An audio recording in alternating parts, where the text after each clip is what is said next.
Siris is a normal guy who just awakened his system abilities. Now, this guy's system has a target, and anyone under its influence will collapse under the weight of their feelings for him. Currently, he is staring down an intimidating demon woman whose very sight is enough to make the rest of his comrades scared out of their wits. Facing these so-called heroes of humanity, she finds herself quite bored by their helplessness. This attractive and evil demoness is actually Princess Yuk of the Demon King and is toying with the humans on the king's orders. The D-class hero, Bella, is exhausted and helpless, advising Siris to escape without her because Princess Yuk is way out of their league, especially since our boy Siris is an F-rank hero. Although he may be at the lowest rank, the bro has a lot of courage and faces the demonic threat, believing he can handle her. His words, by the way, not mine. The villainous demoness is here stretching her body, which I'm pretty sure made some of you grin like you just got free candy, but it's actually because she's sick of how weak humanity truly is. Siris finds himself having a nosebleed in front of her. Well, irresistible charms. Even Bella is shocked that this man is out here gawking at a threat that could end their lives. She recommends they prioritize escaping the battlefield as quickly as possible. Princess Yuk, unconcerned with the fight, had to be reminded by one of her orcs that an insignificant man was still standing. Switching from sexy to completely psycho, she advances along with the rest of her team, hungry for the kill. Meanwhile, our boy is over here, T-posing like a boss, even though Princess Yuk has plans to make a wine cup out of his head. Logging into the system, he sets the incoming Princess Yuk as his target. As the monstrous demoness is about to end his life in a single blow, the effects of the system fully activate. Instead of chopping off his head, she caresses the back of his head and leans in to give him a long kiss. Yep, this weird system gives him attack points for successfully completing the kiss too. I think Sung Jin Woo's system has finally met its match. Anyway, Bella is over here freaking out over this clown. Even that random orc warrior is questioning what the hell she's doing in the middle of their fight. Armed with his new power boost, Siris takes down 3 of the monsters with a single swing of his sword, shocking Princess Yuk as he zips away with intense speed. The bro is here keeping a determined face, but I'm sure he enjoyed it. Princess Yuk, on the other hand, has no idea what's going on. Her clear intention was to kill the bastard, and yet she kissed him instead. Siris stands proud like a noble warrior, roaring that he will sacrifice his body for the safety of the city, which is probably the greatest sacrifice I've ever seen in any Manhwa story. The subordinates of Yuk are here, confused as hell, because they've definitely heard the rumors about the princess, the demon keeping a secret boyfriend, but they are shocked that he turned out to be a human of all people. One of the warriors yells at his stupid comrades for disrespecting the princess by sullying her name with a human. As for Princess Yuk, she seriously doesn't want the Demon King to find out about this incident, even though her heart is enraged after that little interaction. Siris wants to end things here and now, so she sends her warriors to finish him off. But conveniently, he doesn't use his blocking ability on these guys and actually faces them head-on, deflecting a full blow from one of the orcs. Unfortunately, even though his attack power increased, the same can't be said for his equipment because it shatters in a single hit. The rest of the warriors are ready to annihilate him. One of them goes for a wide horizontal strike, making Siris duck and evade to avoid getting turned into a Kit Kat. Unfortunately, his defensive stats are low, but he counters by using his increased offensive power, managing to slice through his opponent's weapon. But another orc attacks him from behind as if Siris owed him rent or something, forcing the guy to maneuver all the way back and counterattack with a critical hit. Witnessing the battle, Bella is left speechless. Clearly, this isn't the Siris she's used to. Meanwhile, Siris regrets that he can't do anything more than just pierce the monster's skin. Even after that attack, things get even worse for him when the Princess Yuk literally comes flying from above to smash this guy into the ground. Siris gets caught in the attack, resulting in a major shockwave, sending Bella flying back and leaving the demons intrigued. Yuk had finally pinned Siris to the ground, and it was time to end his life. Not even our boy can find a way out of this one, as one of her subordinates is about to chop his head off. But unexpectedly, the demon princess sends him flying with her tail, stopping him from finishing off the human. The rest of her men are confused, as Princess Yuk gives them the strict order not to move an inch. After all, she feels like finishing this human off herself. Once again, guys, those are her words, not mine. The orc warriors cheer enthusiastically and joyfully, supporting her decision, and she really looks scary as hell, because she's basically about to bite his head clean off. But to their surprise, Yuk basically just nibbles and tugs on his ear, doing nothing else while her saliva drips onto his face. Our boy is genuinely annoyed that he has to endure such treatment because he believes he's a man of character. Well, that annoyance fades when he thinks of it as another noble sacrifice for his people. As for Yuk, she's acting weird, wondering why she has grown so fond of such interactions with a human. The girl is very interested in this man, and even though he's suffering a lot, the system rewards him by improving his stats in return. Even the orcs are bewildered at seeing this scene unfold before their very eyes, while some think this is just one of her methods of torture, to make the human suffer before he dies. After enduring enough of whatever this is, Siris thinks his stat points have reached a level that should be enough to face her, so he counterattacks with his broken sword, aiming to sink it into her upper back. But the demon princess is cautious, even when she's having fun, quickly grabbing his arm, stopping the attack, and then grabbing him by the neck. Yuk slams him into the nearest wall, making her minions believe she's finally getting serious with her plans to kill him. Having him against the wall, she finds herself in a state of contemplation, believing she should have held back a little. Yuk tells Siris that insignificant humans are so sure of themselves when facing demons and reveals her intentions to play with him. She destroys his armor to prove that humans are nothing without their gear, but in reality, she's here, enjoying Siris's body, while her minions wait for her to kill him soon. Our boy, on the other hand, notes that he's basically defenseless if she attacks now. He sees her hand reaching for his face, knowing it will be dangerous if she lands a hit. The guy is here, praying for resilience, because she's about to drain his life. Literally, she pins him down and has her way with him, as he begins to realize that he genuinely doesn't have the strength to beat these monsters at all. As for Bella, the girl is here, confused as hell, because she can barely describe the scene as a battle. Meanwhile, our boy is over here, acting as if he's sacrificing a lot just for the greater good. Bro is feeling a little too confident and goes on the offensive, believing it's time to max out his stats. And well, what happens next can only be described by the monster's reactions. I'll give you just one hint. The system gave him not just one, but dozens of power-ups in a single moment. To make it even funnier, the Demon King himself appears on the scene and drops his freaking sword out of shock. Bro, he stole his girl right in front of his eyes. Even Princess Yuk is surprised to find the Demon Lord here, while this ugly bastard is left speechless. This is the Demon Lord Bartley, and because of his presence during the intimate act, the system rewards our boy by doubling every stat. I guess getting cheated on does have its benefits somehow, like any guy would if he found his girl cheating on him. Yuk tries to explain, while our boy is already ready to face the Demon King. Bartley needs a Snickers with how angry he is. He lunges forward incredibly fast to stop the human bastard from messing with his concubine. The first strike, on its own, knocks our boy to the ground next to Bella. Siris quickly gets up and claims he can still fight. Assessing the situation, he analyzes that the Demon King's attack power is too high to handle. Bartley turns his attention to Princess Yuk, questioning why she's messing around with other people again. The Demon Lord is angry because she's still the same. The guy really said she's a hoe. Princess Yuk is already outraged, blaming him and questioning why he was so late. Even the Demon Lord and his servants are shocked by her words. Princess Yuk doubles down, claiming she only went too far because Bartley was too late and that he's responsible for letting things escalate to this point. She's mad that he took so long to find her. The hilarious part is, even though she was the one who cheated, Bartley is the one who feels guilty and starts apologizing for taking his time killing the humans on the way. The other warriors are shocked by the Demon Lord's leniency toward his lover.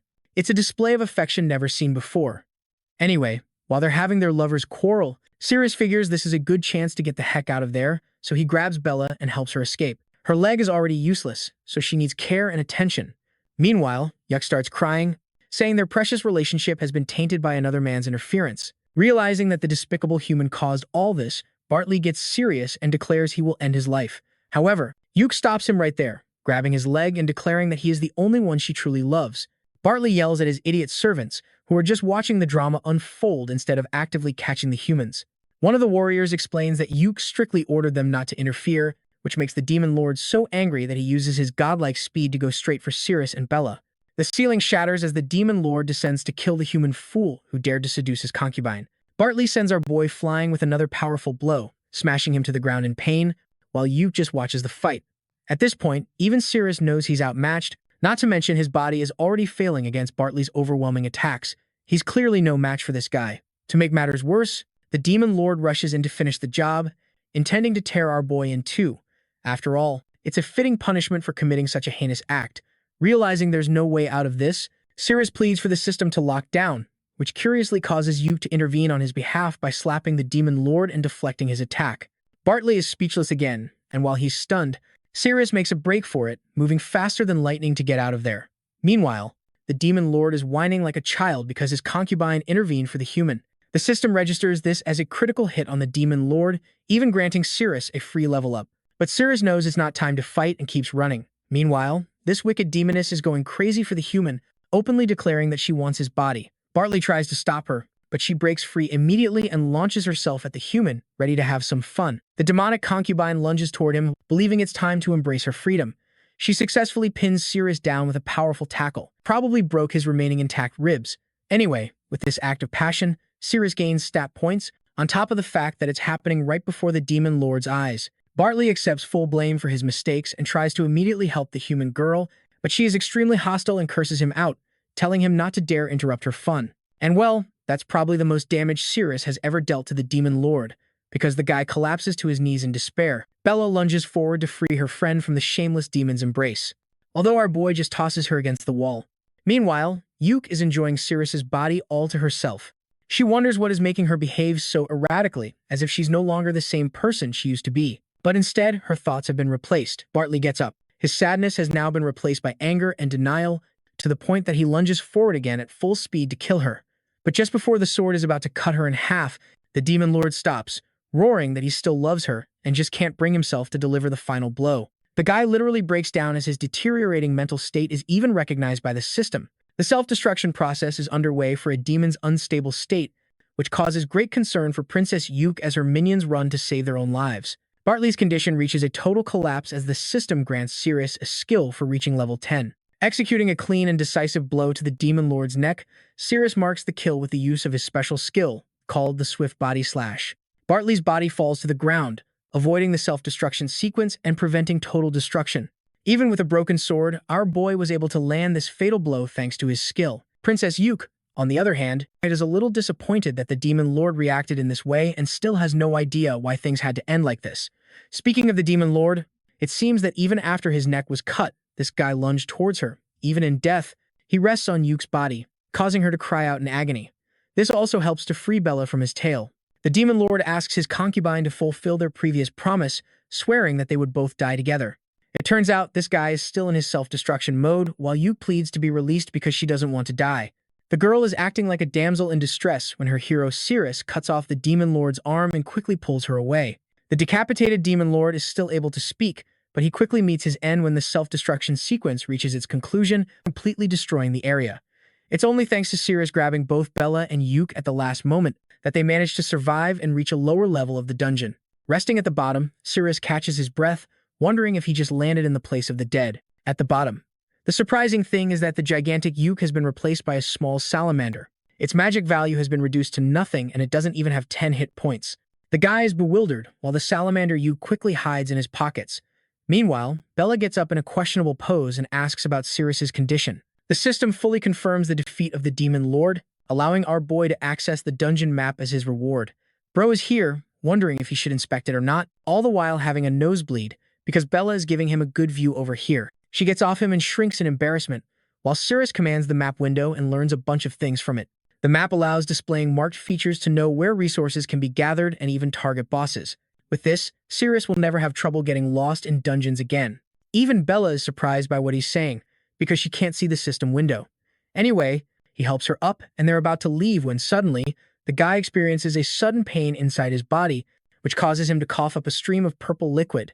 His body seems to be affected by some kind of demonic magic, and his hand trembles in agonizing pain. Siris does his best to contain the pain, and it's so bad that even a guy like him is rolling on the ground like a helpless, crying child. Sudden cuts begin to appear all over his body, which makes Bella hug him, realizing that she has to help him endure this pain. She feels his body is literally on fire, and that causes her pinky finger to be snuffed out from the pain.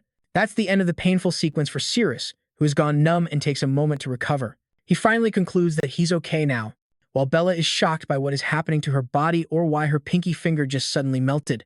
The warrior reveals that in reality it's due to the effects of poisoning. Let's go back 6 months and see what happened during a monster raid in the city.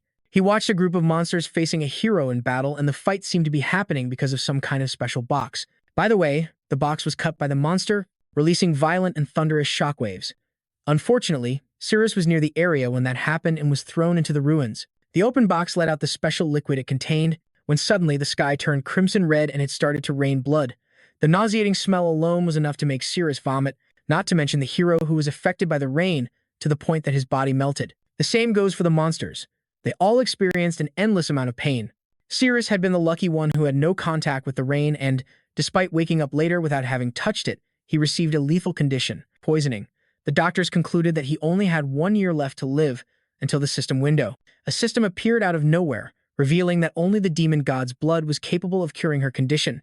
The system requested her permission for a full bond from that moment on, and Jisoo, well, Siris, accepted while also learning that the demon god was in Nai's dungeon.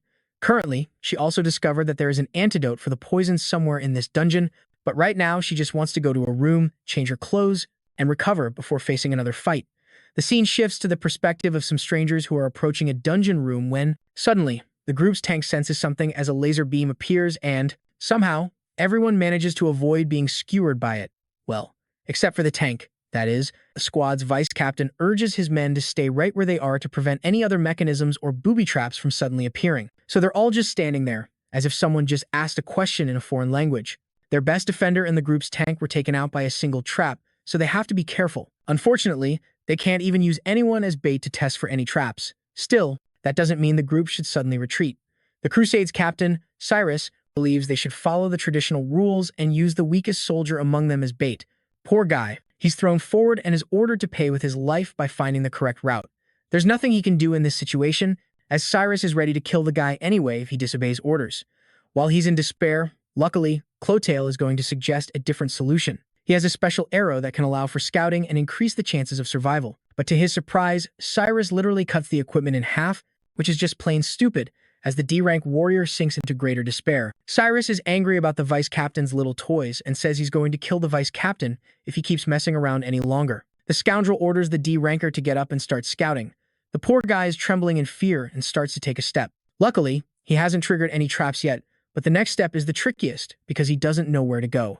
While he's debating his options, the team leader doesn't even give him a chance to think and tells him to keep moving. Trembling as he lifts his leg, the decoy takes another successful step. I don't know about you, but this feeling is probably similar to playing a game of Russian roulette. Each instance is basically the deciding factor between life and death. This guy even knows that he's definitely going to die at this rate. The fear of death overwhelms him, preventing him from walking any further. The weight of fear alone makes him step back as he begs for a chance to go back. Unfortunately, due to his carelessness, he steps on a spot that activates the trap, shooting a clean beam right through his head.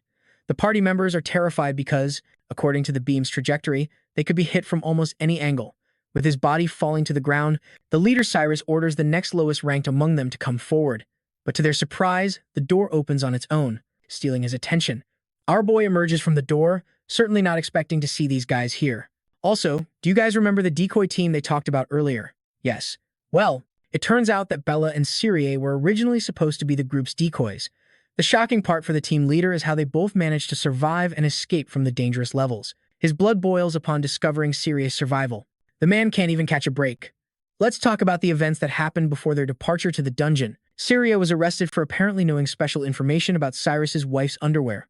Now, that's just hilarious. It seems this main character's solution to every problem is, I'm going to sleep with your girlfriend, and you'll regret it. Anyway, Siris did his best to give a poor explanation, but you can only guess Siris' reaction, who was on the verge of killing the guy for having an alleged affair with his woman. Being a man of character, Siris bravely declared that he would never do such a thing and was only training his eyes for perception. To his astonishment, the bro starts naming all the colors of her underwear. The funniest part is how quickly the captain's subordinates went from "No sir, please don't kill him" to "Him, kill him now, sir. He's a national-level threat," all because he revealed interesting information, but Siu suggested placing him in the decoy group instead, believing it would be a fitting punishment. And well, that's how our boy ended up here of all places, and his luck is so bad that he ran into the same guy again. Siris demands that he immediately come to his side, but of course even our boy understands it's a trick to make him activate the mechanisms. The vice captain intervenes with a suggestion, believing it would be wise to follow the trail of the decoy group instead of taking reckless risks. But this stubborn captain probably has a rock for a brain with the way he rejects another sensible recommendation. He even blames Claude, pointing out that his actions are just for the good of the team. Siris turns his attention back to the annoying pest and orders him to do his job. But our boy is smart and decides to open the map function as he starts walking. Fearing that he'll be kicked out from who knows where, Bella tries to stop him. But this guy knows what he's doing, and thanks to the map, he knows that he is safe. The rest of the assault squad is surprised by Siris' bravery and devotion with the way he walks confidently. They can't believe he's relying on pure guesswork to get out of this puzzle.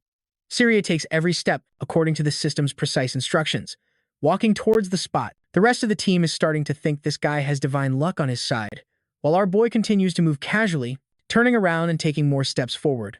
Not a single moment of hesitation in his stride, making them wonder if he already knows the route. But then his lousy F rank also nullifies that theory for them, even though it's the correct one. The bro literally starts jumping all over the place and is still fine. Siris finds himself stumbling for a moment because he almost lost his balance and activated the mechanism. Meanwhile, the captain of the team, who's basically brain dead, wonders why the hell he hasn't exploded yet. Siris is almost there, and with a few more steps he passes by the Bates corpse and arrives in front of the captain. His brave achievement of crossing without setting off a single trap is greatly admired by the group. Siris dismisses this as a result of his training and declares that it's safe. But Siris isn't done yet and nearly tears his head off, questioning how the hell someone could get so lucky in a situation like this. At the same time, he makes our boy the point man for the mission because of his recent performance. The sudden appearance of the laughing cabbage mushroom surprises our protagonist. These mushrooms are known to cause illness in humans when consumed, but for monsters they're fine. Siris realizes that the little salamander inside his armor must be hungry, so he carefully picks a couple of them. Drawn in by the smell, Siris immediately notices his act and questions what the hell he's doing. He snatches the mushroom from his hand and shoves it into his mouth, revealing that they've been operating on an empty stomach for a while. As he eats it, the arrogant leader reminds him that he can't keep doing whatever he pleases. Siris simply informs him that there are no troublesome traps through the door, so they can easily advance. But the leader wants him to do the dirty work of opening the door too, believing it will be a huge risk if his team just walks in and something bad happens. In the end, our boy had to be the one to open the dungeon door, causing Siris to alert his party members to be on the lookout for anything approaching. But as he's brandishing his sword, an uncomfortable bubbling sensation begins to grow inside his stomach. Yep, this guy is cooked. Siris opens the door completely, and sure enough, there's nothing so far. But the party members are prepared for anything, while Siris is over there looking terrified, releasing a deadly mustard gas from his you-know-where. Anyway, our boy moves forward and hasn't been killed yet, so Sal wonders what he's seeing so far. At the same time, the bro is clenching so hard and wonders why his stomach is betraying him at a time like this. He realizes, believing it's the mushrooms that caused his downfall. Anyway, our boy says the place is full of traps and bolts forward, knowing that the rest will have to keep up with him and that this will result in even greater torture for the clown who ate the mushrooms. Anyway, the rest of the party starts running, but none of them really know why. Siris is literally about to explode and releases another deadly gas. The funny part is that his teammates think it's coming from the dungeon floor and that the stench is going to kill them all. Embarrassed as hell, the bro tells everyone to run for their lives or else they're all going to die. A while passes after their little marathon and the team leader immediately confronts Siris about the mushrooms, asking if this is some kind of elaborate plan coming from the D-ranker. But our boy is a professional gaslighter and graduated from the University of Manipulation. With the way he was countering him, poor Siris didn't even stand a chance. He can't even explain the situation correctly. One of his team members sets up a comfortable spot for the team captain to sit, but of course, he can't sit down, especially not in these circumstances. The guy is extra motivated and tells them to keep moving. Finally, he puts a blade to Siris's neck, declaring that he'll personally execute him if he dares to run off like that again. Anyway, their navigation through the dungeon continues, as the group avoids every trap thanks to the help of our boy. However, unbeknownst to them, there's a sleeping dragon who is unaware that humans have invaded its domain. Siris continues to guide them, but there's more than just a few monsters here that are actively spying on the humans. Here he is. However, the team leader has been watching carefully this whole time, noticing how they haven't encountered a single monster or trap so far. It's almost as if Siris knew this place perfectly, though admitting it is difficult, but even the team leader knows that no matter how weak our boy is, he couldn't have made it here alone before. Anyway, Siris points out the boss room just ahead, which means his value as a guide has expired, because the team leader sees him as nothing more than a hindrance. Spotting a large spike on the ceiling right above Siris's head, the cunning team leader activates his sword skill and releases a concentrated wave of mana, slicing the spike and causing it to fall where our boy is standing. The scoundrel thinks he's some kind of god-level genius with this little excuse of an accident of his, but to his surprise, before the spike hits Siris, a scorpion's tail whips it away and then attacks the team leader directly. The armored monster descends, coincidentally also causing the place to collapse and separating Siris from the rest of the team. As for the scoundrel leader, he was lucky to react quickly against the attack and managed to survive. But our boy wasn't so lucky, believing that his life is over and that he's doomed forever, but then a voice calls out at the sight of a human. The speaker appears to be a woman, and she quickly expresses her disgust for humans. The woman named Sadiel commented that it was disgusting to see a human there, near her. The monster, a puppet scorpion of B+ rank belonging to Sadiel, stood before the team. Tyre shouted for everyone to get ready for battle, while Bella was tense because she was struggling to lift the sword she was given. Tyre ordered the tanks to move in and block the monster's movements, not letting it pass. The tanks positioned themselves in front with their shields raised. Tyre then instructed the archers to fire quickly from the rear, taking advantage of the distraction created by the tanks. The archers followed the order and launched arrows at the monster. The arrows hit the monster, prompting Tyre to instruct the archers to keep firing. However, the monster roared loudly, exerting a force that repelled all the arrows shot at it. Everyone also found it difficult to stay on their feet against that force, and Tyre was shocked that the monster's sheer force repelled them. All the arrows and their attacks had no effect. Suddenly, Siris stood up and asked why everyone was standing there like statues and that they shouldn't let themselves be scared by the monster's aura. Siris tried to motivate them, saying there was only one monster and they could easily defeat it. Meanwhile, Siris also heard another voice and wondered if the voice he heard was from another monster. Out of nowhere, a scorpion's tail came to attack, but he somehow dodged it, wondering what it was. Just then, the scorpion itself tried to attack Siris with a lunge, but Siris once again dodged it. He then stood still and told the monster to taste his fist with 3,190 attack power. With a single punch from Siris, the scorpion puppet's body got a hole in it, and slowly, all its parts exploded and scattered here and there. Sadal was impressed to see that he actually shattered one of her scorpion puppets with a single blow. At that moment, Siris was wondering if the antidote that could cure the poison in him was in the room just ahead, where the boss was. So, he couldn't afford to waste any more energy on pointless battles. So he thought about using the map and escaping directly, saving himself. Sadal approached and shared that it didn't matter, because she was planning to discard the things that had been touched by disgusting humans. She also told Siris that she originally used the monster to twist his face off, but now she had to do it herself. Upon seeing Sadil, he was stunned, as it was another female monster. Siris replied that his head wasn't a melon or something she could easily twist with her hands. Hearing this, Sadal replied that she wouldn't touch his filthy body with her hands. She then explained that although he could deal with the humans outside with just his hands, she was actually using her hand to control the scorpion puppets with the help of a thread. So she shared with Siris that she would deal with him first and then go out to kill the other humans. Siris furiously shouted that he was a hero and that protecting humanity was his duty, so he would stay and fight her. Even if it meant using all his strength, he would stay there to block her. Sadal attacked Siris, asking if that was really true. She held his head with just one leg and made him fall to the ground. At that moment, Siris's system activated and the target was locked on as Sadil. Sadal said that a boy who overestimated his abilities was nothing to her. On the other hand, the scorpion puppet stopped fighting. Seeing this, Tyre happily told everyone to look as the monster's head was turning red, indicating that their attacks were starting to take effect. Siris was surprised by Sadil's speed. Sadal shared that the fact Siris managed to get there, considering human strength, was quite impressive, but that's as far as he goes. Lord Ney really gets annoyed when humans enter his room. At that moment, she was putting her second leg on his face, but Siris knew the monster was too strong. He realized he couldn't let the monster get outside, he had to stop her there, so he threw his head back a bit and furiously opened his mouth to bite her feet. From Siris's act, she felt embarrassed and shouted that it was so disgusting that he would actually do something like that to her feet. On the other hand, while the monster was fighting, Bella noticed there hadn't been any movement for so long, indicating that their attacks were starting to take effect. Siris was surprised by Sadil's speed, as she was going to pull Siris out from the rubble. Tyr was stunned and asked her to wait, but it was too late, as she ran off before he could answer. As she ran, she hoped that Siris was okay, but the scorpion puppet saw her and was about to attack. However, Tyr got in the way and blocked the attack with his sword. She felt embarrassed and shouted that it was so disgusting that he would actually do something like that to her feet. On the other hand, as she ran off before he could answer. As she ran, she hoped that Siris was okay, as she was going to pull Siris out from the rubble. Tyr was stunned and asked her to wait, but it was too late. Siris was relieved to finally break free from her headlock. Siris's system indicated that he couldn't use the instant kill skill without having a weapon. Hearing this, Siris became frustrated. If he had known what was going to happen, he would have brought a weapon with him. Now, Siris had no choice but to use his bare hands to attack.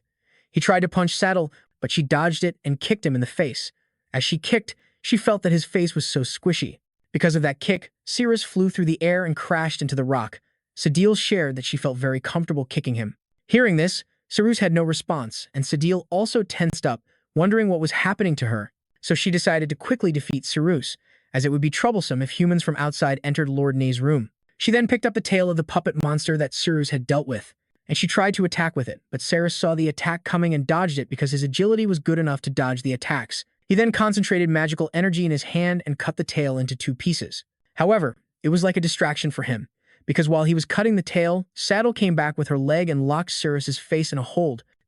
Her facial expression and words were totally different while she held him down to finish him off, but her facial expression looked like she wanted to do something else. Sadal shared that this time she wouldn't let him go and would strangle him with her feet. Siris was enraged and moved to grab her legs with his hands, determined to make Sadal feel the power of his grip. Now, the moment he touched her legs, Sadal felt weird and quickly pulled away, but soon she stomped on his face in a fury, telling him to not touch her legs with his dirty hands. She even used the cut pieces of the tail to pin his hand. Siris was stunned to see that she used the scorpion's tail that he had just broken, and her suppression was so strong that he couldn't evade her attacks at all. Then, she again put her feet on his face, saying she was going to crush his face. Even while she was crushing his face, Siris's powers were increasing, while Saddle was feeling very good while putting her feet on his face, until the agitation value reached 66%. She told Siris that humans were born to be trampled under her feet, but she was trembling, and, because of that, the puppet monster outside fighting with Siris and the others was also shaking. Seeing this, Tyr said happily that the monster had started to lose its balance, so they should hold their ground since they were about to win. On the other hand, Sadiel was enjoying it as it felt incredible. Meanwhile, Bella was running towards the stone wall when the scorpion tail was about to attack her. Tyr saw it and tried to warn Bella, but it was too late, as she was struck by the tail and sent flying into the rocks. On the other hand, Sadiel was touching Siris in inappropriate places, to which he was screaming and asking her not to touch there, as it shouldn't be allowed.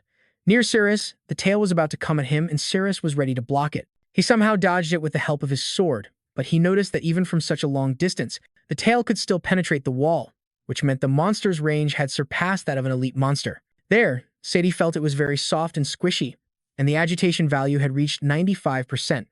On the other hand, Siris was about to be attacked by the scorpion puppet, and by the time Siris realized it was coming from behind, it was already too late. Too late. He noticed the scorpion's pincers were coming, but since it was too late, he couldn't block them. However, to his relief, on the other side, Sadiel became completely agitated and started to act very strangely, as if she were being seduced. So, because of that, the scorpion monster also shuddered and stopped. Siris was surprised to see the attack was blocked and noticed the monster was acting very strangely. Seeing the monster so restless, Siris thought this would be his perfect chance, so he used his attack, Roaring Tiger Strike, on the puppet scorpion, and the puppet went flying, falling to the ground. Seeing that, everyone was overjoyed and started praising Siris for his power, since with a single blow he easily took out that monster. On the other hand, the agitation value was at 98%, which was why Sadiel was acting so strangely. Here, the monster starts to vomit, and seeing this, everyone thought that Siris's attack was so powerful that it made the monster howl in pain. They praised Siris, acknowledging that with him around they didn't need to worry about any magical beasts approaching them. Even Siris was wondering, as the scorpion puppet didn't seem to be very strong, since he could easily defeat that monster. On the other hand, something happened to Sadiel and the monster started to move again, making everyone tense, as it wasn't completely finished yet. Then Siris asked everyone to stand back and let him deal with the scorpion puppet. He wanted them to witness the true power of their captain. Sadiel was tense, wondering what the hell had happened to her and why she was doing something like that with a human body. She decided she had to stay calm. Meanwhile, Siris was wondering what to do, as its body was so tough, especially its legs, and if things kept going like this, she would completely exhaust him. Then he shouted that he would never submit to her, but she shoved her leg into his mouth to silence him, yelling at him to shut up because she didn't want to hear his voice. Seize was feeling something similar to what he experienced with Yug, as he felt that the girls were manipulating him, but at that moment his powers were increasing rapidly, gaining more than 2,000 points each time. On the other hand, the scorpion puppet was fighting with Siris, but because Sadiel was seduced and lost her composure, the monster was not fighting at full power. Siris saw that the monster was losing power, so he used his Holy Cyclone attack, and the monster fell.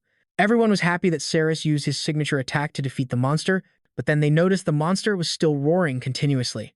They murmured that Siris was so strong that he had knocked the monster unconscious, making it roar uncontrollably. Siris then shared that the monster was nothing more than a punching bag in front of him. Even Tyr praised Siris, saying he was so strong that he defeated the monster in a single blow.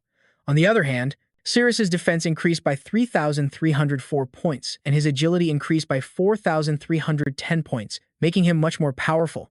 Sadiel was enjoying the moment, but suddenly she heard the voice of her Lord Nay asking why there was so much noise outside. Upon hearing the voice, she tensed up and jumped off Siris's body, backed away, and wondered tensely if it was over. For a moment, she had truly forgotten Lord Nay's order. She must quickly eliminate the filthy humans and amend her mistake. Finally, Siris's attack power increased by 10,000 points. He became so powerful that he emanated a lethal aura and asked Sadiel if she still wanted to keep playing with him. Sadiel tensed up upon seeing his atmosphere, which was completely different from before. Siris's chilling and oppressive presence was like that of Niyama. She wondered if she had to fight someone like him. Seeing his killing intent, she fled from him. Siris was confused about why she fled and whether he should pursue her. He, however, decided to forget it since his goal was to obtain the demon god's blood in the boss room. It was better not to consume physical strength, as Sadiel had already drained too much of his energy. On the other hand, while everyone was praising Siris and his bravery, Bella ran tensely towards the rock walls to find Siris, but before she could reach the wall, she saw someone breaking through it with their legs. When Siris came out, he was surprised to see Bella. Bella asked him if he was okay and if he hadn't gotten hurt. Siris replied that he was completely fine, but Bella, who was still observing everything, noticed he was covered in dust and expressed her concern that, although it couldn't be seen on the surface, there might be internal injuries. She even suggested that he let the medical team take a look at him. Siris laughed and replied that he was really fine, so Bella told him that if he felt unwell, he should let her know immediately. Siris replied with a simple, okay. Meanwhile, Tyr was trembling with fury, apparently harboring something in his heart for Bella. Siris asked everyone to listen, stating that from that moment on, they were to follow him, as he wanted them to witness his true strength as he defeated the boss. Just upon hearing, at this, everyone was amazed and began to praise their captain's greatness. Siris was delighted, thinking that the dungeon's danger level was certainly not C rank, it was probably pushing D rank at most. So when he returned to the guild and shared his achievements, it would surely lead to a promotion, which was a significant gain for him. The scene then shifted to Lord Ney's room, where Sadiel told Ney that there was a very powerful human outside.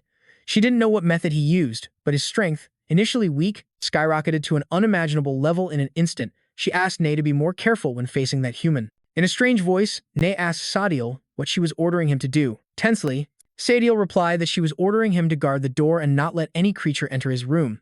Hearing this, Ney furiously asked if she knew that. So what the hell was she doing out there with that human? Sadiel tensed up and was about to answer, but before she could, Ney attacked her. A huge explosion occurred behind her, but the beam of light pierced through her, defeating her instantly. Ney shouted that he didn't want to hear her pathetic excuses. After that, Ney lifted her with magic and threw her onto the corpses of many monsters and humans, saying that she should become kindling. At that moment, Sadiel was murmuring that she didn't want to die yet.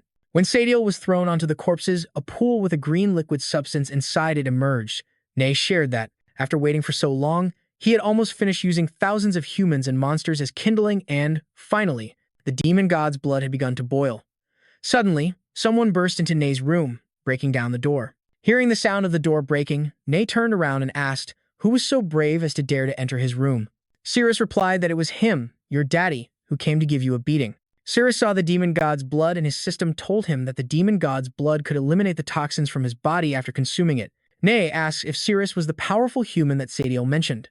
Siris also wonders if the green blood was the one that could detoxify him. Siris then asks everyone to listen to him, declaring that no one was to act without his order, as he wanted to face the C-rank dungeon boss by himself. Everyone starts cheering for Siris to go and defeat the boss, showing the power of humans and what they could do. Siris was astonished to see that what was placed on that platform was actually the demon god's blood. Meanwhile, Siris was running towards Ney to defeat him, and everyone else was cheering for Siris. As he got closer, Siris jumped into the air and told Ney to feel his terror. However, Ney simply used his thumb to counterattack, and, in that attack, a fierce yellow beam of light emerged, burning away all the armor Siris was wearing. Siris was also thrown into the air and crashed into the wall. Seeing this, everyone was shocked and ran towards Siris to ask if he was okay. Ney asked if Siris was all they had for the most powerful human and concluded that Sadiel was truly useless. On the other hand, Siris was shocked and wondered what that monster's attack was. It made sense, since it shattered his A-rank armor with just one blow. Fortunately, he was wearing the S-level soft dragon scale armor that his brother gave him underneath, otherwise he would have certainly said goodbye to his life. His teammates asked if he was okay, but Siris was still lost in his thoughts, wondering what was going on with the underground dungeon and why there were such huge differences in strength among the monsters. He thought it was not a good idea to face those monsters directly, so it would be better to use his teammates to exhaust the monster's strength first. Then, he would act when the monster did not have much strength left. This way, his chances of winning would be a bit higher. Siris got up and ordered everyone to follow his command, to advance and show their own expertise. However, Tyr interrupted him, suggesting that a full-on charge without a formation could result in many unnecessary casualties. He recommended sticking to the previous formation with the tanks using their large shields at the front. Siris furiously asked Tyr if he was questioning his judgment or trying to challenge his orders. Tyr responded tensely that he would not dare to. Siris then told Tyr to stop talking and do what he was being ordered. Then, Siris commanded everyone to take their weapons in advance, assuring them that he was their solid backup and that there was no reason to be afraid. Everyone agreed and angrily moved towards the dungeon boss. Nay. Nay was also ready to attack back and said, "Here comes a group of humans who do not know whether to live or die, as their flesh and blood do not even qualify to become kindling for the sacrificial altar." Nay then shouted that she wanted to show them the difference between humans and monsters and unleashed her large-scale despair-inducing disparity attack. Most of them were burned in that attack. Siris helped Bella and Mark, pulling them out of the attack's range. Most of them were burned and some were injured. Even Siris somehow managed to escape the attack, but his sword was burned to ashes. Siris was shocked to see his own sword destroyed. Nay then flew into the air and asked Siris if he did not say that he would make her feel the meaning of terror. Siris realized he could not win in this situation, so he quickly thought of fleeing from there. Tyr was stunned to see the burned bodies of his comrades, but to his surprise, he saw Siris trying to run, shouting for everyone to retreat. Those who were still alive heard his command and left the boss room. Tyr became furious upon hearing that from Siris, but to Siris's surprise, his hand was grabbed. When he looked back, it was none other than Siris. Siris took his hand, saying that he had just said he was the solid backup for the team members and that their battle against the boss had not yet ended, so he could not leave. Siris tried to shake his hand to break free from Siris's grip, but it did not work, as he could not loosen Siris's grip.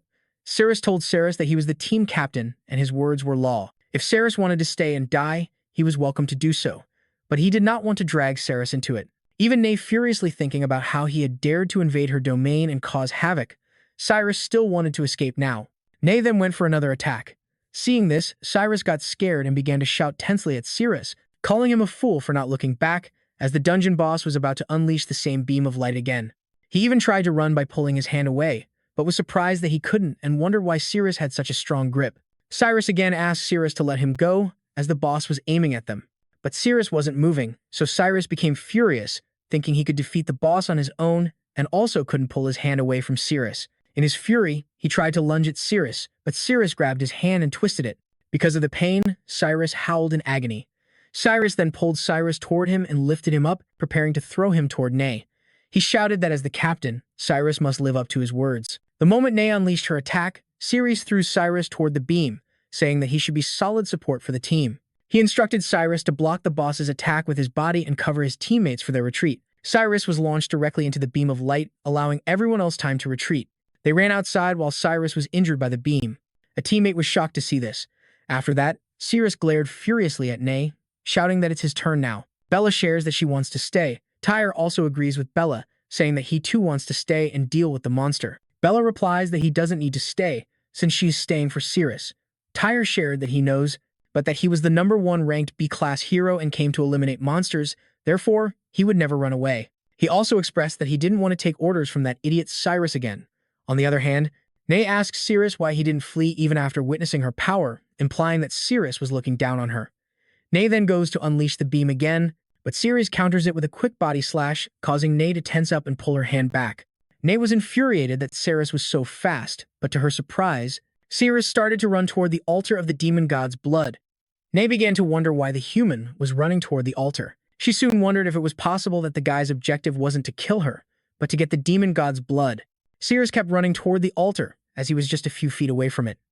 Nay tried to shout at Siris to stay away from her altar, but just then, Bella and Tyr attacked Nay from behind, saying that this was the best chance for them. Surprisingly, Nay easily catches both of their swords and then aims at Siris, saying that Siris was a real bastard who was as fast as a cockroach. Bella screams at Nay, telling her not to dare attack Siris.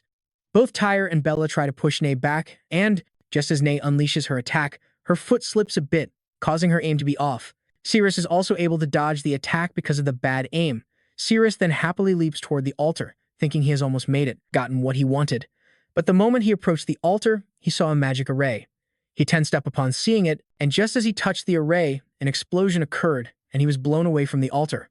Nay shares that she was the one who personally created the magic array and that, as long as she was alive, no living creature would be able to cross it. Siris also agrees, realizing that moving forward directly and forcefully drinking the demon god's blood to detoxify was not feasible. They must defeat the boss to advance. Suddenly, Siris saw something in the cracks of the walls. On the other hand, Nay threw Bella and Tyr, saying that they were both arrogant fools who underestimated her abilities. Both Bella and Tyr fell to the ground with great impact, getting slightly injured. On the other hand, Siris was stunned to see that it was the same female monster who had just escaped from him, and he wondered how she ended up there. At that moment, Sadiel was trembling and asked Siris not to make any noise and not to let Nay know she was there. Nay said that her ritual requires a calm and peaceful attitude, so after finishing them off, she would calm her anger. Seeing this, Siris tensed up, thinking that Bella was in danger. Before leaving, Siris placed the kale mushroom in front of Sadiel. Seeing this, Sadiel wonders about the kale mushroom and its ability to recover energy. Siris ran towards Bella shouting that he was coming. On the other hand, Sadiel took the mushroom and started eating. Afterwards, she had tears of happiness in her eyes. Siris's system shows that the female monster, Sadiel, developed feelings for the host, which caused the host to meet the requirements to unlock the weapon, thus unlocking the weapon options. Suddenly, many anonymous cards with question marks appear in front of him, and the system shares that he first has to see the detailed explanation of the weapon introduction rule. On the other hand, Tyre stands in front of Bella to protect her, saying that he will stop her and she has to escape quickly. Bella replies that her leg bone has been fractured again, so he has to escape without her. Here, Siris shouts at the system to skip the rules explanation, as he was going to rescue people now and didn't have time to listen to nonsense. So the system skipped it and asked Siris to choose a card. Siris chooses a random card and receives a sword, with a red aura surging around it. The system shares that he has obtained the weapon, Explosive Dress Divine Sword. Furious, Siris jumps towards Nay, shouting and telling her to taste the power of his new weapon and die. He then attacks her, but she catches his sword with one hand and starts laughing, saying that Siris fell into the trap, as both Bella and Tyre were decoys and her real target was none other than him. She then unleashes her light beam attack, asking how he would escape from such a close distance. He shouts and tells her not to underestimate him, as he never said he was going to dodge. He launches a slash with the sword with all his might, but only manages to give Nay a scratch on her hand. She laughs at him, pointing out that despite putting in all his effort, he had only managed to graze her skin and not a single drop of blood had been spilled. She then explains that this is the difference between monsters and humans, but at that moment, her dress rips from the top. Seeing this, she is left stunned and asks in embarrassment where her dress went. Even Bella and Tyr were embarrassed to see that Siris had stripped the boss. Siris was also tense, as the monster was truly powerful.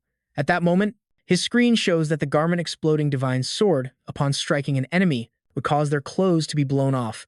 When the enemy was naked, it would trigger the final attack, Divine Sword Descent. Nay was enraged with Siris for what she considered a despicable move, and because of it, she was determined to finish him off by any means necessary. Siris tried to slash her again, but this time she dodged it. Siris thought that his previous attack had hit her palm once, causing her top to be torn open. In other words, he just needs to do it one more time and he could get rid of the robe underneath by attacking her legs. Afterward, he would remove her face mask, triggering the ultimate move. So all he needs to do is get close to the boss and keep using the quick body slash skill. Siris was sure that she wouldn't escape and that he could land an attack on her. Suddenly, Siris's system shows that the host's current magic power was only enough to use the quick body slash 6 times, with a 10-second cooldown for the skill. Targeting a new enemy would allow for an immediate activation of the skill. Hearing this, Siris was disappointed, considering the skill ineffective. The system asks if he wants to deactivate the skill, but Siris responds with a firm no. Siris thought that if that was the case, then he would reluctantly give it a try. He rushed furiously toward Nay to attack with a quick body slash, but Nay leaped into the air and dodged the attack. Siris grew tense because he had missed the attack again. Meanwhile, Nay wondered why Siris kept aiming for her legs when her top was already torn. Did Siris want to get her robe off too? Just then, Siris attacked again, but this time, Nay furiously kicked him in the face. Siris took a powerful blow to the face that sent him flying through the air from the force of the attack. Somehow, with the help of his sword, he managed to stop himself and land on the ground. However, he was in deep pain, as his nose bone was nearly broken, causing him significant discomfort. However, he then recalls the unbearable pain of his body melting after the toxin outbreak. He realizes that the pain from his broken nose bone was nothing compared to that. Siris becomes even more enraged and rushes toward Nay to attack, shouting that this little pain was nothing to him. Slowly, every passing second felt like an eternity as Siris closed in on Nay, and as he reached her, the cooldown timer also hit 1. He knew he could attack now. As he rushed forward, Nay tried to attack with her laser beam, but Siris managed to dodge the laser beam attack. Nay grew tense seeing this, so Siris lunged in to attack with a quick body slash from close range, wondering how Nay could possibly dodge the attack from this close. Siris strikes her, feeling that he managed to land the attack, but in reality, he attacked her tail and she was now flying in the air. Nay shares that she never said she was going to escape. He yells that if he weren't afraid of exposing himself, he could make bigger moves and with his speed alone, he could have defeated her long ago. He tensed up at that moment when Nay attacked him with the laser beam of light. He tried to dodge it using a skill and was attempting to counterattack, but the screen showed that his skill was on cooldown. Siris got frustrated wondering why 10 seconds felt so long, so he had no choice but to face her directly. Siris then slashed directly with his sword without using any skills, putting all his strength into it. He somehow managed to deflect the laser beam. There is a huge explosion due to the collision of the beam and his sword slash. Even Tyr was surprised to see that and wondered how Siris blocked the boss's attack head-on. It seemed impossible, as his overall combat level was rated as only F rank before the expedition. Even with combat of that caliber, as a B rank fighter, he was completely unable to intervene. On the other hand, Siris felt happy realizing the true attributes of the sword, as they were truly incredible. He laughed and proceeded to counterattack and easily avoid Nei's attacks, making her attacks useless against him. Nei replies that Siris was right, it is indeed difficult for her to kill him. She then aims towards Bella, confusing Siris, and explains that it would be easy for her to eliminate the woman with the injured foot. She then prepares to fire the beam, so Siris quickly uses swift body slash and attacks the nail of the finger she was attacking with. He manages to break that nail, but it's too late, as she unleashes her attack at that moment. Siris initially felt happy, but upon realizing that Bella was in danger now, he tensed up and rushed towards her to save her. Seeing this, Nei laughed and shared that she knows. Stupid humans always pull those hero-saving stunts, which is why heroes always end up being killed by villains from behind. She finally told him that he had been tricked and attacked him with her second hand. On the other hand, Siris realizes that he was too late to run to them and now he only had one option left. Knowing that the swift slash would work immediately when he changed the target, he locked onto Bella as his target and used the swift slash. He was able to block the attack, but in the process, it shattered Bella's and Mark's armor. Even Tyr was shocked to see that the aftershock broke his armor. Nei was surprised to see that Siris dodged it again. Suddenly, she noticed the altar was showing some strange activity and realized that she was so preoccupied with the battle that she forgot to add firewood to keep the demon god's blood warm. If she didn't immediately maintain the altar's temperature, all the effort made so far would be in vain and she would have to wait another 100 years. On the other hand, Bella starts acting as if she's being seduced and wonders why she feels so strange and why her body feels so hot. Her system shows that the excitement value had already reached 91%, indicating that she felt something for Siris and was now trapped, so she had even more attraction to him. Bella approaches Siris and holds his face as if she's going to kiss him. Seeing this, Tyr is also stunned. As she was so close to kissing him, Siris recalls a past memory. She looks truly terrifying. She asks what he's looking at, if he's never seen a beautiful woman before or if he wants to kiss her. The scene returns to the present where Siris backs away tensely, saying he didn't want to kiss. Tyr also asked Bella what's wrong with her and if she was going to kiss Siris. Bella starts to wonder if she was the one who took the initiative to kiss Siris, that her body moved on its own and she even stuck out her tongue, all while they were still in the middle of battle. Bella was getting tense and feeling very embarrassed. Her face was turning completely red. Tyr furiously asks why her face was still so red and why she was sweating. He questions if she was poisoned or if she was just hallucinating and her body was out of control. Of course, he was so sure she was hallucinating, otherwise she wouldn't have done such things. On the other hand, Nei was concentrating on the altar, since once the demon god's blood cools down, it would take another 100 years to boil it again. She then pulls the bodies of the monsters and humans, sharing that she didn't want to wait that long again. So, this time she must completely burn the blood of the demon god until it's dry. Hearing this, Siris gets tense and asks if Nei really wants to burn the blood of the demon god dry. He then thinks that he must stop her quickly, but the boss was tremendously fast. He could barely hit the boss, so there's only one thing left, to let his strength increase to the point where the boss can no longer dodge his strike. On the other hand, Nei was putting all the corpses on the altar like firewood. She wonders if it will be enough to raise the altar's temperature to the maximum. Siris wants to activate instantly the ultimate move of the explosive Garment Divine Sword and annihilate Nei. He then approaches Bella and tells her that he has found a way to defeat the boss, but he needs her cooperation for a moment. Bella asks, "What?" Siris replies that as long as she and he do some romantic things like kissing, hugging, and so on, he could increase his strength and defeat the boss. Upon hearing this, both Bella and Tyr feel embarrassed. And Tyr even wonders how Siris could say such vulgar things with a serious expression on his face. Siris takes Bella's hand and says he knows it would be difficult for her, but he begs her. Bella is so flustered that she doesn't know how to respond, but Tyr interrupts them by pulling Siris' hands away from her. Tyr furiously believes that it all sounds like nonsense. He thinks that Siris clearly wants to take advantage of Bella, and they are in the middle of a battle. Yet, Siris is thinking about vulgar things. What a pervert Siris is. Tyr then turns to Bella to tell her not to trust Siris, but to his surprise, Bella tells Siris that she trusts his words. Tyr is completely stunned, and here, Bella places her hands on Siris' shoulder, telling him that it was also embarrassing for her. So don't take it the wrong way. she only agreed because she wants the monster boss to be defeated and, in reality, she had no desire to do all those things with him. As Bella held Siris's face, he again remembers the moment from his childhood when Bella was about to kiss him, and he was afraid to see her face and hear her speak. At that moment, he yells that he didn't want to play the game anymore. But, remembering that in the present, he tenses up, screaming in his mind for Bella not to do that to him. Just like in his childhood, he rejected her. In the present, Siris pushes her away and says that was a close call, he was almost killed. In that process, his system shows that Tyre took a critical hit. At that moment, Bella wondered why Siris was pushing her away. Siris received a notification that his level had increased by 1 and all his stats had risen by 5,000 points. Seeing this, Siris was surprised and realized it was certainly because of Mark. He was glad that now he didn't need to touch Bella's body and remember that terrible memory. Siris told Bella that if it's too hard for her, then they shouldn't do it, and that he was going to defeat the boss himself. Hearing this, Bella became sad and asked Siris to wait, suggesting what if he still couldn't defeat the boss and needed her help. Meanwhile, Bella's agitation value had reached 99%.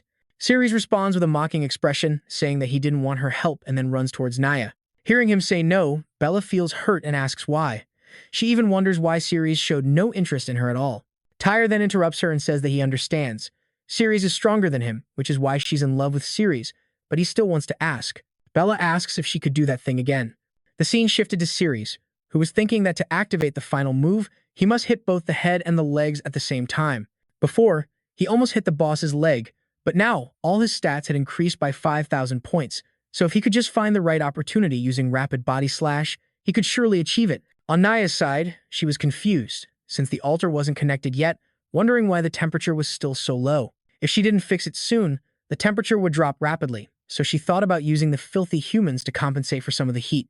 Naya flies towards Siris and tells him to be proud, as they would become kindling for her sacrifice, which was the highest praise she could offer them. She then declares that it's time to unleash her full power now, so she begins to gather all her power into one point to attack all at once. Siris was also surprised to see it, as the ball of power she formed was very large. When Naya furiously attacks him, he tries to block it with his sword, but while blocking, he received a notification that his magic points were rapidly diminishing. Slowly but surely, his magic points were approaching 0.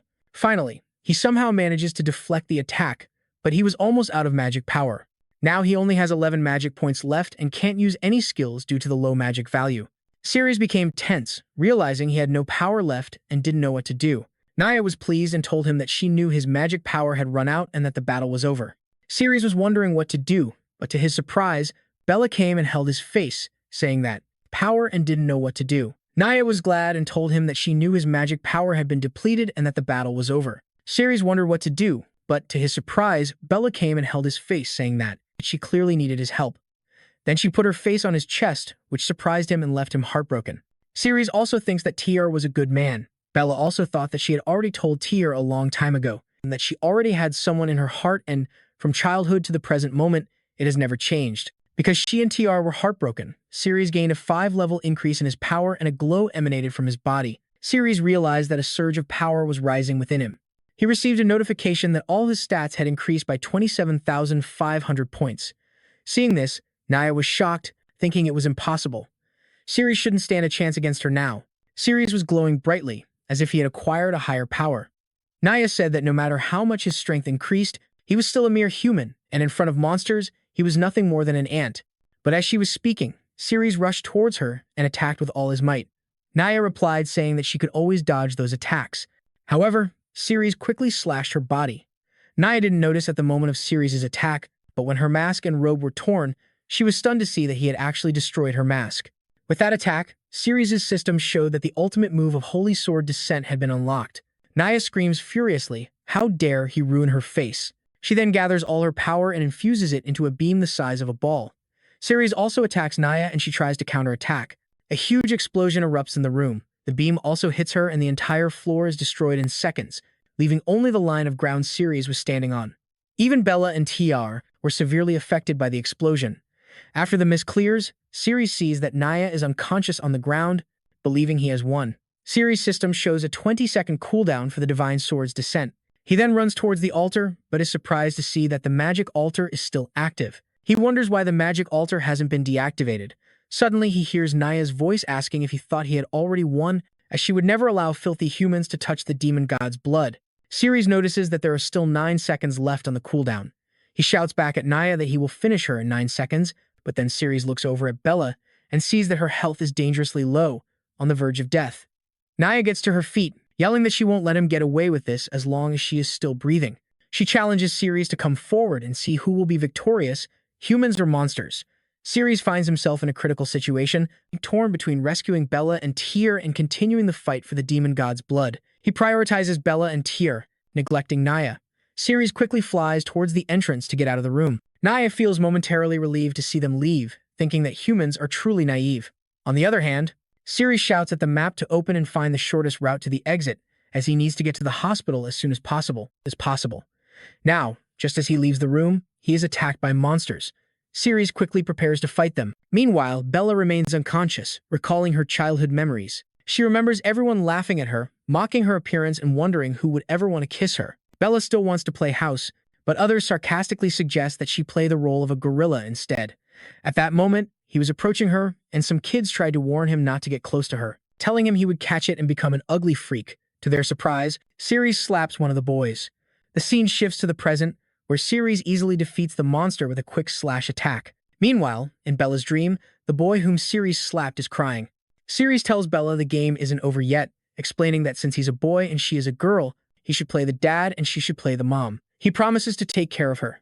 In the present, after defeating the monster, Siris assures Bella that she'll be okay. Meanwhile, over with Naya, she looks at the altar, realizing that she needs to add more firewood to maintain the temperature and cannot allow it to drop. So, with no other option left, Naya decided to sacrifice herself for the cause. On the other hand, Siris was fighting off monsters blocking his path. Meanwhile, in the boss room, Naya broke apart as she threw herself onto the altar as kindling. Before dying completely, she cries out to the holy demon god that she can no longer serve him personally. Meanwhile, Siris is fighting the dragon monster and uses his sword to attack. But as soon as he defeated the dragon monster, his divine sword, explosive garment, disappeared. His system notified him that the enemy had been defeated and the weapon had returned to the system. The system indicated that the weapon would be available again in 12 hours, so he thought it no longer mattered, since they were almost at the exit. The scene shifts to outside the dungeon exit, where Siris and some of his teammates are shown. They are all overjoyed to have made it out of the dungeon alive. As he thought about how close he came to dying in the underground dungeon, he reflects that even his dragon scale armor was shattered, all because of that bastard. Siris speculates that Siris must have already been defeated by the boss of the dungeon. Suddenly, someone spots Siris returning with Bella and Tyr in his arms and informs Siris that Siris is alive. Siris is stunned by this news, and Siris looks very serious as well. Siris draws a sword from one of his companions and shouts, questioning how Siris dared to secretly follow them and attempt to escape. He demands an explanation from Siris, asking how he could defy his orders and try to escape. As the captain, Siris declares that Siris has lost his qualifications to be part of the expedition team and states he will not consider using the guild's medical resources to prolong Siris' life. Siris then shouts that they are going to make sure of it, right then and there, and prepares to attack. However, to everyone's surprise, Siris kicks Siris in the face, uses him as a stepping stone to move forward, saying he doesn't have time to waste on him. Siris seemed to be unconscious, while the others were shocked and shouted at Siris, questioning how he dared to attack their captain.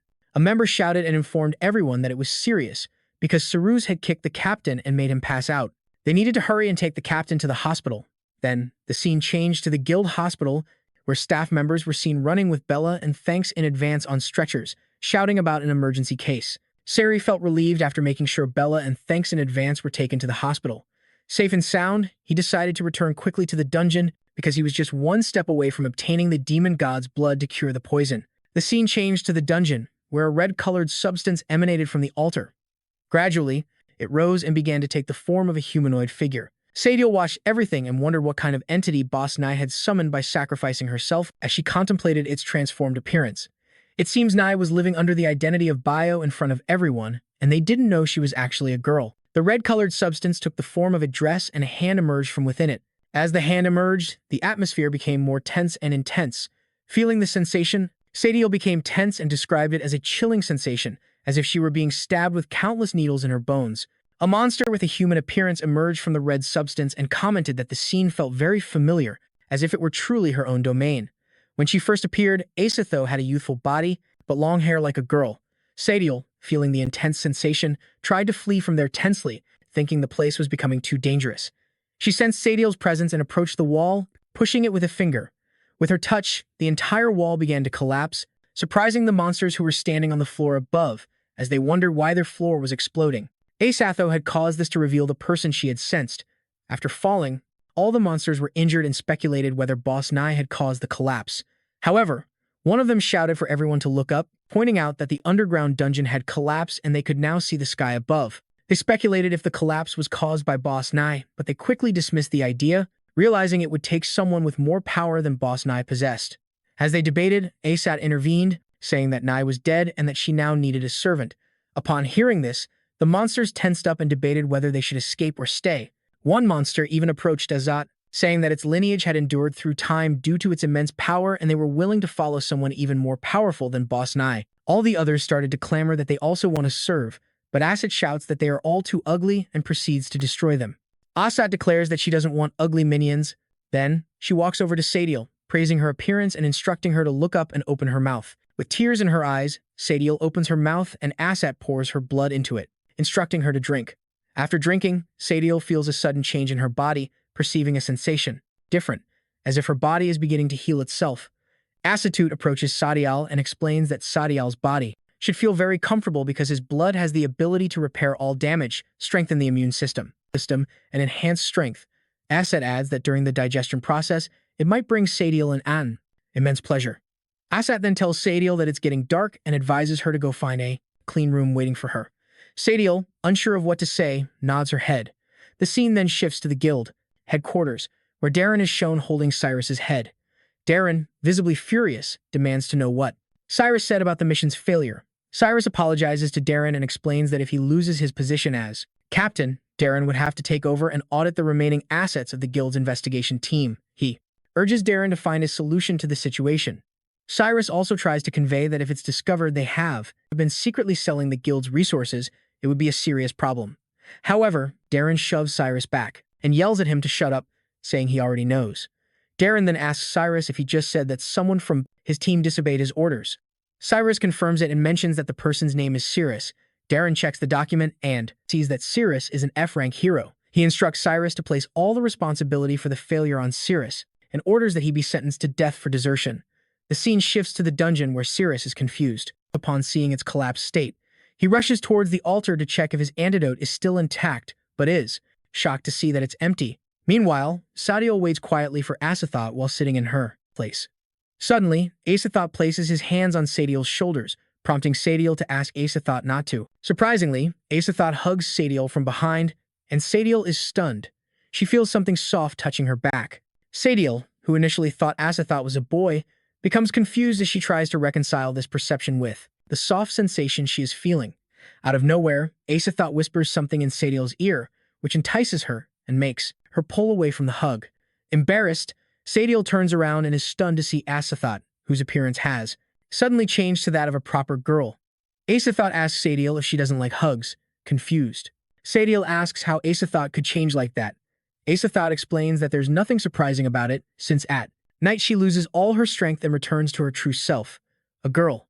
Asathoth also explains that during the night, Sadiel must protect her and eliminate anyone with bad intentions towards her. She warns Sadiel not to try to harm her or escape, as consuming her blood during the day allows Asathoth to resonate with Sadiel's blood, which could cause Sadiel's body to dissolve instantly, even at night. Sadiel feels compelled to obey her instructions.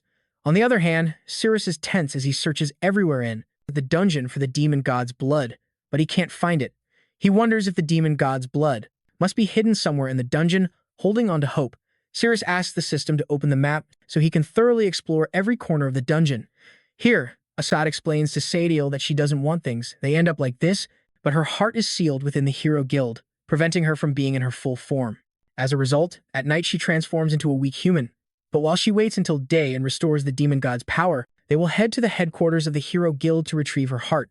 When that happens, every monster in the world, whether by day or night, will once again bow before her power. Suddenly, Sadiel hears footsteps approaching, so she moves to investigate.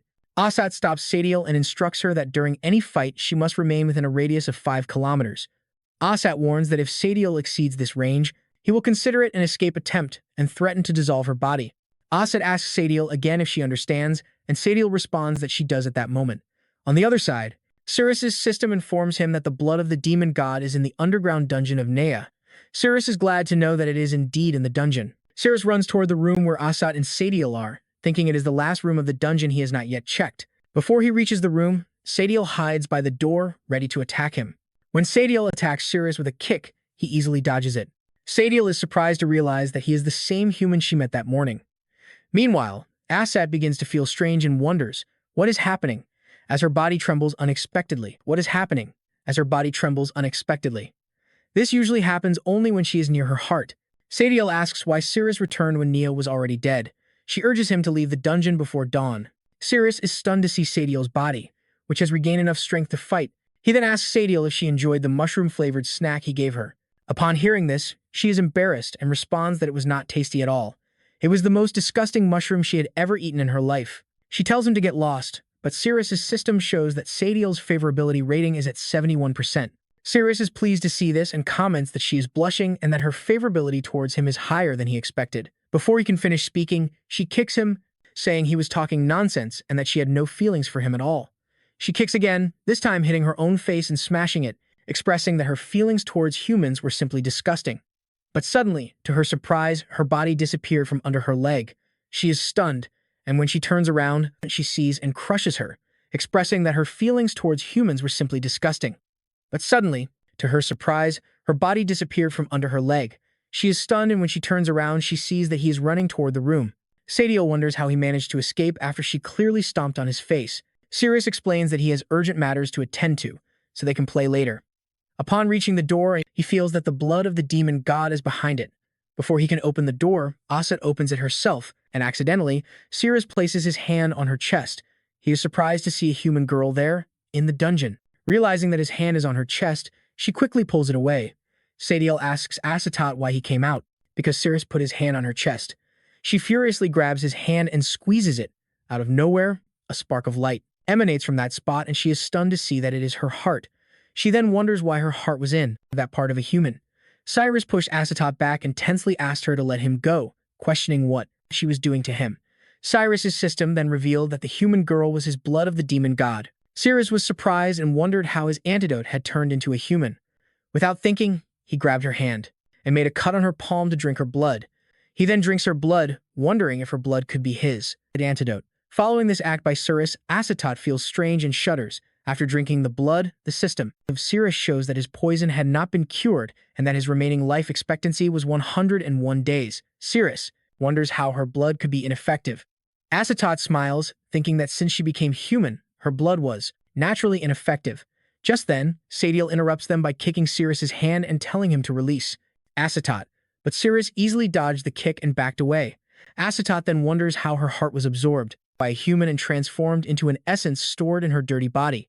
So now, if she wants to regain her power, she has to forcibly absorb that part back into her body from him. After doing so, her body she would dissolve into a pool of blood as punishment for using her power without his permission. Siris then wondered if other fluids from his body could have the antidote effect. He first decided to take her far away, and then consider it more.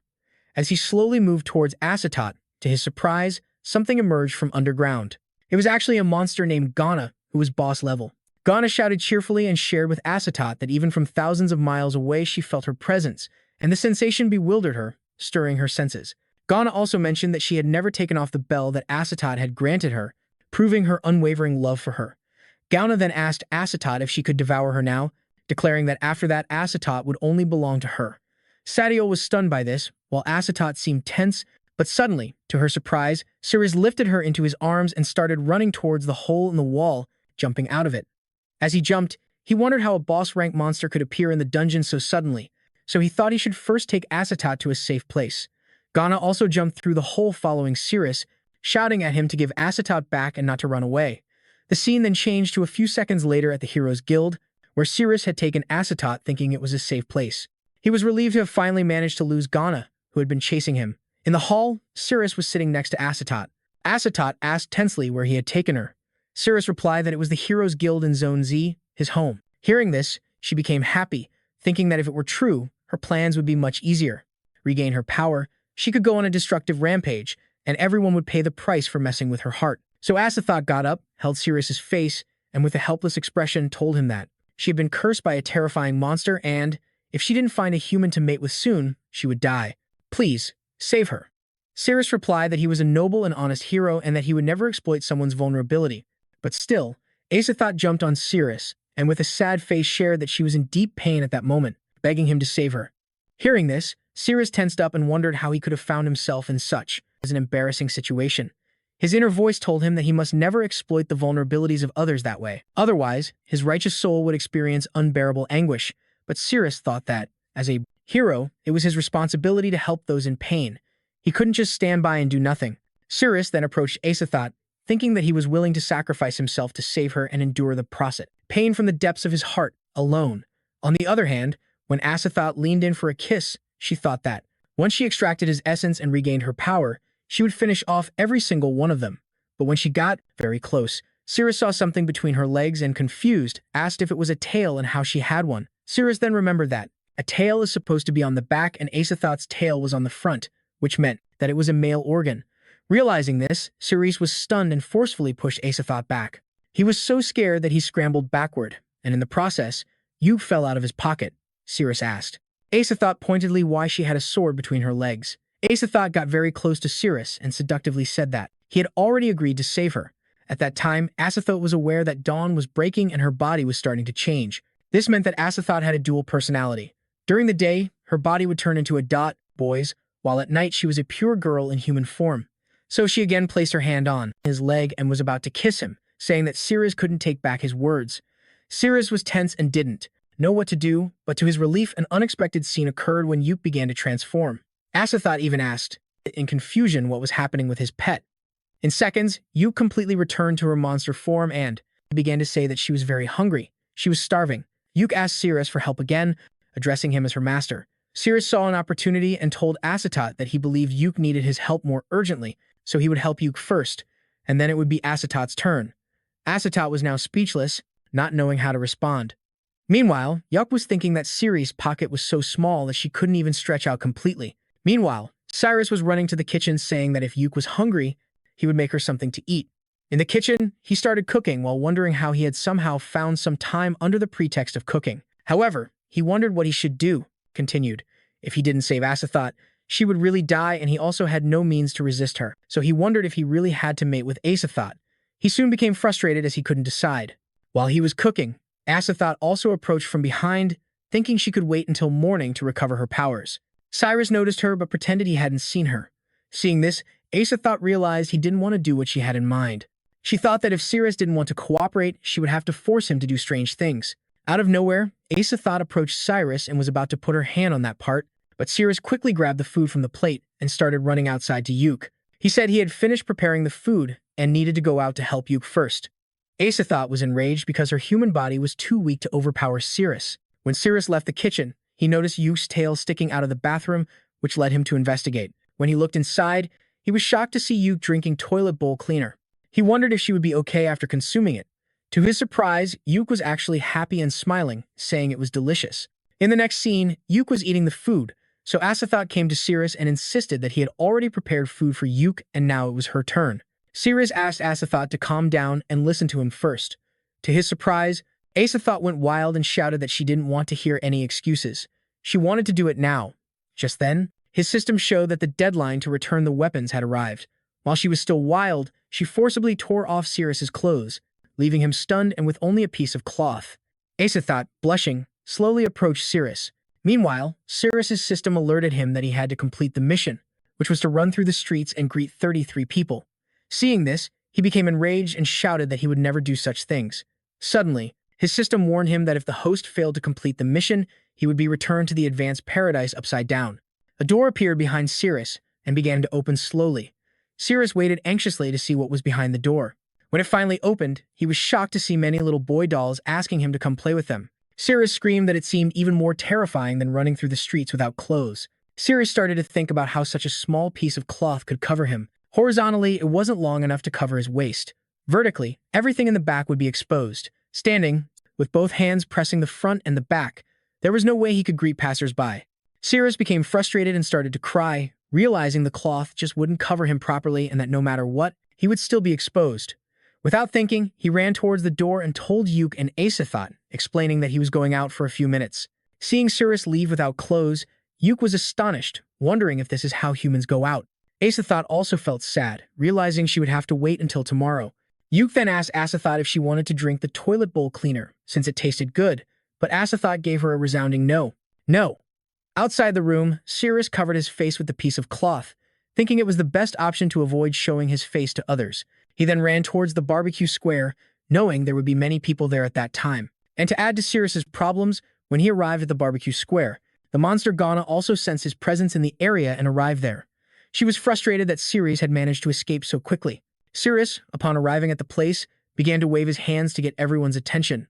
A girl was the first to notice his presence and started screaming that there was a pervert, asking for someone to come and help.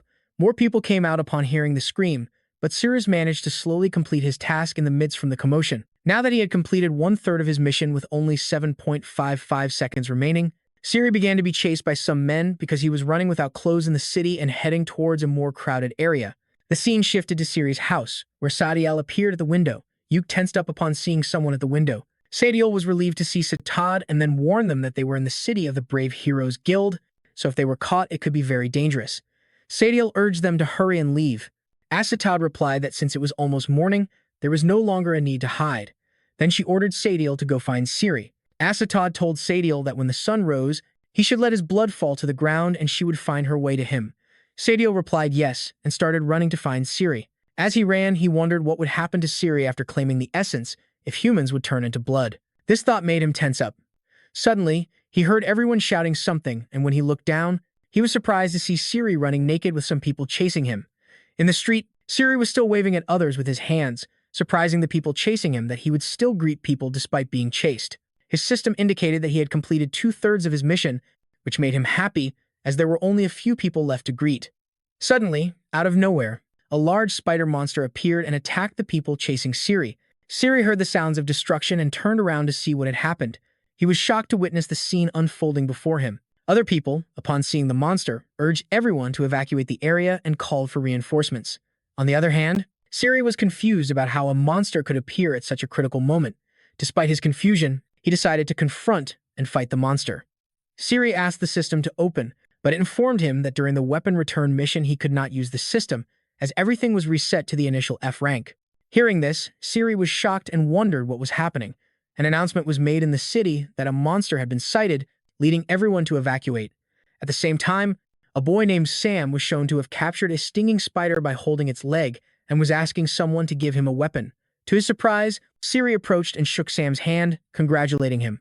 Sam, furiously, asked if he had lost his mind for greeting during the battle and if the monster had taken his pants. Due to Siris' incident, Sam lost his grip and the piercing spider was about to attack him. Luckily, an A-rank hero named Kayak arrived and defeated the piercing monster quickly, saving Sam.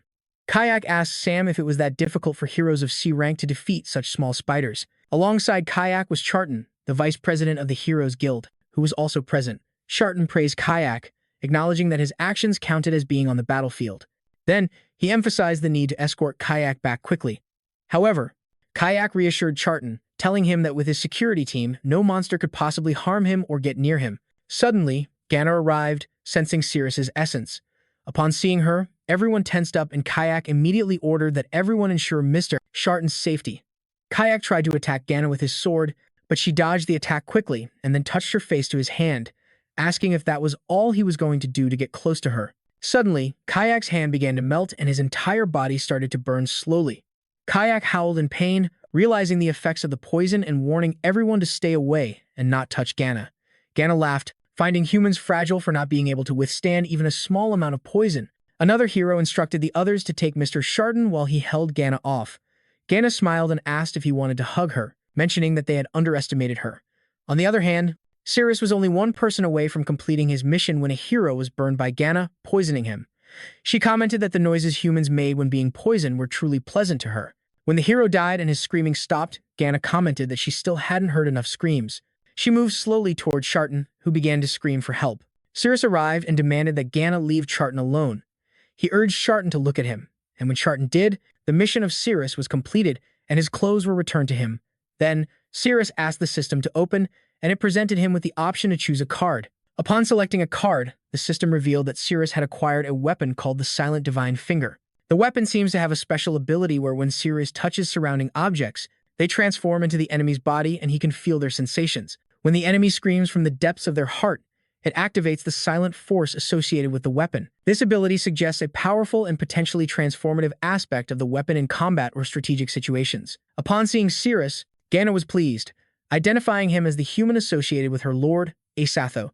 She ran toward him, demanding to know where he had hidden Asatho. Siris replied that he would hand him over. Ganna responded that if that was the case, she would eliminate Siris first and then locate Asatho on her own. Siris set Ganna as his target, and when Ganna attacked him, he dodged and moved away, touching the ground in the process. The moment Siris touched the ground, Ganna felt a strange sensation, feeling as if someone was touching her body. This sensation embarrassed her, making her wonder why she felt that way. She screamed in response to the touch, and her scream level reached 12%, activating the silent force. The force inflicted significant pain on Ganna, leaving her stunned for a moment. She covered her chest and wondered if Siris had really touched her chest just moments ago. She interpreted the sudden impact after her scream as an invisible force, likely Siris' ability. Although it wasn't fatal, it caused her pain, confirming her suspicion about Siris' capability. Ganna declared that her body and mind belonged solely to Lord Asat. She claimed that anyone who touched her besides Lord Asat would face death, and she swore never to make such a treacherous sound again. Ganna expelled all her toxins from her body and gathered them in her hand. She then informed Siris that she would present his charred corpse as an apology to Lord Asat. Siris tensed up as Ganna launched her attack, declaring that he would die in pain as the price for touching her body. Even though Siris managed to dodge the initial attack, Ganna continued to pursue him, trying to grab him from the ground. At that moment, Siris placed his hand on the ground and rubbed it. Ganna screamed again from the intense sensation she felt in her armpit, and this time her scream level reached 43%. As a result, she was struck by a powerful force, causing her great discomfort. Siris also wondered if the sensation was as if he had just grazed her armpit. Meanwhile, Ganna felt pain and realized that the sensation truly hurt, noticing it was several times stronger than the last one. She wondered how she ended up making a sound again when she had resolved to hold back, but this time it was her armpit that was touched. It felt so irritating, and, for a moment, it brought her joy, realizing that even Siris was capable of evoking such sensations just like Lord Asat. Ganna was holding the bell Asat had bestowed upon her and apologized, sorrowfully, wondering what was happening to her. She wondered how Siris, a mere human, could dare to have thoughts similar to Asat. She found it disgusting, because vile humans could never compare to Asat's nobility. Ganna slapped herself to come to her senses and, once composed, she smiled and asked if Asat would forgive her now. On the other hand, Siris was surprised to see Ganna hitting herself and interpreted it as a sign that she might have some mental issues. Ganna commented to the seer that his attack movements were strange, and she declared that now she would get serious. She then drew her sword and prepared to attack. Seeing Ganna draw her sword, the seer wondered if the place where she hid her weapon was even more peculiar. He interpreted the situation, observing that the first time it was her chest, the second time her armpit against the wall. So, logically, if he calculated based on the ratio of distances, his next move would likely be aimed at her back. For some reason, Siris started to run, prompting Ganna to chase him, yelling why he was running now, when it was already too late. She jumped at Siris to attack, but he managed to dodge the attack. The prophetess shouted that his agility was greater than hers, and that he wouldn't let her catch him off guard. Ganna responded by admitting she knew. Then, she shot a web towards Siris. He got caught in the net and struggled to escape by moving around. Ganna said that he couldn't break free and now he had to die. She launched an attack, but just then, Siris managed to free his hand from the web and touch the ground. After touching it, he wondered if he was right, noticing that the sensation he was feeling was similar to touching her inner thigh. Once again, Ganna felt intrigued and tense due to the seer's strange ability. This time, she placed her hand over her mouth, determined not to scream. The seer tried to tickle her more, but she remained firm in not making a sound under any circumstances. She succeeded with the scream percentage, reaching only 1%, indicating that the force wasn't very strong. Ganna was relieved and happy that she managed to hold back, realizing that as long as she didn't scream, she wouldn't be vulnerable to more attacks. When Ganna looked at Siris, she was surprised to see that he had escaped from the web and had slipped away. To her surprise, the seer replied from behind that he hadn't said he was going to escape. Ganna smiled, considering the seer's decision not to flee a foolish move. She then put something in her mouth, while explaining that she had figured out all his attack moves and the opportunity he had to escape just now was the only one. Now, she was determined to overpower him on her own. When she removed her hand from her mouth, it was revealed that she had covered her mouth with a web. Her idea was that by sealing her mouth with a web, she wouldn't make any screaming sounds, making the seer's attacks useless against her. The seer asked Ganna if the place he felt was on her inner thigh, right? Hearing this, she became embarrassed and frustrated, thinking that the seer was a disgusting person for paying so much attention to her body. Siris understood from her silence and explained that after trapping her, he arranged everything according to her body's proportions. Then, he said that next was the battle where one side completely overwhelms the other, and that he would launch a fierce attack on her body to find the sensitive spots or the areas that would drive her crazy. Ganna then thought that his attack had been anticipated by her, so no matter what part of her body was attacked, she would not scream. Siris rubbed his hands on the walls.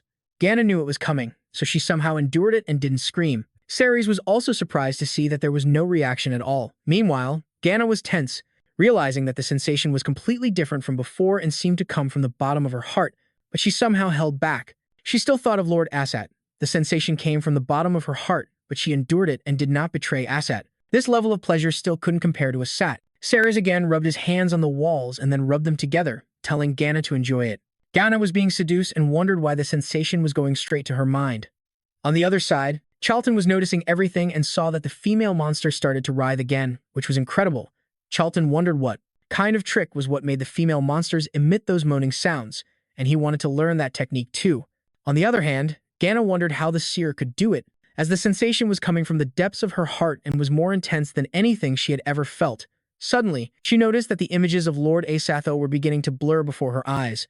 She was determined not to let that happen, as she had to stop it all. There could be no more such thoughts because she belonged to Lord Asatho and needed to compose herself. Siris was also surprised to see that Ganna had not yet made any screaming sounds, as it seemed the emotion was not yet enough. Ganna then infused all the toxins from her body into her weapon and lunged at Siris to attack, thinking that he wouldn't fall easily. Seeing her approach, Siris moved closer to the wall and rubbed his hands together, inviting Ganna to appreciate his skills. This made Ganna tremble again and writhe on the ground as she endured it. She tensed up, feeling overwhelmed by the intense sensation, unable to move even a little. So, she thought she had to eliminate the seer quickly. Otherwise, Lord Asatho would disappear from her heart. With determination, she threw her sword at the seer to take him down, but somehow the seer dodged the attack. Ganna had already anticipated that the seer would dodge, so she released the toxins from her sword when she was near the seer. She thought the seer couldn't possibly dodge the toxin in such a tight space, and when the toxins cleared from the place, Ganna realized that at such a close distance, the seer would have had no chance to escape.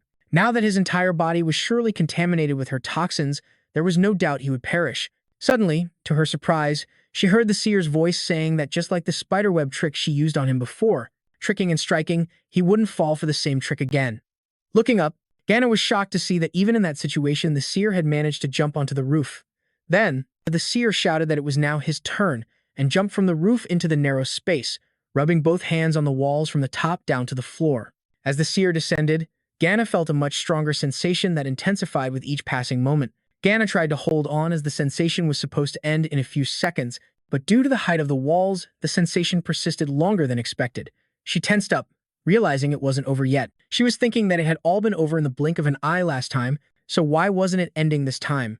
She hoped it would end soon, but now she was reaching her limit and, finally, before screaming, she apologized to Lord Asatho, as she couldn't hold on any longer. She screamed with all her might, and the seer's system showed that the scream value was 100% this time. Even the locket that Asatho had bestowed upon her broke, causing a powerful explosion in Ganna's surrounding area.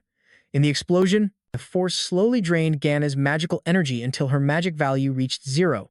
She transformed into a small spider. Siris' system returned the weapon, indicating that the enemy had been defeated, so it was recovered. Siris walked over to Ganna and picked her up in his hand.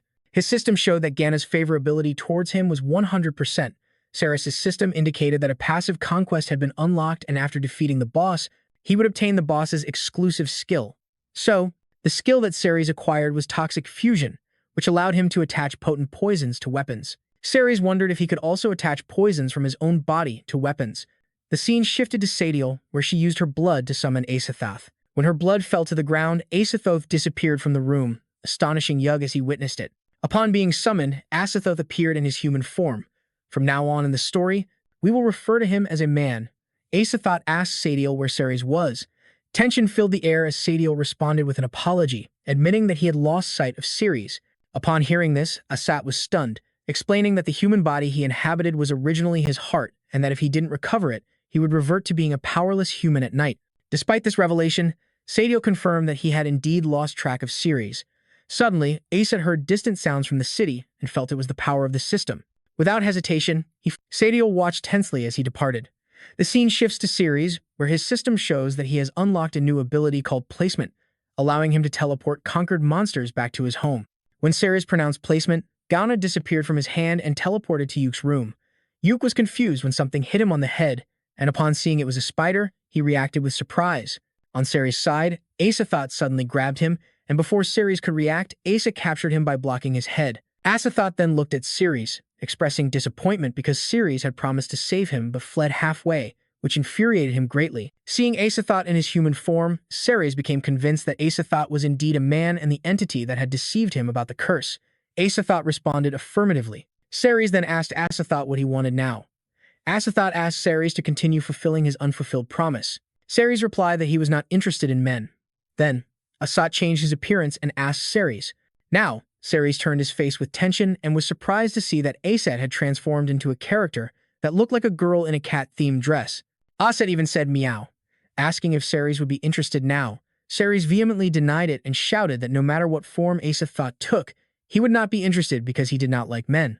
Siris tried to hit Asat, but Asat blocked him by grabbing his fist and twisting it slightly, causing Siris pain. Asat persisted, mentioning how humans were often interested in things like cat ears and black stockings, suggesting they could have fun together. However, despite his efforts, he was rejected, which saddened him deeply, hinting that he might have to resort to more drastic measures. Asathoth licked Siris' finger, which made him indicate that he was serious, telling him not to lick. Asathoth expressed happiness at the taste of Siris' finger as he licked it. Siris tried to escape, but Asathoth stopped him with his power, asserting that Siris could not escape no matter what he tried. Asathoth then flew into the air, mentioning that he had long surpassed the system level. So if Siris wanted to flee, Asathoth encouraged him to do so as much as he wanted, because in the end, it would lead to the same result. Then, Asathoth asked Siris if he would try to immobilize him and increase his own speed. Siris replied that he did not want to use the system to target men, as that would cross a moral boundary for him as a human. Shortly after, Asathoth lifted Siris' body and jumped on him, stating that the blood in Siris' veins was his. Despite his efforts, he was rejected, which saddened him deeply, hinting that he might have to resort to more drastic measures.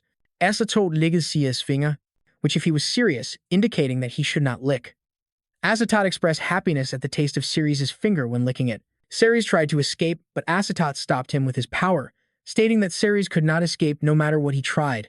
Asathoth then flew into the air, mentioning that he had long surpassed the system level. So if Siris wanted to flee, Asathoth encouraged him to do so as much as he wanted, because in the end it would lead to the same outcome.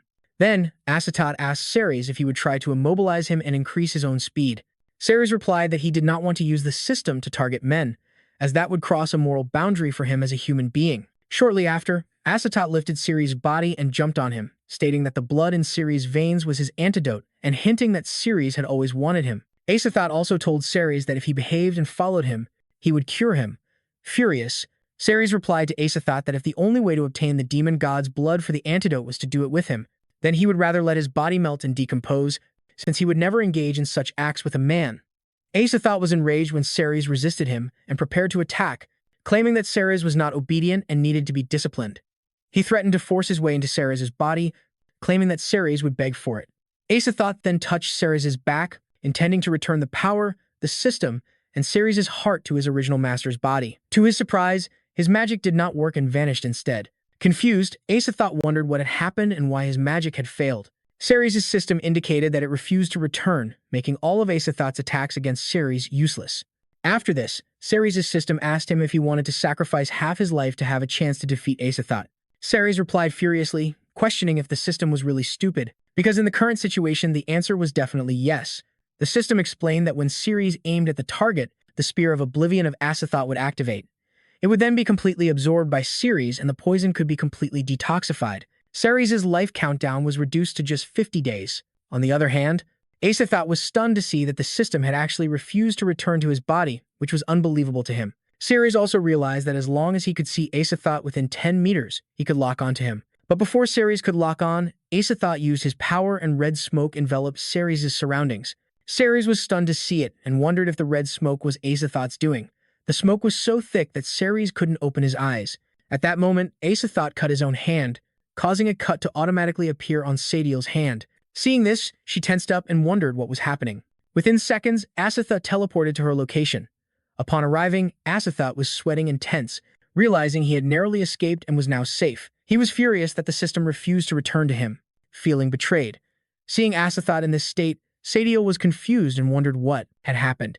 Asathat also realized that his location was probably locked by the system. On the other hand, Siris was surprised to see that the system had locked Asathat's location, but he was also stunned to see that Asathat had managed to move so far in an instant. Sadiel tensely asked Asathat if he was sweating because he was injured. Asathat replied that no one else in the city could harm him, and since she had drunk his blood, their bodies were resonating with each other.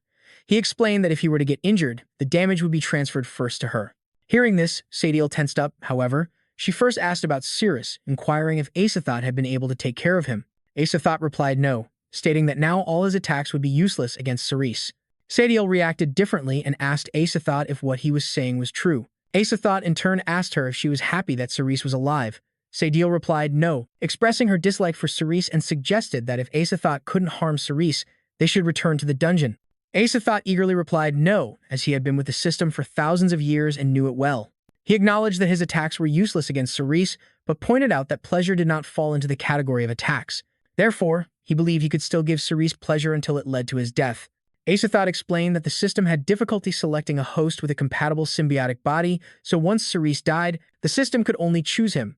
He added that once he became human again, the system would not be able to locate his position. Asathat then ordered Sadiel to go find Siris again during the night. Asathat asks Sadiel if she has learned transformation magic yet. Sadiel replies that she has, so Asathat asks her to try it on him. While Sadiel was performing her transformation magic on him, he shared that at night he would lose all his magic, so he had to depend on her to maintain his transformation. After the transformation, Asathat became a female character again. Asathat, happy because it wasn't bad, and with the transformation, Siris wouldn't be able to recognize him. He also assured her that humans always like to do things like heroes saving beauties, so let's let Siris play the hero once. Then he could make a reasonable move and find an opportunity to get close to Siris. Sadiel confusedly asks Asathat if he could really finish off Siris in a pleasurable way. Asathat replies that he could and asks her how she thinks he died. This implies that Asathat also died because of a girl who gave him pleasure, and every time he remembered that the system had abandoned him, he would become very enraged, screaming and asking why the system rejected him. He couldn't understand what was so special about Siris. On the other hand, Siris was wondering that he only had 50 days left to live. As long as he found Asathat within that time frame, he could be cured and survive. Since time was crucial, he needed to hurry. Suddenly, his heart began to act up again, and Siris realized the poison in his body was acting up. This time, it affected his feet, and he felt a burning sensation in his little toe. He fell to the ground, howling in pain, and slowly passed out. Seeing this, Charlton ran towards Siris, wondering what had happened. Then, the scene changed to some time later, when Siris woke up and saw that he was in a hospital. Even the hospital orderly, upon seeing him awake, was happy and shouted for his assistant to go inform Mr. Charlton about this. Siris asked the orderly who had brought him to the hospital. The ward boy replied that it was Mr. Charlton, the vice president of the guild, who brought him there. Upon hearing this, Siris was surprised. Just then, Charlton entered the room. Charlton then asked Siris if he remembered saving the life of the fat guy who was surrounded by a large burrowing spider. Siris remembered the face and replied that he did. Then Siris asked how long he had been unconscious. Charlton replied that he had been unconscious for 13 hours. Hearing this, Siris was shocked and asked if it had really been that long, as it felt like his body had been exhausted from fighting for so long. Mr. Charlton apologized for his impatience and carelessness, expressing his hope that he hadn't troubled Siris any further. Seeing the sincerity from Charlton, Siris asked if there was something the vice president needed from him. Charlton replied that he had witnessed Siris's battle with the female spider monster and was impressed by his exceptional magic. Siris then asked what the vice president wanted. Charlton shared that as men get older, some abilities tend to decline and they lose interest in certain things. However, he saw Siris's battle and found it very impressive and intriguing. He expressed that if he could learn Siris's skills, it would surely rejuvenate him and help him escape the suffering of the past 10 years. Siris still didn't understand what the vice president really meant. Charlton pleaded with Siris to teach him the magic and accept him as his disciple. Siris was shocked to hear that the vice president of the Adventurers Guild wanted to be his disciple. Siris thought that if he became Charlton's master, their relationship could leverage the resources of the Heroes Guild to locate Asatad, which would undoubtedly be useful. However, he soon realized that it was a system ability, so he wondered how he could teach this skill to Charlton. Siris then asked Charlton if he could accept that his magic was very difficult. Charlton replied that no matter how difficult it was, he had to try, because as the saying goes, the master teaches the way, but the effort depends on the individual. He promised to do his best to learn it, even if it cost him his life. Siris told Charlton that the magic he witnessed needed to be practiced starting from the fingertips. Charlton suddenly bowed to Siris and sincerely asked him to accept him as his disciple. He also told Siris that this news should not be spread. After all, he was still the vice president of the Adventurers Guild. Siris replied that, as his master, he understood. Suddenly, at the door, Charlton's secretary, Daisy, arrived and said she had something to report to him. Charlton asked her to come in, then she showed him the order, stating that Siris had been convicted of desertion and sentenced to death. Siris asked in confusion, "What? Why?" Daisy replied, "The document shows that Siris disobeyed the orders of the captain in the Siris squad. He left without permission, which led to the mission's failure." Charlton turned to Siris and said, "The matter is quite serious, but I will try to handle it, since Siris was his master." Siris reassured Charlton, telling him that he didn't run away, as he had stayed to take care of the dungeon boss. Nay. Daisy replied that she had found information about the squad's retreat and mentioned that he, an F rank, B a C rank, and Mark a B rank, had defeated an S rank monster. She found this achievement unbelievable for them. Siris asked Daisy to send someone to confirm his statement. Daisy replied that the dungeon was empty at that moment because she had already sent someone.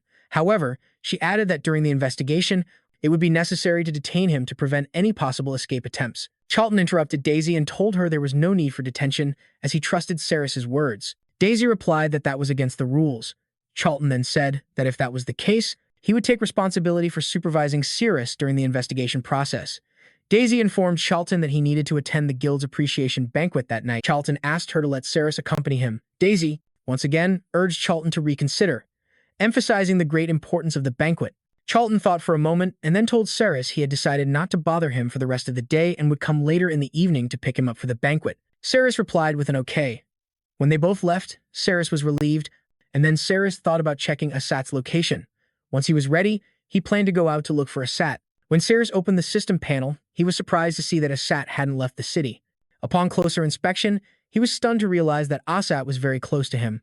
When Siris thought about it seriously, he was shocked to realize that Asat was none other than the one in his house. He ran tensely back to his home and, upon entering, found that no one was in sight. Moving further inside, he discovered that Ghana was still there, but Yuk was nowhere to be found in the house. So Siris figured that Yuk had been captured by Asat. The scene changed to Asat and Yuk, where Yuk was confused and tensely asked where she was. Asat smiled and replied that they were at the auction house for monsters and humans. Siris was running towards the place where Asat's signal was displayed and noticed that half an hour had already passed since he had last moved, indicating he was very close to him. Suddenly, the marker showing Asat's location disappeared, and Siris realized he wouldn't be able to track Asat at night. As Siris moved forward, he was attacked by someone, but he easily dodged the attack and wondered who was targeting him now. The person's name was Raka, and explained that this was the territory of the Starlight Cavalry. He warned Siris that intruders, whether they were heroes or monsters, would be dealt with without mercy.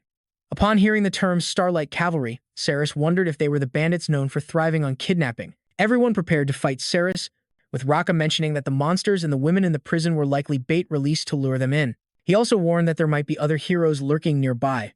They decided to capture Siris and interrogate him. Siris wondered if the female monsters they mentioned was Yuk. He thought it was the perfect opportunity to ask them if they had seen a perverted male monster in the area. Suddenly, his system displayed a reminder that the weapon return mission would begin in 2 minutes. Siris felt tense because if he entered the weapon return mission, his stats would revert to their initial E-rank state. Therefore, he decided to end the situation quickly within the remaining 2 minutes. The scene changed to Yuk, who was trying to free herself from the handcuffs, but couldn't due to a restrictive magic on them. She also shared that without a man's sustenance, her body grew too weak. She wondered if she should return to where her master lived. As Satos asked Yuk, being a monster, didn't she want to go back to the dungeon? Yuk replied that as a Ling Lang lizard, she naturally depended on the essence of males. She chose a stronger guy and preferred human lairs to monster caves, adding that the wine in the bottle was extremely delicious. Suddenly, to Yuk and Asat's surprise, there was an explosion in the wall and a guy was thrown into the room. Siris arrived there, relieved that everything was finished within the 2-minute time frame he had. Then, Siris said that if they had just handed over the keys earlier, they wouldn't have ended up getting a beating. Just then, his system showed him the weapon return mission, which required him to spank someone's butt 10 times until they made a sound. The guy, however, was already out cold. The guy had already fainted. Siris realized he shouldn't have hit him so hard. Asad asked Siris to save him, but Siris hesitated, realizing they were on the outskirts where monsters could appear at any moment. Without the system's power, it was very dangerous. He decided to focus on completing the mission. He first removes Yuk's handcuffs and spanks her on the butt, which makes her scream. "Pervert." She asks what he is doing. Siris replies that to ensure their safe exit from the place, he needs to give her a spank on the butt, so please don't resist. Asat smiles and thinks to himself that Siris was definitely not a good guy. Dealing with this type of person, all he needed to do was flirt a little with him. Siris would fall for it. Asat couldn't believe Siris would come up with such an absurd excuse just to take advantage of her. Asat, now a girl in front of Siris, asks him to unlock her, also assuring him that as long as he saves her, she doesn't mind if he spanks her and is even willing to offer herself to him. So Siris agreed, but the moment he unlocked the handcuffs, Asat jumped at him and hugged him, crying. She told him that she had been violently kidnapped and brought there. She was so scared because they had threatened to sell her to the goblins. Asathat also told Siris that now that he had rescued her, she would be all his. The moment he said it, Siris slapped Asathat on the buttocks, but she didn't scream. Seeing this, Siris tensely asked why she wasn't making any sound. Asathat gets close to Siris and strangely asks him to do it again. Siris tensely considers denying her request, but before he can answer, his system shows that because Asathat made no sound, he had been frozen for 5 minutes. As Siris falls to the ground frozen, Yuk crawls over to him and holds his head, expressing that she feels very uncomfortable and urgently needs his body, essence, and blood, otherwise she might collapse and die. But Siris was already completely frozen by then, and even his eyes were starting to close. He somehow managed to open his eyes and saw Yuk kissing his neck. Seeing this, Asathat got angry and yelled at Yuk, calling her a shameless mage for taking advantage while she wasn't looking. Asathat moved to slap Yuk, but before she could, Yuk tied Asathat up in her tail. Yuk replied that Siris was her master, not Asathat's, and besides, she was the one who got there first. Asathat was furious, but she couldn't do anything and wondered if it were daytime she could have easily pushed Yuk away. So Asathat decided to forget the situation. Realizing the priority was to get the system back instead of arguing with Yuk, Asathat then suggested a three-way romance and moved very close to Siris. Seeing this, Siris wondered if Asathat was really being held against his will, questioning why he felt the need to engage in such actions with him. Meanwhile, Sadiel sat in the upper part of the room, observing everything and wondering if Asathat truly desired this interaction with Siris, feeling the sensations in his body as if they were shared with her own. Asathat shared that it had been a long time since he had played like this. The more Asathat continued, the more Sadiel felt the same intense feelings and became increasingly seduced. Here, Asathat asked Siris to slowly bend his hand and apply a little pressure, which made Sadiel experience even more intense sensations. He noticed his body starting to feel numb and getting chills all over. Asathat then gets closer to Siris's private area, which makes Siris tense up and hope he won't touch that area. Meanwhile, Sadiel started to feel as if he was holding something in his hands. Suddenly, upon feeling the grip, Siris recognizes it as familiar and on closer inspection realizes that it is none other than Sadiel. Seeing Siris furious, Asathat wonders why the look in Siris's eyes has changed. Asathat realizes that it's the technique he inadvertently used, which means he has been discovered. Tense, Asathat calls for Sadiel. When Sadiel arrives, Yuk senses danger and transforms into her small form, running to Siris and asking for protection. Asathat asks Sadiel to get him out of there quickly because he's been discovered. Sadiel agrees and prepares to act. Siris was surprised to see that Asathat had actually transformed into a girl to get close to him and realized he was lucky to have discovered it. However, since he couldn't use the system's abilities, there was no way he could pursue Asathat. By the time Siris recovered from being paralyzed, Asathat had already fled far away. Siris decided to focus on completing his mission first, planning to pursue Asathat once he regained access to the system. However, in the future, especially at night, he resolved to be cautious of any person of the opposite gender who approached him. The scene then shifted to a Z security gate, where Daisy, Siris, and their teammates were waiting for Siris. Upon seeing them, Siris was confused as to why they were there. Siris approached Siris and showed him the warrant, stating that he was being arrested for desertion and must accompany them. To Siris's surprise, Daisy intervened and explained that she was the vice president's secretary, Sharton. She informed them that they had investigated the new dungeon and found it empty, contradicting the accusation against Siris. She also shared that the revocation process had already begun, so they couldn't arrest Siris now. She explained that Siris was scheduled to attend the guild's appreciation banquet later on. Meanwhile, Siris was counting the number of members Siris had with him, but suddenly, Siris furiously slapped Daisy, shouting that she was clearly lying. Because only A-rank captains and above could attend the appreciation banquet, he accused her of falsely claiming to be the vice president's secretary. Siris also yelled that he himself was the president and ordered her to leave. Then, Siris threatened Daisy, saying that if she kept causing trouble, he would throw her into the interrogation room with Siris. Siris told Daisy to go and ask the vice president for authorization and to bring the notice of revocation to rescue him, as he believed Sharton would surely help. Siris also asked if she could do it in 20 minutes. Daisy replied that 10 minutes would be enough. Siris praised her for that and said he would make them apologize, punishing him severely. Then, the scene shifted to the interrogation room, where everyone surrounded Siris. Siris asks Siris if he remembered how he injured his right hand. Siris remains silent, but not answering. Siris reiterated that he had bravely led his team into battle against the monster Nai. However, Siris attacked him from behind to escape, which gave Nai an opportunity to strike, resulting in the deaths of most of his team members. Siris explained that he sacrificed his right hand to save the lives of the remaining team members. Siris furiously asks Siris if a coward like him deserves to live or die. Siris replies that a coward who runs when facing the enemy deserves to die like an animal. Upon hearing this, Siris becomes enraged because he realizes Siris is implying that he himself is a coward. Siris asks his teammate to bring the hammer to the table. At that moment, Siris wonders if 10 minutes have already passed, which means the secretary should be arriving soon. However, the problem was that he still didn't have access to the system, so he had to endure the situation for the time being. Suddenly, to his surprise, Yuk calls out to Siris. Confused, Siris asks, "What does she mean?" Yuk explains that Siris couldn't hurt her because she had absorbed some of his blood essence, which had restored a bit of her magical power.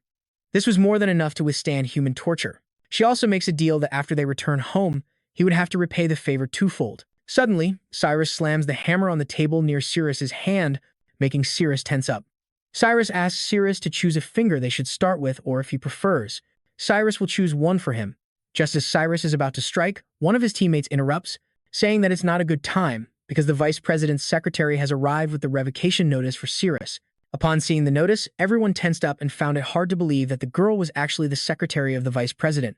Even Siris was surprised and wondered how an F-rank hero could have contact with someone at the vice president's level. So, one of the guys asked if they should release Siris, since using torture after receiving a revocation notice was illegal. Everyone prepared to release Siris, but Siris told them to stop and asked them to bring him the notice after half an hour. Since he hadn't received any revocation notice yet, Siris claimed he knew nothing about it. Siris was enraged by Siris's actions, while Siris, with a determined expression, shouted that Siris must pay the price. Outside the interrogation room, Siris's teammates shared that the captain hadn't come out yet and that they didn't have permission to enter. Daisy asked them to step aside, as she would go in alone and show the notice of revocation. One of them replied to Daisy again, saying it was the interrogation room and that she had no right to come and go as she pleased. Inside the room, Siris struck Siris's hands with a hammer, but to his surprise, Siris suffered no injuries from the blows. So, Siris wondered what had happened, since there were no broken bones, no bloodshed, not even a scratch on Siris's skin. Outside, Daisy was arguing with the guard. Suddenly, out of nowhere, Charlton arrived and asked the guard if he had the right to enter the room. Seeing this, the guard tensed up and moved away from the door. Charlton kicked the door open, and upon entering, he saw Siris about to hit Siris with a hammer. Siris was stunned and tensely asked why the vice president was there. Charlton showed the notification and explained that it was the revocation notice for the arrest warrant for Siris, instructing them to release Siris immediately. Siris dropped the hammer in tension and agreed to free Siris. They then released Siris, and Charlton explained that, as a captain, Siris had abused his power by torturing a subordinate. Charlton warned that if the matter were investigated, Siris would most likely be stripped of his captain's position at the very least. A frightened Siris replied that he hadn't received the revocation notice, which was why he had taken action. Siris also mentioned that his teammates could testify for him, but surprisingly, none of them dared to do so because they didn't want to offend Vice President Charlton. He furiously asked what Siris had to say now, leaving Siris speechless. Siris was also thinking about what to do next, considering he could only go and ask his brother for help. Siris stood up and said he could testify that Siris hadn't seen the revocation notice, and that he wouldn't pursue the matter of Siris's arrest. Siris then insisted that Siris and the others should bow and apologize to the secretary. Confused, the secretary wondered what Siris was doing. The scene then shifted to a few minutes later, where everyone from the Crusader squad was bowing before Daisy. Siris stood by with a stick in his hand. They all apologized to Daisy, while Siris furiously commented that they dared to treat such a beautiful secretary badly, and then he began to hit everyone on the butt with the stick. As they all screamed in pain, Daisy, watching this, blushed and smiled while thinking about Siris. They all shouted that they were wrong and wouldn't dare do it again. With that, Siris's mission was complete, so he informed Siris that the issue between Siris and Daisy was resolved. Hearing this, Siris tensely asked what Siris meant. Siris furiously grabbed Siris's hand and demanded they settle their own score. Now, Siris tensely asked Siris if he wasn't saying he wouldn't pursue the arrest matter. Siris angrily replied that this was about Siris hitting his hand with a hammer, and as he said this, he tightened his grip. Because of this, Siris began to howl in pain and was begging Siris for forgiveness, saying he wouldn't do it again and to spare him. Siris responds with an all right and breaks Siris's hand by slamming it on his knee. With that, Siris's left hand was also broken. His teammates started to get scared and nervously asked if he was okay. Siris also said that he was now forgiving Siris. Charlton informed Siris that Daisy would take him to the banquet, as Charlton needed to first meet with an envoy from the Holy See. A confused Siris asks, "What is the Holy See?" Charlton explains that they established the church with a mission to eliminate all evil thoughts from the world. They possess unparalleled purification magic, capable of removing any toxin from the body. The scene changed to an appreciation banquet hall, where the saint named Mia from the Holy See was arriving at the party with Charlton. Upon seeing Mia, two guys started talking about her because her dress was very revealing. They wondered if it was a bit inappropriate for a saint to dress like that. Suddenly, Mia stopped and looked at them. They were stunned, realizing that Mia had heard them. Mia then said that her doctrine was to eliminate all wicked thoughts in the world. She explained that to eliminate wicked thoughts, one must fully understand them. That's why the people in her Holy See dress that way. She then asked the guys not to look at her with their filthy eyes. Upon hearing this, Charlton became enraged and ordered the guard to slap them 10 times. Hearing that, they immediately started to apologize. Mia intervened and told Charlton there was no need for that. She explained that if they punished those two guys, then everyone in the hall would have to be punished, except for the chairman. Charlton was stunned, asked how he was different from the others. Mia responded to Charlton, saying that while his mind was in confusion, his body didn't react much, unlike the others who reacted strongly and had a surge of evil thoughts. Hearing this, Charlton blushed and replied that he was a pure-hearted person, so he had some self-control. Everyone started murmuring and commenting that they had heard the vice president was impotent. The scene changed to outside that hall where Daisy and Siris arrived. Daisy commented that this was the place they needed to come to, so they should go inside. Upon entering, Siris asked if the Holy See's purification magic was powerful. Daisy answered affirmatively, saying it was their unique magic, and explained that from lost limbs to diseases and severe poisoning, they could cure everything. She also mentioned that being a hero was a high-risk profession and that every region's Heroes Guild wanted to partner with them, but they had all been rejected. She shared that they didn't use their magic easily, even if someone needed help, all because of their evil thoughts. Siris wondered if they could cure his poison, so he decided he had to go find them soon. Upon entering the hall, Siris saw many people gathered in one place, so he asked Daisy about it. Daisy replied that she didn't know what was going on. Charlton then arrived and explained that the Saintess was testing their eligibility to collaborate with the Holy See. He also mentioned that if someone passed the test, the collaboration would be possible and their Zone Z Heroes Guild would gain significant strength. The scene then shifted to Mia, who pointed at something and explained that it was her Holy See's treasure, the Sacred Evil Heart. Once inside, the gems would reveal the level of evil thoughts in that person's heart.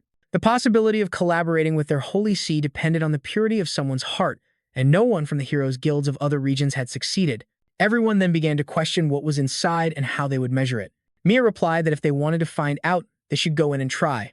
Suddenly, a guy named Logan, the captain of Team 7, stepped forward and declared that he would try it because he had a pure heart and had never done anything shameful. As he walked towards the test, Mia smiled. Upon entering, Logan was surprised to see a Catwoman who was his weakness. He felt embarrassed seeing her magnificent assets. Suddenly, out of nowhere, she got very close to him. He tensed up and wondered when she took the initiative to get so close to him. She simply said, "Meow," and he felt seduced, saying she was quite magnificent and that he wanted to pet her. The Catwoman asked what he wanted to play. Logan replied that he wanted to play with her magnificent assets. She asked him to stop, as it was disgusting, and kicked Logan out of the tent. As he came out, he was howling in pain because he had hurt his chin. On the gem, it showed 88% evil. Mia was surprised to see this, realizing that Logan was definitely a person with many impure thoughts. The others also became tense upon seeing the high percentage of evil thoughts, indicating that there was something dangerous inside that tent. A guy named Owen, the captain of Team 6, stepped forward and declared he would go check it out, confident that he could handle whatever was inside. However, he was also kicked out soon after, and it was revealed on the gem that Owen had 92% wicked thoughts. Similarly, many people came forward claiming that they could handle it, but everyone's wicked thought percentage was above 80%. Mia thought it was a waste of time because there wasn't a single person with a percentage below 80%. Everyone was morally compromised on the inside. She believed that no one would be able to pass the test. At that moment, Siris took a step forward and announced that it was now his turn. Mia felt relieved, knowing he was the last person to take the test. When Siris went inside, he was confused to find a Catwoman inside. The Catwoman approached Siris and asked him what he wanted to do. To her surprise, Siris placed his hand on her face and pushed her back, saying that he didn't appreciate another woman proactively approaching him. In reality, deep down, Siris was thinking that he should be cautious as there was a high probability that this was Satan again. Even the Catwoman was stunned and commented that he was the first man to proactively reject her. Outside the tent, Mia was stunned to see 0% on the gem, as it was the first time she had seen someone achieve such purity. The person seemed as calm as water. Inside, Siris was cautious, still unsure of her identity. He asked the system to begin in order to confirm. Siris' system asked if he wanted to lock onto the enemy and use the Spear of Oblivion of Asathoth. Siris felt tense because he knew he only had one chance. If he messed up and faced Sadat again, he would be doomed. On the other hand, the Catwoman was bewildered. It was the first time a man had rejected her and even pushed her away. She also noticed that he was staring at her intently, but there was no trace of wicked thoughts, and he seemed somewhat hostile towards her. The Catwoman started to bite her finger, frustrated because the rejection from Siris was more annoying than those who simply covered their bodies, seeing it as a rejection of her charm. Determined, she decided to find a way to make Siris's heart pound. Meanwhile, Siris thought he needed to find a chance to check if she had any malicious features. Suddenly, she leaped towards Siris, jiggling her chest in an attempt to seduce him, and told him not to look at her with such hostility, suggesting that a warm, soft hug might help them connect. But as she moved in for a hug, Siris dodged and moved away. Seeing this, the Catwoman became frustrated at being rejected again. Undeterred, she rushed at him again for a hug, but this time he dodged her. As she leaped through the air hoping Siris would feel her softness, he avoided her once more. Siris thought the angle would be just right to check if there was anything under her clothes.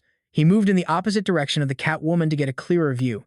As he got closer, his eyes landed on her magnificent chest, which made him blush involuntarily. However, he remained determined to look for any hidden features first. The woman. Catgirl also noticed that even as Siris dodged her, he continued to stare at her chest. After avoiding her, he stopped moving and she also stayed in place, pondering why Siris had no evil thoughts. Siris also felt tense because he couldn't look away from the Catgirl's magnificent chest. Then, she asked why he was staring at her chest like everyone else and why his body also reacted, but there was no trace of evil thoughts in his heart. She shouted again, demanding to know why he was so calm. Siris calmly replied that it was because he was an upright person. He had no lecherous thoughts about her body. He explained that breasts were a natural thing in his world, providing milk for survival. Siris looked at her chest with a heart full of gratitude. Upon hearing his explanation, she became happy and blushed. She felt a dazzling and strong light emanating from Siris and believed that he had always been that type of person. She finally pictured herself as small before him, realizing there was a significant gap between them. The Catgirl told Siris that he had passed the test and could leave now. Hearing this, Siris wondered if she was really letting him go and if she truly wasn't Azathoth. He cheerfully said goodbye and left. As Siris left, the Catgirl wondered if her training wasn't enough, which was why she couldn't seduce him.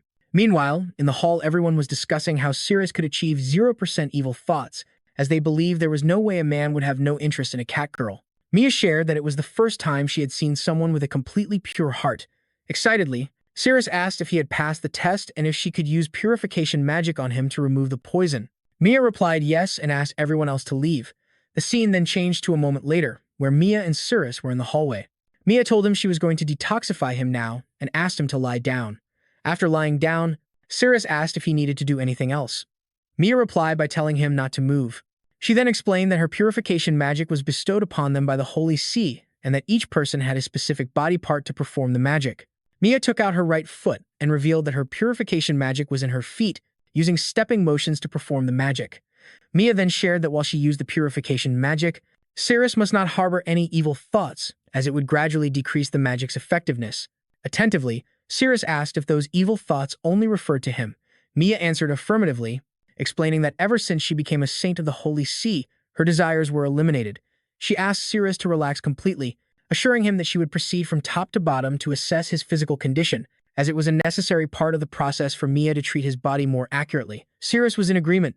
Mia began to move her feet around his hand, adjusting and performing her purification magic. Upon seeing this, Siris thought she might be trying to use her foot to reposition his hand, so he tried to help by moving her himself. In response, Mia yelled at him not to move and assured him she would handle it alone. Mia emphasized that any movement from Siris could affect her ability to cast the magic effectively.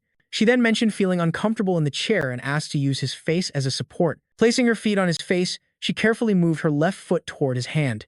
Mia then announced she was starting the magic and, the moment she lifted her foot, Siris felt pressure on his face. Suddenly, to his surprise, he found himself floating in the water and wondered where he was. Out of nowhere, a foot descended from above and pressed down on him. Siris tensed up, he thought, as the weight was considerable. So he pushed the foot back with his strength. In reality, Mia's foot was pushed into the air. She asked Siris to relax and not resist her foot, explaining that it was part of the healing process. Mia also explained that she was using her purification magic to project his consciousness into a specific part of his body. She assured him that she would pull him out of the water and his fingers would heal. Siris replied that he understood and was ready. When she placed her foot again, Siris was prepared. When the foot approached him, he jumped and grabbed onto the toes, hanging in the air. Mia explained that she would pull him out, but something caught Siris underwater. He informed Mia that something underneath was entangling him. Mia replied that those were the poisons in his body. Then she pulled him and asked him to hold onto her foot. He tried, but he couldn't get a good grip, so he considered tearing her dress for a better hold. Mia noticed and commented that Siris's action was very rude. Despite this, Siris held on tightly to her foot as she pulled him away from the poison roots. He realized that despite his strong grip, he didn't feel any pain. Instead, it felt surprisingly comfortable. Suddenly, Siris felt his pinky finger get very warm. As soon as he was pulled out of the water, he saw in real life that his pinky finger had returned. Opening his eyes, he witnessed the regeneration of his finger, confirming that it was really working. Then, Mia mentioned she could feel another trace and asked Siris to take off his shoes. Just like before, his toe was also restored. Siris was amazed by the power of purification magic. Mia then explained that she needed to change direction. Now that she had located the poison in his body, she had him lie down between her legs and asked him to stay still, emphasizing that they needed to work together to detoxify him. She then places her foot on his private part, because it is the source of the poison. The moment she places her foot, Siris is stunned by the pain and wonders if it's really happening. In the imaginary world, she was pushing Siris into the water, saying that she would send him down and that he needed to bring the poison to the surface where it would disappear and his body would be detoxified. Siris furiously replied that he couldn't breathe underwater. Mia reassured him not to panic and then wrapped both her legs around him, explaining that this would help him expel all the poison by continuously strengthening her power. Suddenly, Siris noticed that he was growing larger. As that reached the depths of the sea, he saw red roots emerging from the bottom. He asked if this was the poison in his body. With determination, Siris moved towards the roots of the poison to rip them out. Meanwhile, here in the real world, Mia's body starts to feel very strange. On the other hand, the system shows that there was a 1% favorability locked in, meaning that somehow Siris had locked onto Mia as his target and now Mia was going to be seduced like the others. So, what do you guys think? Will she be able to detoxify him, or will her thoughts and evil desires somehow emerge? And finally, Siris had to fight Asatad against his will to cure the poison in his body. We pick up the story just as the poison detoxification process is underway and, suddenly, the system locks onto Mia as the target, making her body feel pretty crazy, right? Just in time, the poison surrounding our boy began to dissipate after Mia successfully activated the shield. She advises him that since the shield is active, he should swim down and try to break down the poison in his body. Siris begins to dive deeper into the spiritual world, heading towards the core of the poison.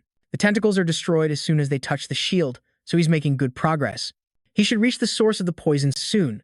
However, despite swimming for what seems like a long time, Siris realizes that he hasn't gotten any closer. Although he has covered a significant distance, the source still seems far away. That's when Mia explains that you can't use real-world distance to judge how far you are in the body consciousness. So even if the source looks close, it really isn't. Meanwhile, Mia keeps anxiously rubbing her feet to maintain the shield, but she's worried she'll run out of energy at this rate. Not only that, she feels a strange sensation of joy spreading from her feet. Well, we can understand why she feels that way. Because the system has locked on and the favorability has increased to 21%. However, it seems things are starting to go wrong. The shield has started to crack, and the water from outside the shield begins to seep into the bubble. Our boy starts to scream for the Saintess, who reveals that her purification magic is weakening, and she has no idea why. The favorability climbs to 47%, and she reveals that evil thoughts, which we can also call lewd thoughts, are starting to surface. She quickly advises him to stop thinking about hugging her because his private part is getting hard, and the purification magic will eventually fail. It seems things have already gotten out of hand, and our boy is once again completely entangled in the poison's web and can barely breathe. Mia tries even harder to repair the shield to maintain her purification magic. The favorability climbs to 47%, and she reveals that evil thoughts, which we can also call lewd thoughts. Siris begins to drown, and just before he can suffocate, he wakes up back in reality. As he lies on the floor, the Saintess seems to be laughing strangely. The favorability has risen to 87%, and it's clear that she has had an interesting time rubbing his rod with her feet and seems eager to continue rubbing it to maintain the part at shield. Just as he's thinking about all the mischief, the favorability also increases to 91%, and our boy quickly snaps her out of her inappropriate behavior by confronting her. The Saintess is surprised to see that Siris has already returned to reality, which means her treatment has failed. She's completely confused about what's happening and can feel her heart pounding as if it's going to burst. She's starting to experience some unsettling thoughts and physical sensations, feeling damp and disoriented. She's convinced that these wicked thoughts were what caused the purification magic to fail, and she feels deeply ashamed about it. She decides to keep this incident to herself, worried that it might tarnish the dignity of the Holy See. The Saintess then drops the bomb that the treatment is over, leaving our boy to ask if she can't remove the poison from his body. She shakes her head, explaining that this isn't a poison the Holy See can cure, but his condition will require long-term treatment. She tells him that once she finds a way to get to the source of the poison, she will let him know. In the meantime, she can still heal his limbs. She adds that he is welcome to visit the Holy See anytime to find her, and finally introduces herself as Lilia. With that, she begins to walk away. Siris is left thinking that Asa might be the only solution for his poison after all. Meanwhile, Lilia hides behind a pillar outside and her hormones seem to be going absolutely wild. She can barely contain herself, as her body is practically begging her to have some babies. In the next scene, we see Siris being thrown and kicked by his brother as if he were yesterday's trash. The brother is absolutely furious that his scrawny little brother couldn't even handle a single task. But the poor guy quickly explains that the president was involved this time. The brother tells him to shut up, saying he's in no mood to hear any more dumb excuses, and throws an envelope at Siris. The confused man asks what it is, and the older brother reveals it's a map to the A-rank dungeon known as Shia. Siris replies that Shia's boss is an S-rank monster and he isn't even a rank, so how is he supposed to fight that? It's almost like volunteering to die. That's when the elder reveals that the Shia dungeon has already been nearly conquered by heroes from K. The returning heroes reported that the boss Shia has been severely wounded and that even F-rank heroes could now defeat it. However, the elder explains that he intercepted this news and blocked it from spreading. So the monster is basically a sitting duck. Now is his chance to take advantage of the situation and secure the captain's position. Hearing this, Siris's eyes light up with happiness. He assures his brother that he will definitely take care of it.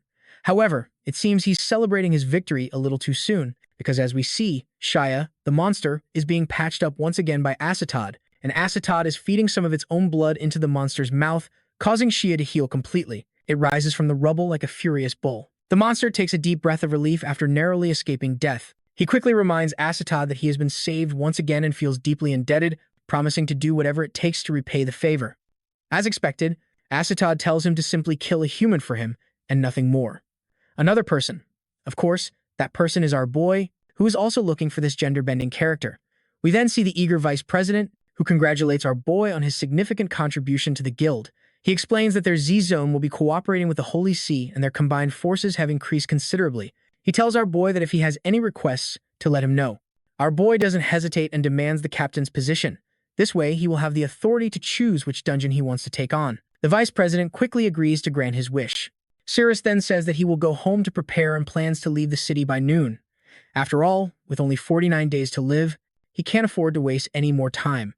The vice president asks why there's such a rush, pointing out that they are already short-staffed at the guild and that the process to promote a new captain might not be completed before noon. That's when the secretary steps in, offering to help. She is familiar with the procedure and should be able to complete it before noon. She says it's a thank you gift for our boy for giving Siris his just desserts. Later, our boy arrives home. As soon as he opens the door, Yuglo greets his arrival and tells him she has cleaned everything and even finished all the food.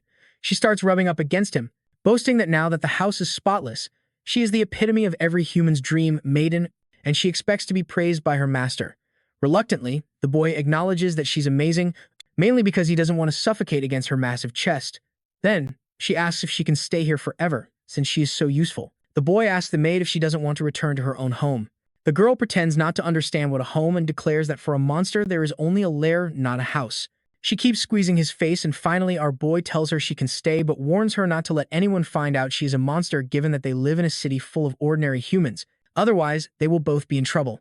The maid is overjoyed and assures him that she is excellent at hiding.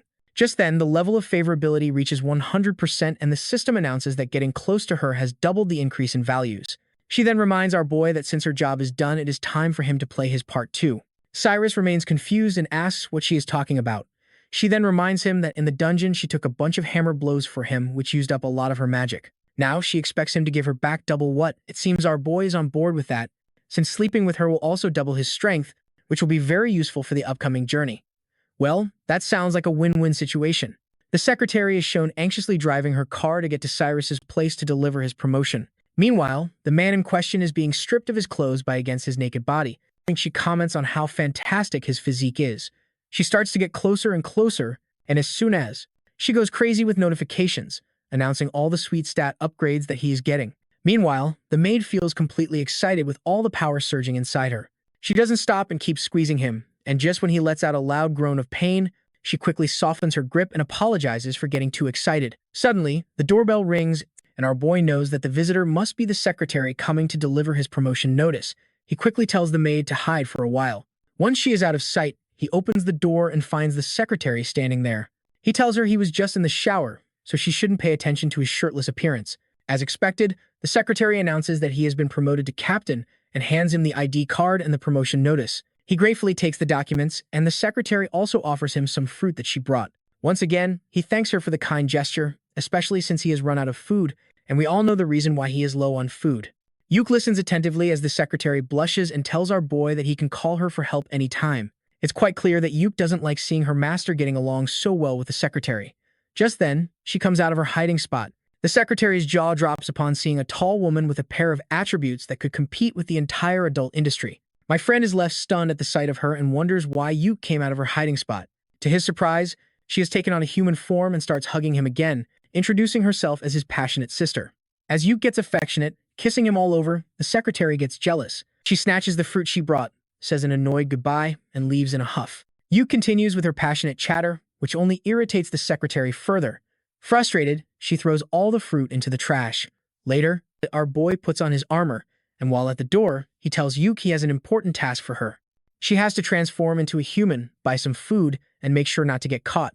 With that, he leaves determined to find Sato no matter what. When he opens the door to leave, he sees something on the ground.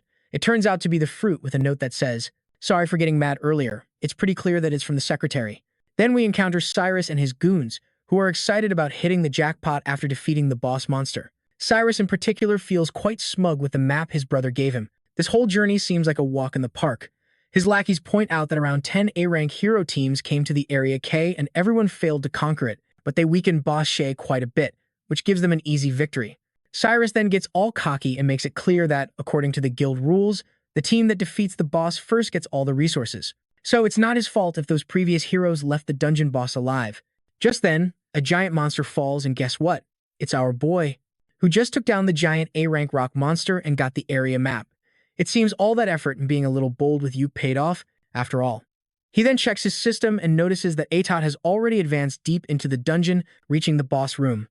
Meanwhile, Siris and his group are spooked by the sudden whispering noises. He quickly draws his sword and instructs his team to prepare for any threats. To his surprise, our boy emerges from his hiding spot. Siris literally has no idea what this guy is doing here and suspects he might be trying to steal their victory.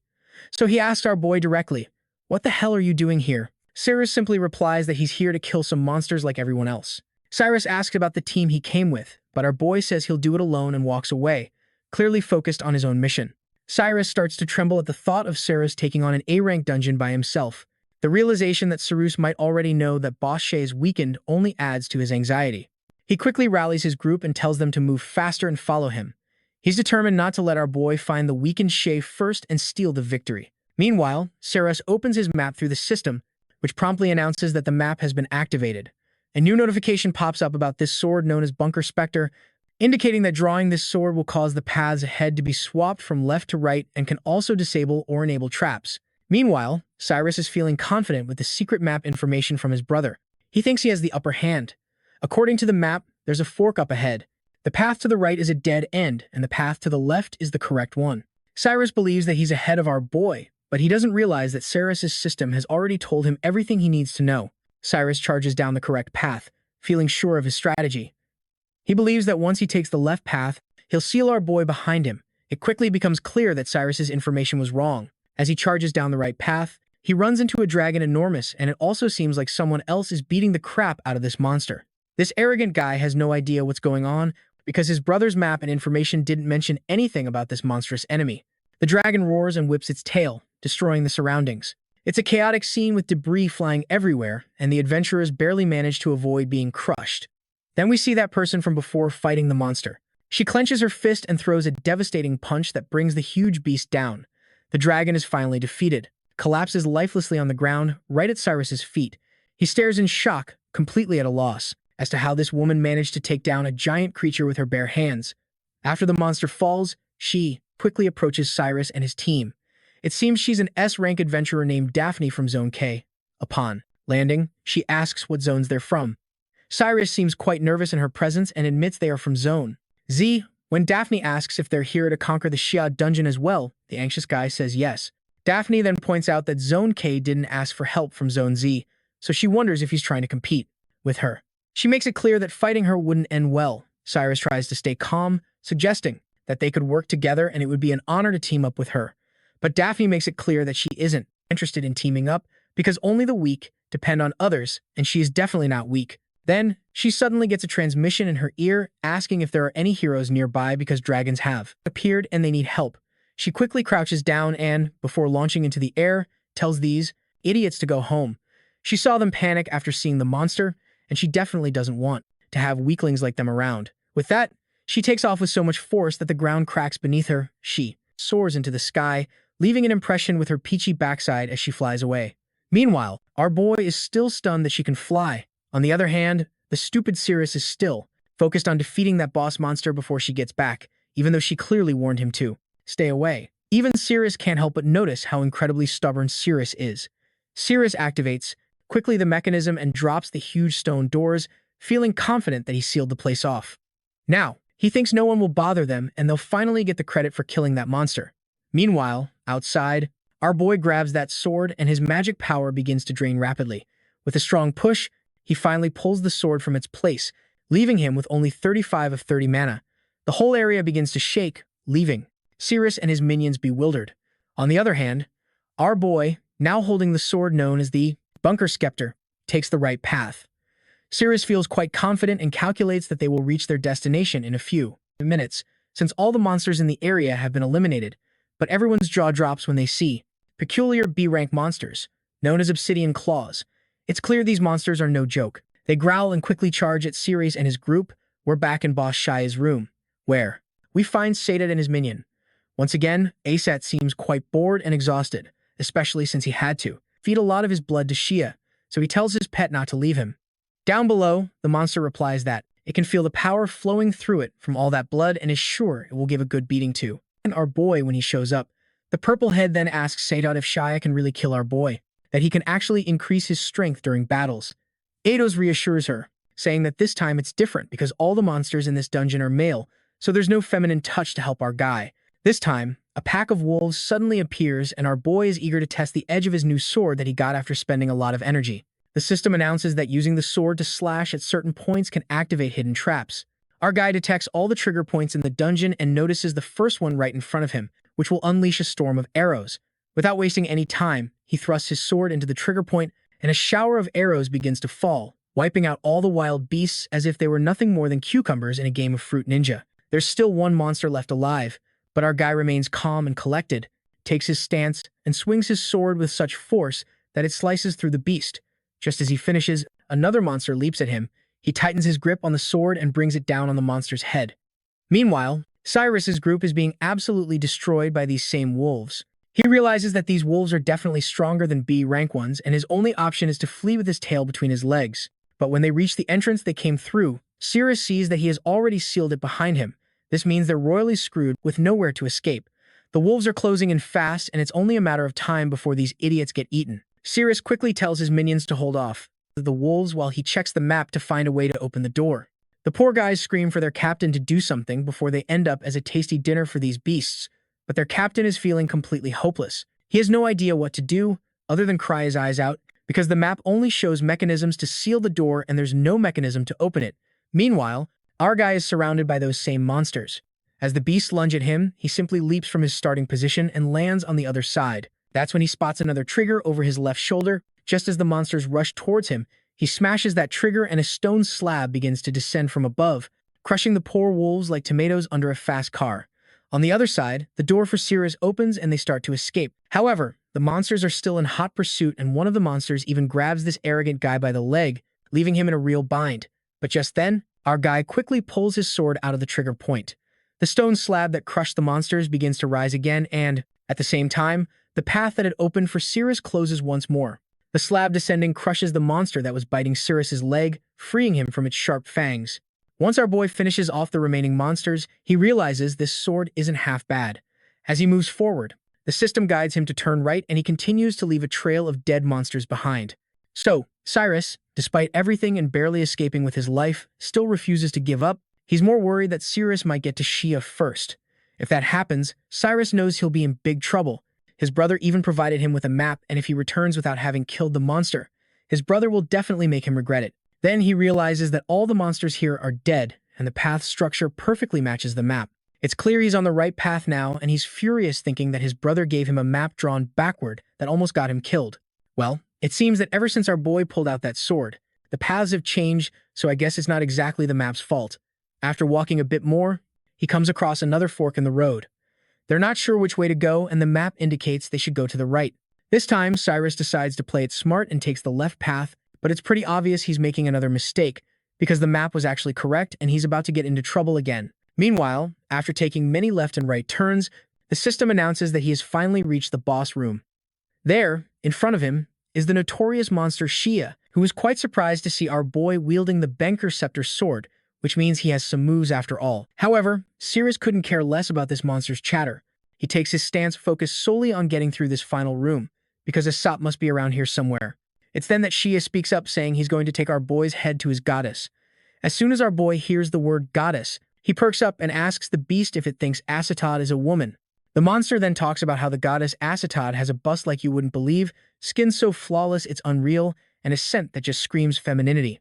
Our boy spots another trigger nearby and throws his sword at it. A huge axe comes out of the ground and heads straight for the monster, but Shia remains as cool as a cucumber, and with a flick of his hand shatters the gigantic sword into 1,000 pieces. Siris is completely stunned to see that. This colossus didn't even need to use its own weapon to take down that axe. Shia lets out a loud growl after destroy the axe and then leaps towards Siris with all his might. He is clearly furious with our boy and demands to know how he dares to disrespect the goddess by calling her a man. Siris's sword shatters into 2 pieces with a single blow from this powerful beast, which is a clear sign that this monster is not to be taken lightly. But our boy doesn't even flinch and makes it clear that it's finally his turn to fight back. He pulls out his quick body slashing technique and moves so fast that he vanishes from his spot, reappearing behind the Colossus to land a sneak attack from behind. But, holy what? This monster is no slouch either. He's so fast that in a flash he spins around with divine speed and blocks the surprise attack like it's no big deal. In reality, the monster didn't turn around, but a clone of him appeared right in front of our boy, who blocked the sneak attack with that huge sword of his.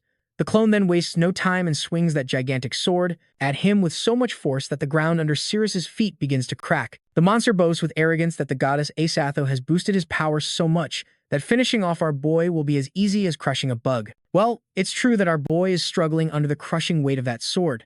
Just when he's caught in a stalemate with the monster, the other clone decides to attack him. Before that, sword can slice him in 2. He quickly pushes off the ground and breaks free from the stalemate, but the sword still grazes his foot, sending him flying into the wall behind him with so much force that it shatters on impact. The 2 monsters just laugh as if they just told the funniest yo mama joke ever.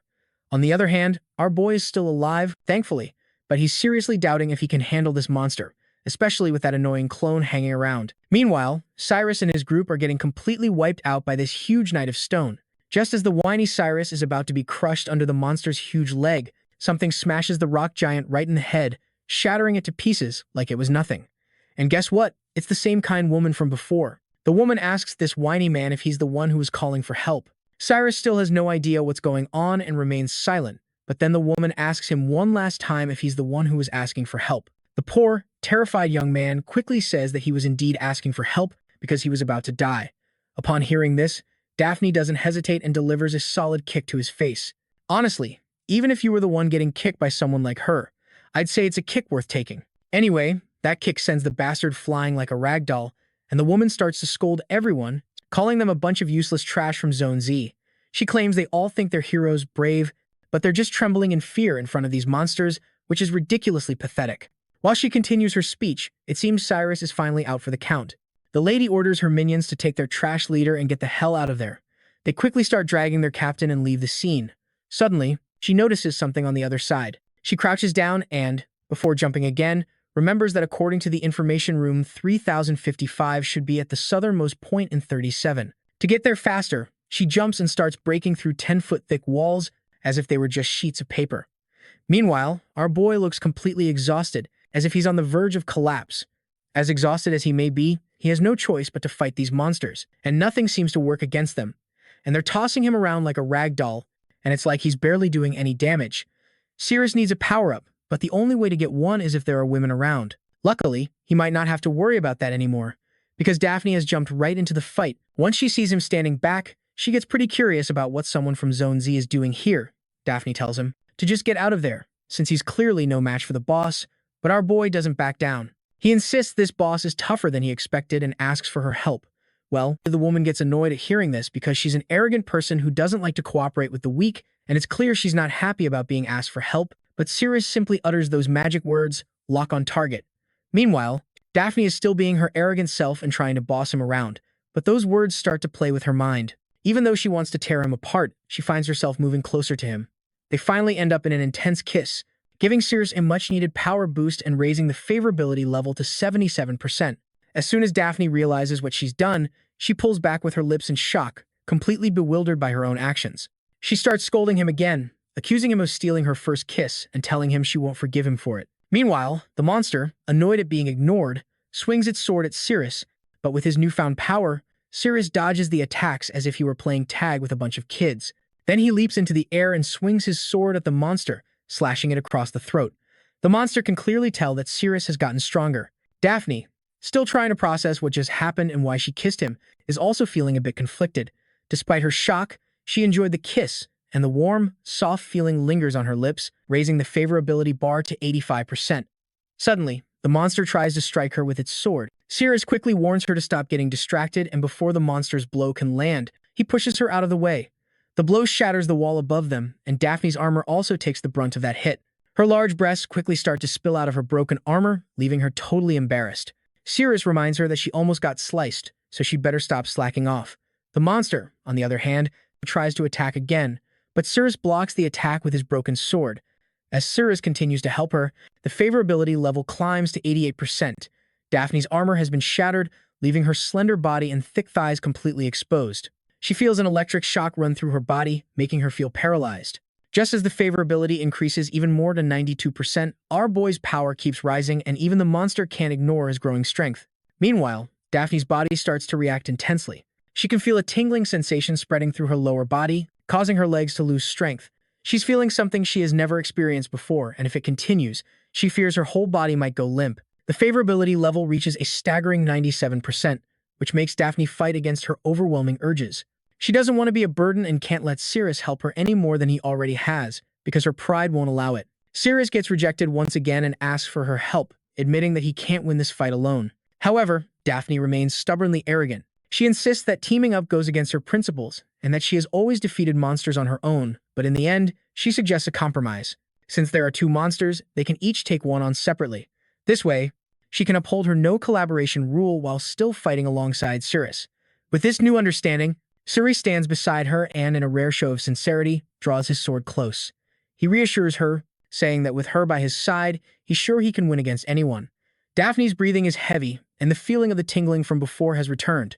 Her favorability level has risen to 99%, and she's struggling to stay focused. She has a strong desire to work with Siris, something she's not used to feeling. Meanwhile, we find Asathot in a pitiful state, vomiting and complaining about how his heartless body is running out of energy. His lackey is frightened to see him in such a condition and asks if Shea hasn't dealt with the human. Back with Daphne, she's struggling to understand why she's so eager to team up with Siris. She used to do things alone, but now she feels a strong urge to team up with him, and maybe even to hug him. Meanwhile, we see Asathot handing a red pill to Sadiel, and explains that he doesn't have much time to wait for Shea to eliminate Siris. The pill is imbued with his blood spirit, and he tells her to give it to Shea so he can consume it. This way, Asathot plans to take over Shea's physical body and abilities. Furthermore, he mentions that by using Shea's physical duplication ability, he can trick the system's mark, but Shea's body will only be able to handle his power for a few seconds. During that brief window, he plans to forcibly retrieve his heart, even if it means taking a huge risk. Sadiel looks at the pill with a hint of sadness. She wonders if Siris will die here. Asathot is clearly enraged upon hearing this, and demands to know why she is so concerned about that human. Sadiel quickly reassures him that she feels nothing but disgust for humans, literally no concern at all, only disgust. We're back with Siris, who is still fighting the maniacal monster. His sword is crumbling, and he even has a few broken ribs. Just when things seem hopeless, Daphne arrives in the nick of time to save him from the monster's attack. She quickly deflects the monster's sword with her hand, but Siris, although grateful, can't help but notice the softness of her assets pressing against him. Before he can fully appreciate the moment, the monster throws them away, and Siris ends up trapped under the weight of Daphne's considerable charms, which might be enough to shake up the entire dairy industry if you ask me. Daphne starts to feel a surge of sensations once again. She moans and groans as her previous feelings return. As her intensity grows, Siris's defenses also begin to rise, giving him a boost right when he needs it most. Meanwhile, the monster is preparing to launch its biggest attack yet, intending to crush them both in one go. Back to our friend, he has a nosebleed after being overwhelmed by her sweetness.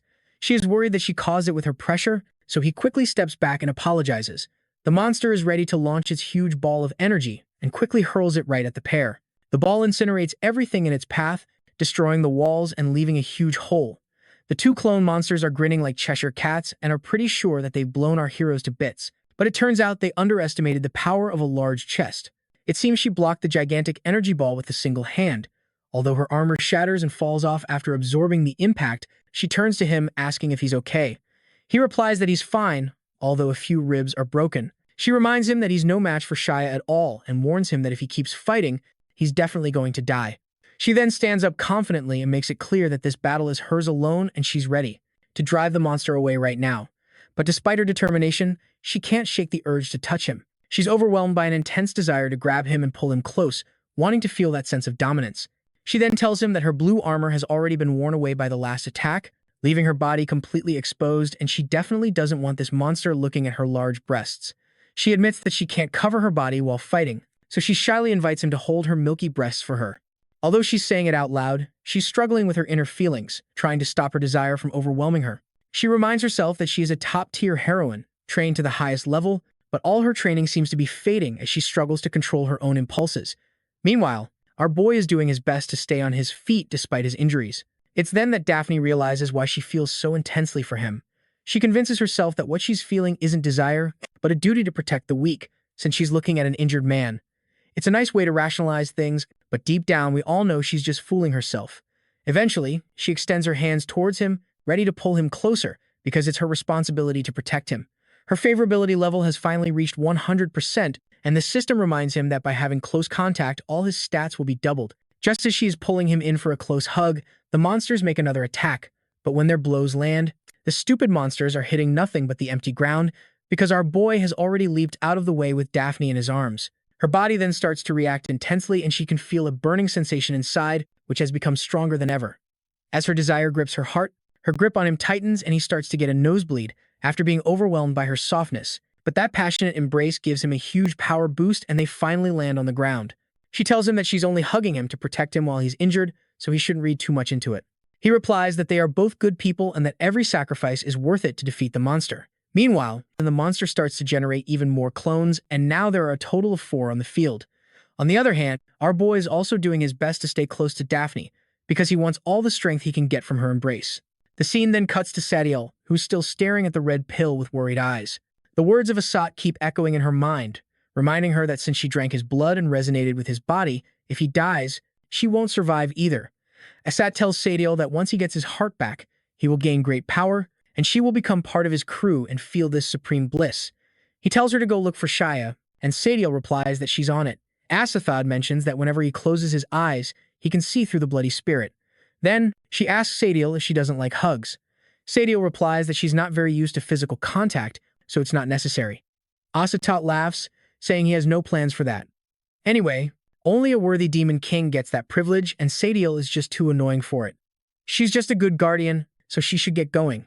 Sadiel lowers her head, wondering if this guy is even more disgusting than that human. Meanwhile, Daphne is defending our hero, telling him to hold her very tight as Shia approaches them. She turns and attacks its legs, but when she looks back, another monster is charging toward them.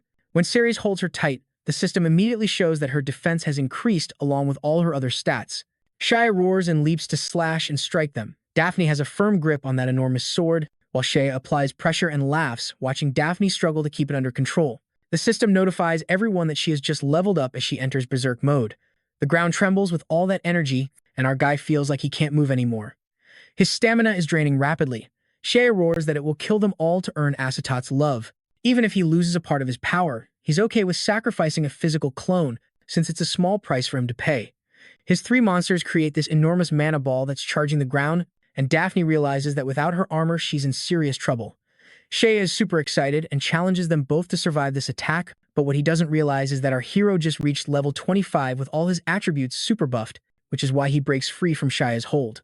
Siris lands a blow, and in an instant launches it straight into Shaya's abdomen, sending him crashing into the wall. Sadiel is shocked to see Shaya go flying like a ragdoll. Meanwhile, Daphne is out of energy, sitting on the floor, but our guy stands firm, telling her not to worry because he's got her back. The trio of monsters launches another large ball of mana toward them, but our guy is ready. He strikes with his level 25 fist, once again, knocking that ball away, and the monster is also knocked back. Seeing this, Daphne can't believe how powerful the fist of Siris has become. Seeing the red glow in his eyes and fists, Sadiel is left speechless. Acetot is telling Sadiel that she needs to give the mushroom to Shaya immediately, but Sadiel is clearly fed up and yells that she never wanted to be a part of this. From Acetot, Aaron. She takes out a blood spirit and tries to, set it aside. At that moment, Acethot's hand is hit by a rock and she realizes that Sadiel has completely betrayed her. But suddenly, Sadiel's hand was cut off and the blood spirit slipped from her hand. From the red cloth, a clone of Acethot appears and grabs the ball. Shay opens her mouth watching him and, the next moment, the clone shoves blood magic into her mouth. Upon swallowing it, Shaya jumps and her body tenses up. Siris is confused, thinking, what's up with this guy? Acethot begins to rise with mana swirling around her. In a short time, her body clones itself and, before long, she has multiplied and completely surrounds them. Siris can't believe it, because the system is showing her true form. But when he checks the map to find her current location, all he sees is a bunch of them, each one showing a real presence. Meanwhile, Acethot sarcastically says that she had to extract our hero's heart from his body. After hearing those nasty plans, Daphne goes after Acethot, but the clone simply catches her fist and throws her like she's nothing. She crashes into the stone wall and is knocked unconscious. Siris learns he only has one chance to activate Azethot's spear, Oblivion. He isn't very happy about it. But Azethot tells him that all those clones are really part of her true self. Any threat his system can pose is now weak, unless Siris can eliminate all the clones to find the real one. Our hero remains silent, but she glows with confidence and asks if he still wants to face her. The system intervenes, saying that Siris is now completely immune to all her attacks since her clones have already grabbed his arms because she never intended to harm him anyway. Then, she slams him against her stress balls so our guy experiences some pleasure. She had our guy totally under her control, making sure he couldn't escape. Then, another clone approached, saying his system was basically useless at this point. Then, she places her hands on our guy's protective vest to extract his heart and give him a pleasurable death. Our guy yells that he's not interested in a witch like her, but she just laughs and says his body will confess because she's about to put his interest to the test. She opens her mouth, as if she's going to bite, and he screams in desperation. Then, out of nowhere, Sadiel jumps in and throws the Acethot clone away. The fight begins. Sadiel mentions that this witch can only maintain her clones for a short time, so Siris must avoid being caught. Our guy simply slips out of her reach, thinking about what to do next. Meanwhile, Acethot asks Sadiel why she helped Siris instead of her, since they will both die if they don't extract Siris' heart. Sadiel says she has to return a favor to the Longo, which she even finds confusing. Then, she confidently states that she just wants Siris to live, but the truth is, Siris is using all his favorability to control her. Acethot prepares to eliminate her, but Siris activates his system, and suddenly, she teleports right in front of Yuk. She is surprised to see Sadiel appear in her room. While Sadiel can't believe she's still alive, Azatoth doesn't even notice her around. She sees Siris struggling to hold the Shay sword. Azatoth laughs at him, saying that no weapon stands a chance against them and that she will just crush him with pure strength. But our hero makes a quick slash to take out one of the clones and vanishes before they can react. Azatoth keeps boasting that our hero's moves won't do anything, and, since he has that system, his attacks won't hurt her either. The truth is, our hero wasn't trying to fight her at all. He just wanted to dodge her strike. He tells her she's mistaken if she thinks she can get away with that move. The system skill, Rapid Body Slash, has a 10-second cooldown and she clearly overlooked it. She leaps at him with a cunning smile, saying that he has nowhere to run. She demands that Siris return to her embrace and promises him a death filled with unparalleled pleasure. Siris focuses on a different target and dodges her grasp again. She is shocked because only a few seconds have passed. She can't understand how he keeps using the system. Our boy explains that the system sees every clone she makes as another version of her. This is how he managed to outsmart the guy who created the system. Each clone is treated as a completely separate person, which allows him to keep locking onto them and using rapid body slash over and over again to dodge her attacks. If she wants to catch him, she has to take down all of her clones or keep playing this endless game. But for her, time is running out, while Siris has all the time in the world. She freezes as reality hits her. The thought of running away and finding a new body crosses her mind. She doesn't want to be chased by some weak human, but calling herself the goddess of monsters, she can't accept that kind of shame. Still, she knows the odds are now in Siris' favor, and if things continue like this, he will defeat her sooner or later. She decides to use all her power. A bright beam of light shoots toward the ceiling. Siris watches her carefully and wonders if she is escaping. Her clones suddenly change color to pink. She begins to use Ka's cloning power to break down her body into countless tiny fragments. Then, all the fragments gather and explode in the air. Siris watches with wide eyes. She has destroyed herself. Before disappearing, she unlocks new spirit waifus and gives them blood spirit powers. She tells them to kill any human who comes for the fragments and to restore her in the end. Azathoth is gone. The system gives Siris a new mission. He must collect her fragments to slow down the poison. The host has only 48 days left to live. Siris watches as a sheep's head falls out of nowhere and hits the ground right in front of him. He wonders if the body was also destroyed. The system chimes in, saying the head is worthless and asks if he wants to store it. Siris gives the okay. Then he hears Sadiel coughing and helps her up. She realizes she was knocked out by a single move from Azathoth and feels quite shaken by her own weakness. When they go outside, some guild members, including the captain, they are worried about what they will have to report. When the captain sees Siris walking alongside Daphne, he cannot believe he is still alive. He starts to think about begging Daphne to share some glory so he can keep his title. He approaches her saying she must have defeated the monster and asks if he can help her. Daphne asks in a cold tone what happened inside and insists that no one should know. Earlier, Tiffany had told Siris not to reveal any details. If he did, she would beat him. As she was leaving, Siris reflected on her sharp tongue. Walking away, Tiffany felt completely overwhelmed. She could not stop thinking about Siris and kept questioning what she had done. Meanwhile, Daphne told the captain that he had ruined the mission. He began to sweat, clearly surprised that even an S-ranker could lose. Realizing that Daphne was stronger than he thought, he decided to pass the blame. Siris could feel trouble brewing. The captain accused him of interfering with Daphne and causing the failure. In an instant, Daphne slapped the captain to the ground. Now, back in control, she assured Siris that she was fine and did not need help getting back. The scene then shifted to the conference hall where they were discussing the mission's failure. The panel asked the captain if he understood what was at stake. "You bet." He tried to point the finger at Siris again. Judge Blaze interrupted him, telling him to shut up and that he was not to speak. However, he warned the captain that if he interrupted again, he would be sent to prison. If he lied, things would get much worse. He then demanded to know exactly why the mission failed. The captain says they failed because they could not kill Shreya and blames Siris. In the guild hall, Siris opens the storage and shows Shreya's severed head. Everyone watching is stunned. The captain continues to accuse Siris. He says that Siris sought credit, led the team down the wrong path, and caused people to die. He claims that he lost his legs saving others. He adds that Siris always freezes in front of monsters and has no courage, but the truth is different. The people around Siris are the ones who tremble. The captain says that Siris never obeys orders and is weak, which is why he is still F-rank and unworthy of being a hero. Judge Blaze then strips Siris of his rank and orders him to be detained. He says that he might attack the city, and they must raise a level 2 alert to protect the people. The captain claims he could have defeated Shreya if he had been there alone. Then, Siris bursts through the door and throws Shreya's severed head. It smacks into the captain's face, leaving him bruised and swollen. The head lands in front of the panel, leaving everyone in shock. They start to ask who threw it, and then they see Siris walking away calmly. Judge Blaze calmly tells the captain to repeat what he was saying a minute ago. The captain, shaken and embarrassed, begs for a chance to explain. Later, as Siris walks down the stairs, Lilia approaches him and says that the high priest wants to see him. She mentions they found a way to cure his poison and he needs to meet with her immediately. In the Bertram mansion, Daphne was training hard, but her mind kept wandering to Siris. She punched the bag, punched it so hard it split open, but that didn't help at all with her racing thoughts. Just then, Dale appeared with his quiet friend Rikuro. Dale couldn't help but taunt Daphne for needing help from an F-rank hero after returning from the dungeon. He reminded her that Daphne always prided herself on going solo and not relying on anyone. Daphne shot back asking who let them in and telling Dale to get out.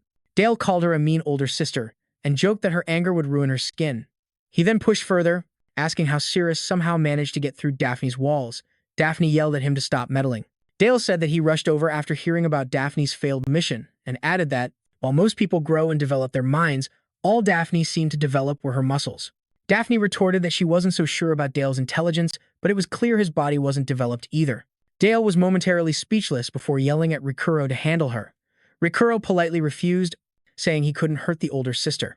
Daphne challenged them to fight her directly and grabbed a heavy iron rod. Dale turned away, calling it a stupid idea, and Rikuro followed. But as they walked away, Daphne attacked first. Suddenly, Rikuro's arm became huge and monstrous. He easily stopped the rod and crushed it like it was nothing. Dale sensed the change in the atmosphere and asked what was going on. Rikuro simply pressed the rod into a small ball and tossed it aside like an annoyance. Dale shrugged and moved on. Daphne stood there, stunned. She had never seen what Rikuro could do before. For the first time, she wondered if Dale could really take Siris away from her. At the gates of the Holy See, Lilia told Siris that he was the only one allowed inside.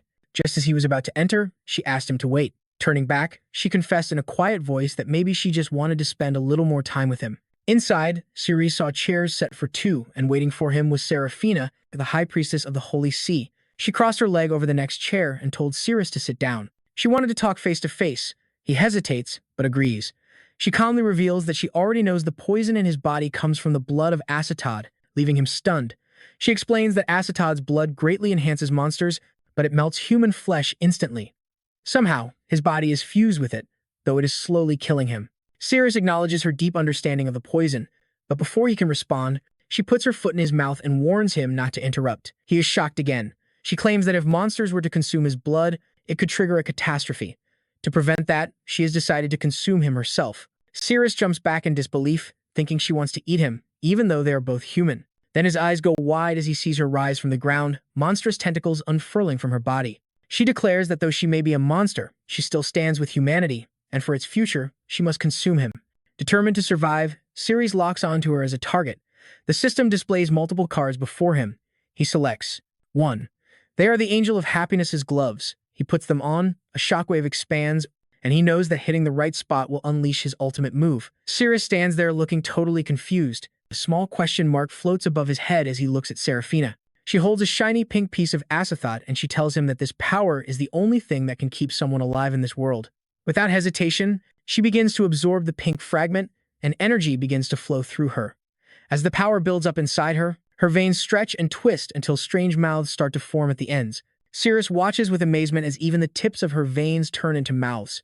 Inside her mind, Seraphina revels in the new energy and power. She imagines a future where she devours Siris and uses his energy to control all the human cities.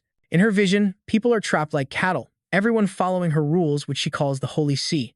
Anyone who has evil thoughts or refuses to obey will be eaten and purified, and she wants to create a world free of evil and corruption. Siris starts to get angry. This doesn't feel like protecting people. It feels more like trying to control them. He refuses to be her food, raising his golden gauntlet as the light from it shines brighter as his determination grows. Seraphina gives him a mocking smile. It's as if she finds it funny that he thinks he can escape while standing right in front of her. Before he can even move, her veins lash out at him like whips and the fight begins. Siris dodges quickly, relying on his instincts. As they clash, he realizes the vein-like attacks are actually part of her body. He brushes against them lightly to test how sensitive they are, but the result disappoints him, only 1%, which is almost nothing. He tightens his grip on the golden gauntlet, wanting to test its power. More vein attacks come at him, but he uses the gauntlet's abilities to dodge them. Still, he only manages to leave a small scratch. The 1% charge isn't enough. He needs to find a more sensitive spot. At the same time, Seraphina's veins curve inward, pulling his body toward her and lifting him until they are face to face. She looks at him with a cold gaze, thinking about where to start eating him. She notices the blood running from his shoulder and seems interested. She leans in and starts to drink it. Siris feels sickened by the sensation and his face shows his disgust. She smiles and thinks to herself that his blood tastes powerful, anti-toxic, and similar to Acethot's. No monster could resist it. The energy in his blood makes her veins swell even more. Siris is furious that she has taken his blood and is getting stronger. He needs to escape quickly. While she is focused on drinking, he carefully reaches over, brushing her chest, and notices that the sensitivity is 15%. It's better, but still not enough. Seraphina looks down with her eyes narrowed and asks what he is doing.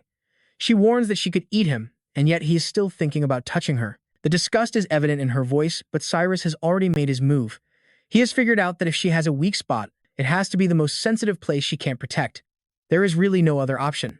With a serious look, he raises his hand, empowered by the gloves of the Angel of Happiness. This is his last attempt, and if he can hit that spot, he'll give it everything he's got. Siris touches her private area and finds the weak spot. She threatens to break his hand, but he doesn't back down. He checks the sensitivity, which is 11%, and tries again, which then shows 14%. Serafina, completely enraged, gives him a powerful kick and sends him flying. She lets out a sharp gasp. Siris is shocked because every charged blow sends out a shockwave and drains him. If he wants to do real damage, he has to stay close and keep making contact. She growls that he's really annoying. Serafina shakes off the pain, her legs still vibrating from the last hit. She demands respect, territory, and believes his actions are unforgivable. Her energy lashes out at him, but Siris sees that 14% isn't enough to break through. He decides to get closer and stop avoiding the fight. Serafina attacks with a vine that shoots yellow energy, hitting him hard. Siris knows he needs to advance and stay in contact for the sake of humanity. Surprised and in pain, he staggers back.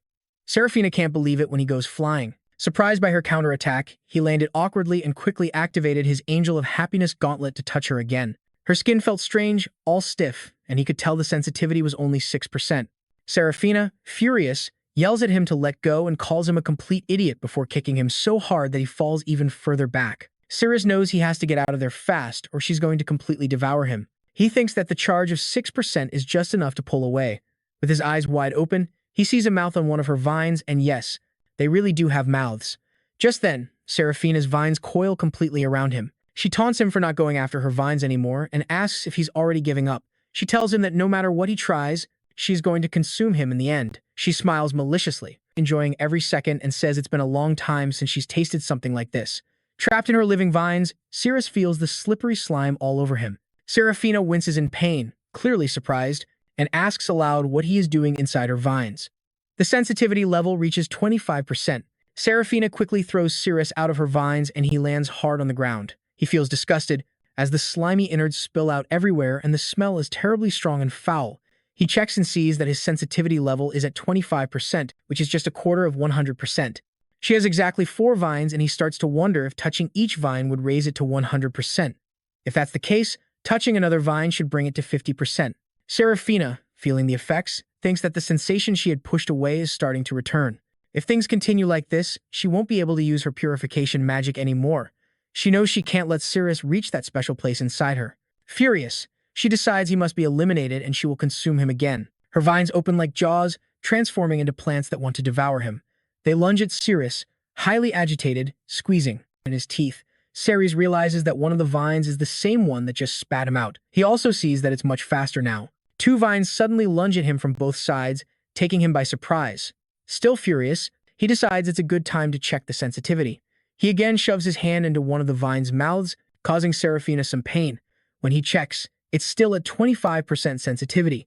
Serafina screams in rage and tells him to stop messing with her insides and to get away. She calls him disgusting and hits him with her large purple tongue, making him bleed. After that heavy blow, Siris grabs the tongue and dodges, but the sensitivity level doesn't change, staying at 25%. He figures the really sensitive spot must be on another part of her body. Out of nowhere, her 4 vines head toward him. He yells that he'll crush them all. Siris readies himself with his bliss gloves and tries to dodge. When he touches a locked-on target, the gloves charge up and release a shockwave that creates an explosion. This greatly affects Serafina, and she realizes that it's his right hand that unleashes the powerful wave attack, and it gets stronger with each hit. Siris starts to think that maybe the weak spot isn't in the vine's mouth, but somewhere else on her body. He knows he needs to get closer to find out. He charges straight at her, ready to risk it all for the freedom of humanity.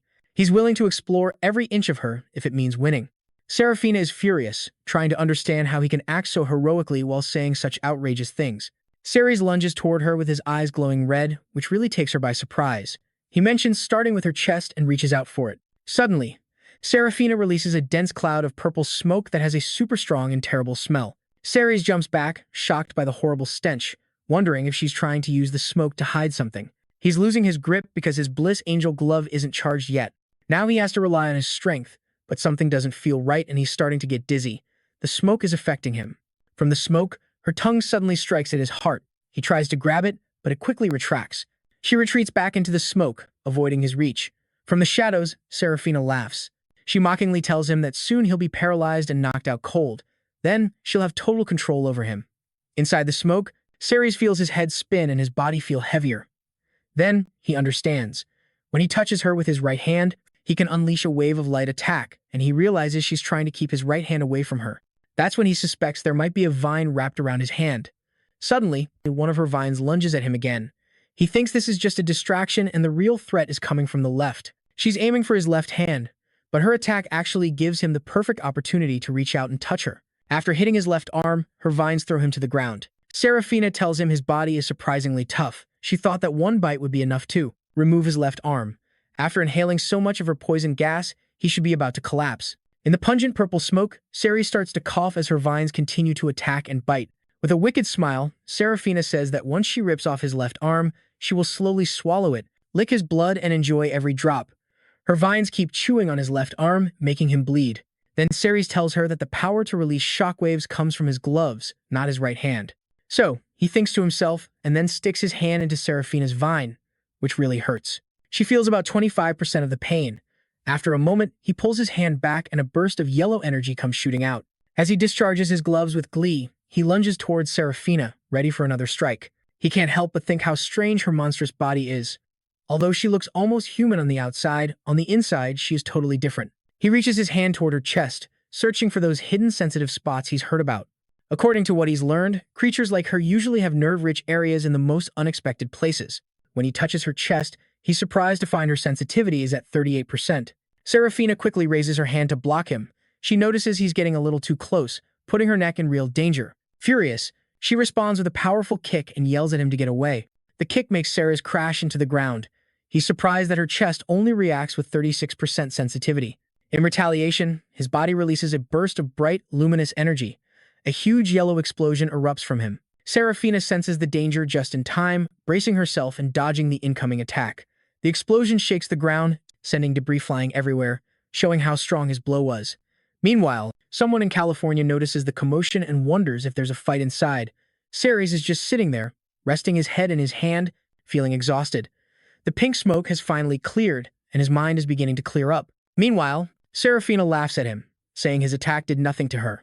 She goes on to explain that his blood has actually made her defenses stronger. With sharp focus, Ceres realizes that even with only 36% sensitivity, he hasn't been able to reach her core. He has to find her weak spot, and fast. If she drains any more of his blood, he'll be completely powerless. He thinks about all the places he hasn't explored yet. Studying her carefully, he wonders where her most sensitive spot could be. Then he realizes, during her last attack, she went for his foot, which was a somewhat strange choice. Hitting his neck would have made more sense. He remembers the moment she screamed as a memory came to her and her hand went through her hair. He recalls their first encounter, and instead of covering his mouth with her hand, she went for his foot. That makes him think that maybe her hand is, actually, her most sensitive spot. As if reading his mind, Serafina wraps her vines around herself. She declares that she will no longer let him get close. She urges him to stay still and let her drink his blood, frustration clearly growing. At that moment, another figure appears. A girl asks if Serafina really intends to drain Siris's blood, addressing her as High Priestess. Serafina questions her about her intentions. Serafina looks visibly surprised to see that the newcomer is Lilia. Serafina demands to know why she is still there and tells her to stand down. Lilia reminds her of the promise they made. Serafina agreed only to seal Siris within the Holy Seal if the detoxification failed. Letting him die is not an option under the doctrine of the Holy Seal. Even the Sanctus are forbidden from harming any living being.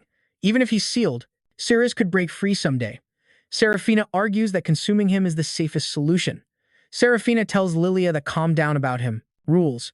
She insists that if Lilia eats Siris, she will gain the strength to control everyone under the sacred seal. Serafina points to Siris, saying he could rise to power and then Lilia could take over as the new High Priestess. All Lilia has to do is keep her mouth shut. But Lilia doesn't give in and says that she is going to report everything to the sacred seal and tries to get Siris to go with her.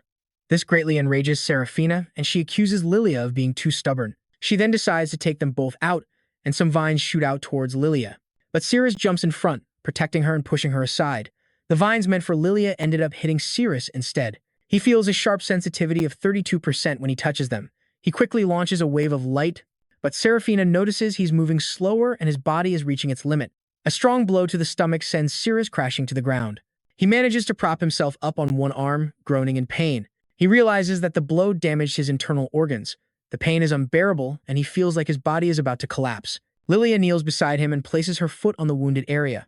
She uses her purification magic, saying it will help stop the bleeding and awaken his nerves to keep him conscious and reduce the pain. Siris is feeling the effects and keeps asking for more, but Lilia won't give in.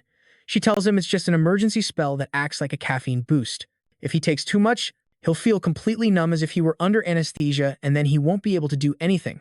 Then, Serafina goes for another attack with her vines.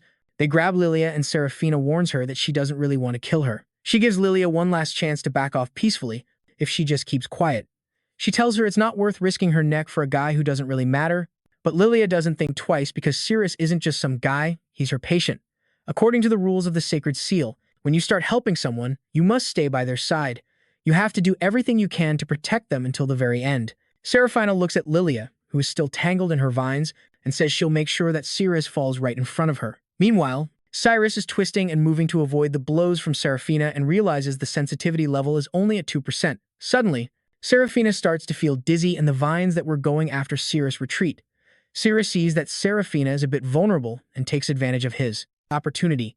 He launches a massive light wave attack at her and then grabs both her hands tightly. Suddenly, her sensitivity maxes out and the screen displays her weak point, unlocking the ultimate move. When Siris grabs Serafina's hands, she resists and screams that they belong to Lord Asoda.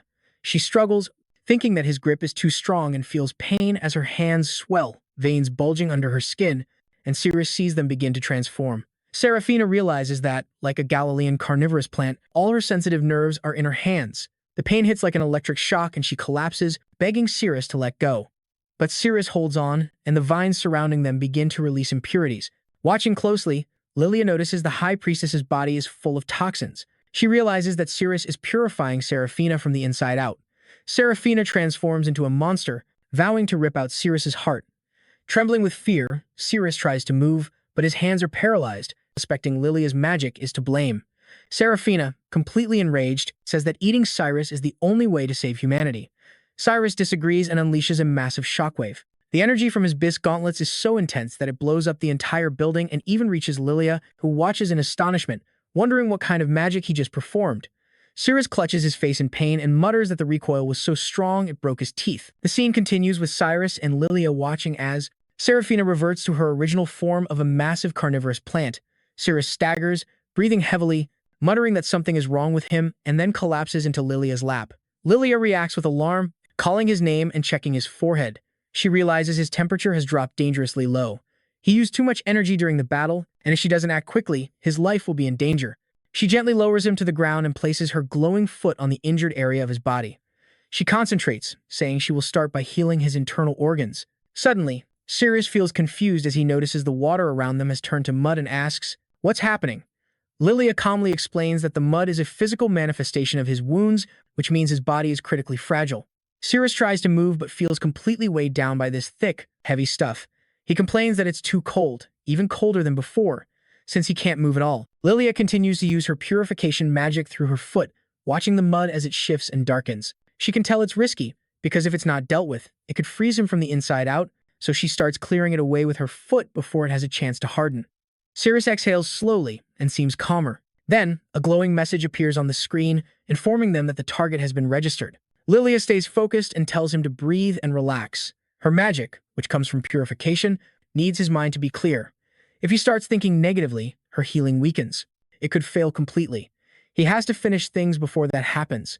Siris mentions that he feels hot again and tries to sit up. Lilia backs away a bit and informs him that his internal injuries are all healed. Now she just has to help him regain his strength. She lifts her foot and gently places it on his lips, signaling that they are in the final phase of healing. With his mind still half clouded, Siris imagines a chocolate cake and starts eating as if by instinct. Lilia is surprised. She tells him to eat every last bite because she refuses to let this magic fail. It is more than a spell for her. It is a test of her faith. She is sure that she will heal him completely. Suddenly, a new message appears on the screen indicating that the favorability is at 51%. Siris continued to lick her feet, talking about how tasty the cake was. Lilia winced, clearly uncomfortable, and told him directly to stop using his tongue. Action. Then a message appeared on the screen showing the lust index at 60%. She was worried about how quickly his muscles were absorbing energy. He was already starting to cramp up, and if this continued, he would wake up feeling sore and very tired. Wearily, she realized she needed to do something quickly to lower his temperature before it got worse. As the lust index rises, she feels this is the most effective time to help him, as his body is highly receptive and the surge of sensation can fully reach him. Taking a step forward, Siris flinches and says no. Lilia repeatedly urges him not to resist, explaining that it is a crucial part of the treatment process and uses her other foot. The lust index continues to rise and she begins to feel intimidated. Realizing her purification magic is failing, she reminds herself to stay calm and resist the dark thoughts. Siris suddenly tells Lilia that he is in a bit of pain and asks to grab her. Lilia, blushing, urges him to hurry up and eat it, as she cannot hold on much longer and causing the lust index to rise. Siris continues to lick her foot and Lilia laughs, commenting that he is actually using his tongue, which tickles. She quickly realizes she cannot concentrate on what he is doing. So, to distract herself, she thinks about what the Holy Church teaches. Purify desires, avoid lust, and maintain balance. Following these guidelines, she manages to push away any unwanted feelings and stay pure. Maybe she even doubled down on what she used to do. It strikes her that healing his wounds has increased her magic even more. Stretching, Siris comments that all his wounds have healed and he feels totally refreshed, thanking Lilia for her magic. Lilia starts thinking about how this boost could help her become the new archbishop sooner than expected. She tells Siris that in the future, he should definitely come to her for treatment, even if it is just a minor injury.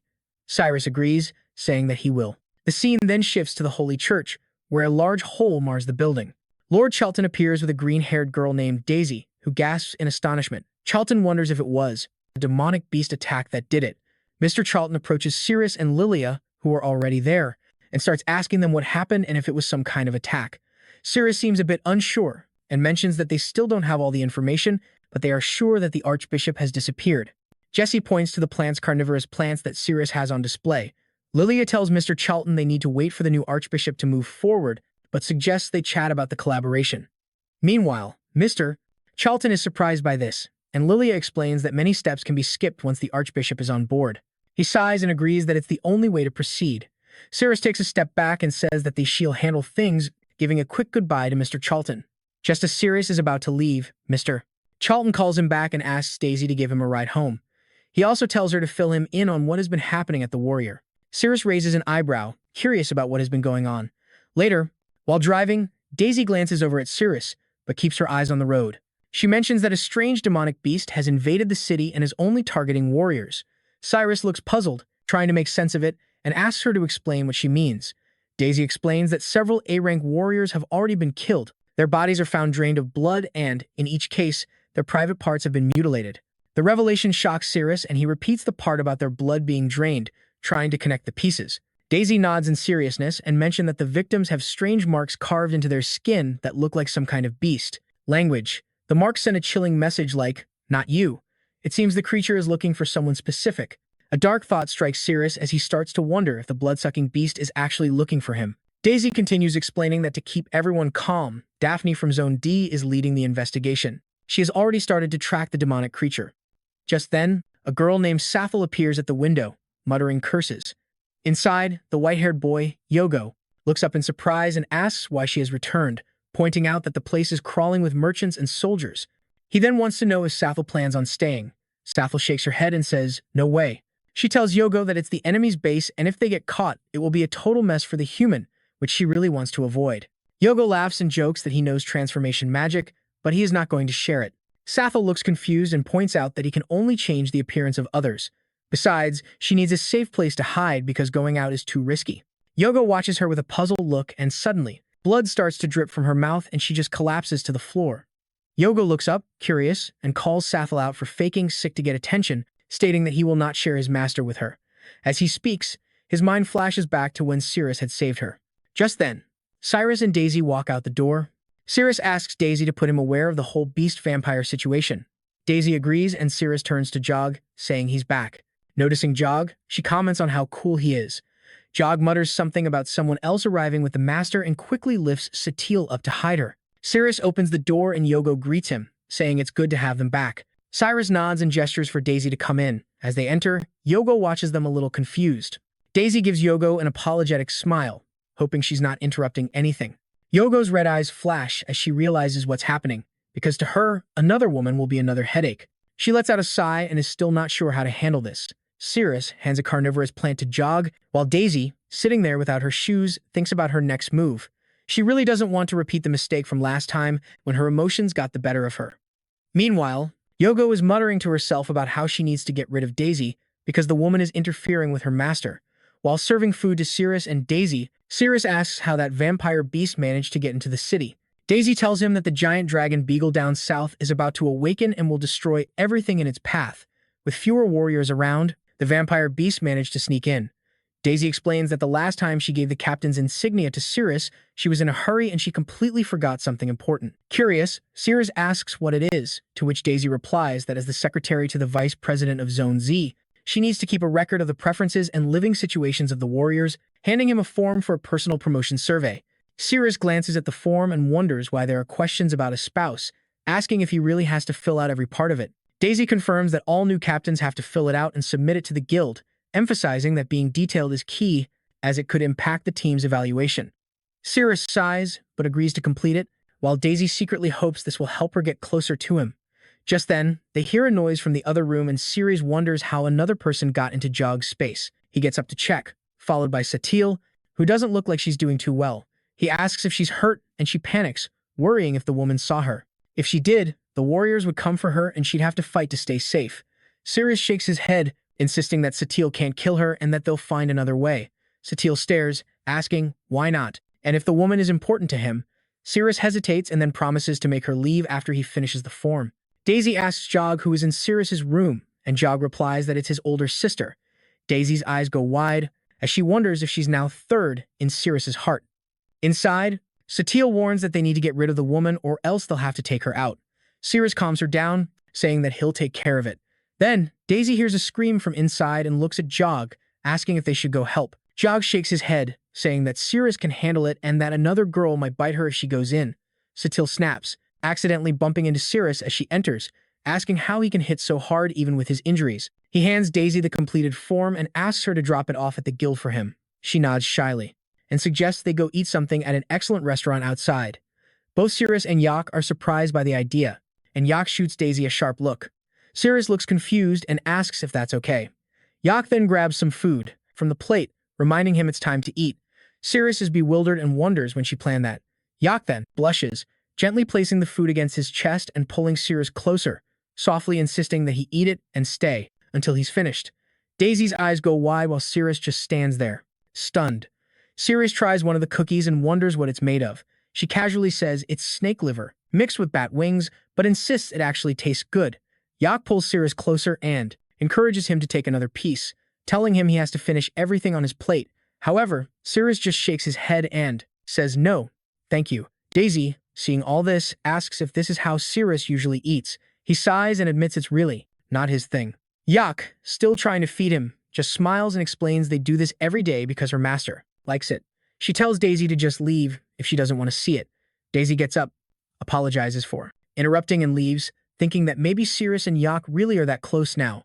Then there's a loud bang on the cup door. Outside, a girl with bright pink hair politely asks for someone to open up. Inside, another girl hears her and frowns, clearly annoyed. The guy with her, Roy, seems bewildered and asks why no one is answering. He uses his magic, and suddenly, the door bursts open with a loud crack. Inside, Siris jumps up, looking surprised and angry. He yells at them for breaking his door, cursing and saying it cost him 100 silver coins. He lunges toward Roy with clenched fists and fury in his eyes, but Diana steps in with a relaxed smile and holds out a check, saying it's for 100 gold coins, which is enough to cover the damages and is valid anywhere. Siris freezes, takes the check, and asks what they want from him. Diana raises her hand and makes her offer. She wants him to work for her and is ready to pay him 500,000 gold coins. Siris, standing to the side, can't believe what he just heard because it's an insane offer. Yak, on the other hand, is getting more and more irritated. She's sick of so many women trying to take her master away from her. Before Siris can answer, Daisy steps in and tells him not to take the deal. Siris looks at her, totally confused. Daisy turns to Diana and Roy, pointing out that they're from Zone D. Diana gives a superior smile and calls Daisy an old lady, asking if it really matters. That comment infuriates Daisy. She insists that Siris is very important to Zone Z and that they won't let him go to Zone D. The scene shifts to outside the building, where Daphne is with her team. One of her guys is on his knees beside a body, closely examining it. He mentions that the blood hasn't clotted completely, meaning the person probably died only 4 or 5 hours ago. Another guy comes over and tells her that Diana went to see Siris. At that, Daphne's expression sharpens. In her head, she rolls her eyes and says that the little snake really went to meet Siris, but she keeps her voice strict and focused. She tells her team that she has more important matters to attend to right now and orders them to search the area thoroughly. If they see the vampire beast, they must report and wait for her without pulling any heroic stunts. Everyone responds at once, affirming loudly. Without another word, Daphne activates her power and takes off into the air. The wind rushes past her as she coldly thinks that Diana will not get one over on her again. Siris is supposed to be in Zone Z. The scene shifts to a massive dragon tearing through buildings, sending debris flying in every direction. It is the beagle dragon that is gigantic, furious, and roars loud enough to make the sky tremble. Its stomach growls louder than its voice, and its attack seems driven by nothing more than a monstrous hunger. It breaks the roofs as if they were paper, splitting tree-sized pillars in half as if they were twigs. The guild members are struggling to keep the situation under control. One of them mentions they have already evacuated everyone from the area, so there are no civilian casualties. Still, the tension remains high. No one has recovered the Dragon Slayer's sword, the only weapon that can supposedly harm Beagle. That leaves them defenseless. A young scout suggests that the best option is to stay away and observe from a distance. The risk of confronting the beast directly is too great, but the guildmaster has a different perspective. He points out that Beagle isn't really attacking the city, at least not out of malice. According to him, the dragon has chosen the ruins near the outskirts because there's a fortune in gold hidden underneath. Beagle simply likes gold and the place is a cozy spot to take a nap. That hunger is probably just a bad case of waking up on the wrong side of the bed. Meanwhile, elsewhere, Daisy leans in and asks Lady Diana if they can catch the elusive captain of the zone. Diana wants to know if they have enough funds to make the offer attractive. She turns to Siris, curious about his opinion, but he just blinks and says he doesn't even know the person. That doesn't seem to matter to Diana. She quickly explains that Siris's real job is to spill the tea, that is, to reveal how he broke Daphne's non-cooperation policy and what he knows about the incident in Shia's dungeon. But there's a twist, that he would have to do it live on a popular TV show, solely to make his sister uncomfortable. Once Siris understands her angle, he declines. He sees right through her. Diana raises her voice, clearly frustrated. She insists that it's his chance to make a lot of money. Siris responds calmly, saying it's not worth making Daphne sad. He made a promise and he intends to keep it. Diana seems to take that as a negotiating tactic. She wonders aloud if he's just looking for more money and offers to make a better deal. It's then that Daphne's voice rings out from behind her, sharp and authoritative. Diana turns, looked around quickly in surprise. Daphne enters the room demanding they leave Siris alone. It looks like she's ready for a fight, to throw a punch, but Roy steps in just in time and reminds her she can't hit her sister. What a predicament. Daphne steps back a bit and tells Roy to stay out of it. Daisy, now watching silently from the corner, whispers if maybe Daphne from Zone D has feelings for Siris. Diana smirks maliciously and accuses Daphne of being insecure or not trusting Siris anymore, especially since he quit all his jobs. Daphne scowls and claims she is simply a natural-born troublemaker. Siris steps in, saying he hasn't even said anything yet, but Daphne's mind wanders to how he helped before and how he never let the allure of gold sway him from his promises. Then her gaze shifts to Diana and she can't help but smirk. She notes that Diana has obviously gotten breast implants, probably trying to fix something money can't. She jokes that Diana's breasts aren't naturally big, but Diana angrily retorts, denying it. Diana yells at Roy to leave with her, calling everyone in the room disgusting. As they leave, Diana silently thinks about how Siris must have more secrets like the one she plans to uncover and use to get her revenge on Daphne. Once they're gone, Daphne mutters that the next time she should kick her sister out herself. Siris, now alone with her, can't help but think about the tense relationship between the two sisters. He also briefly wonders if Daphne was right about the implants. Just then, a report comes in. A white-haired demonic beast has been discovered in the area.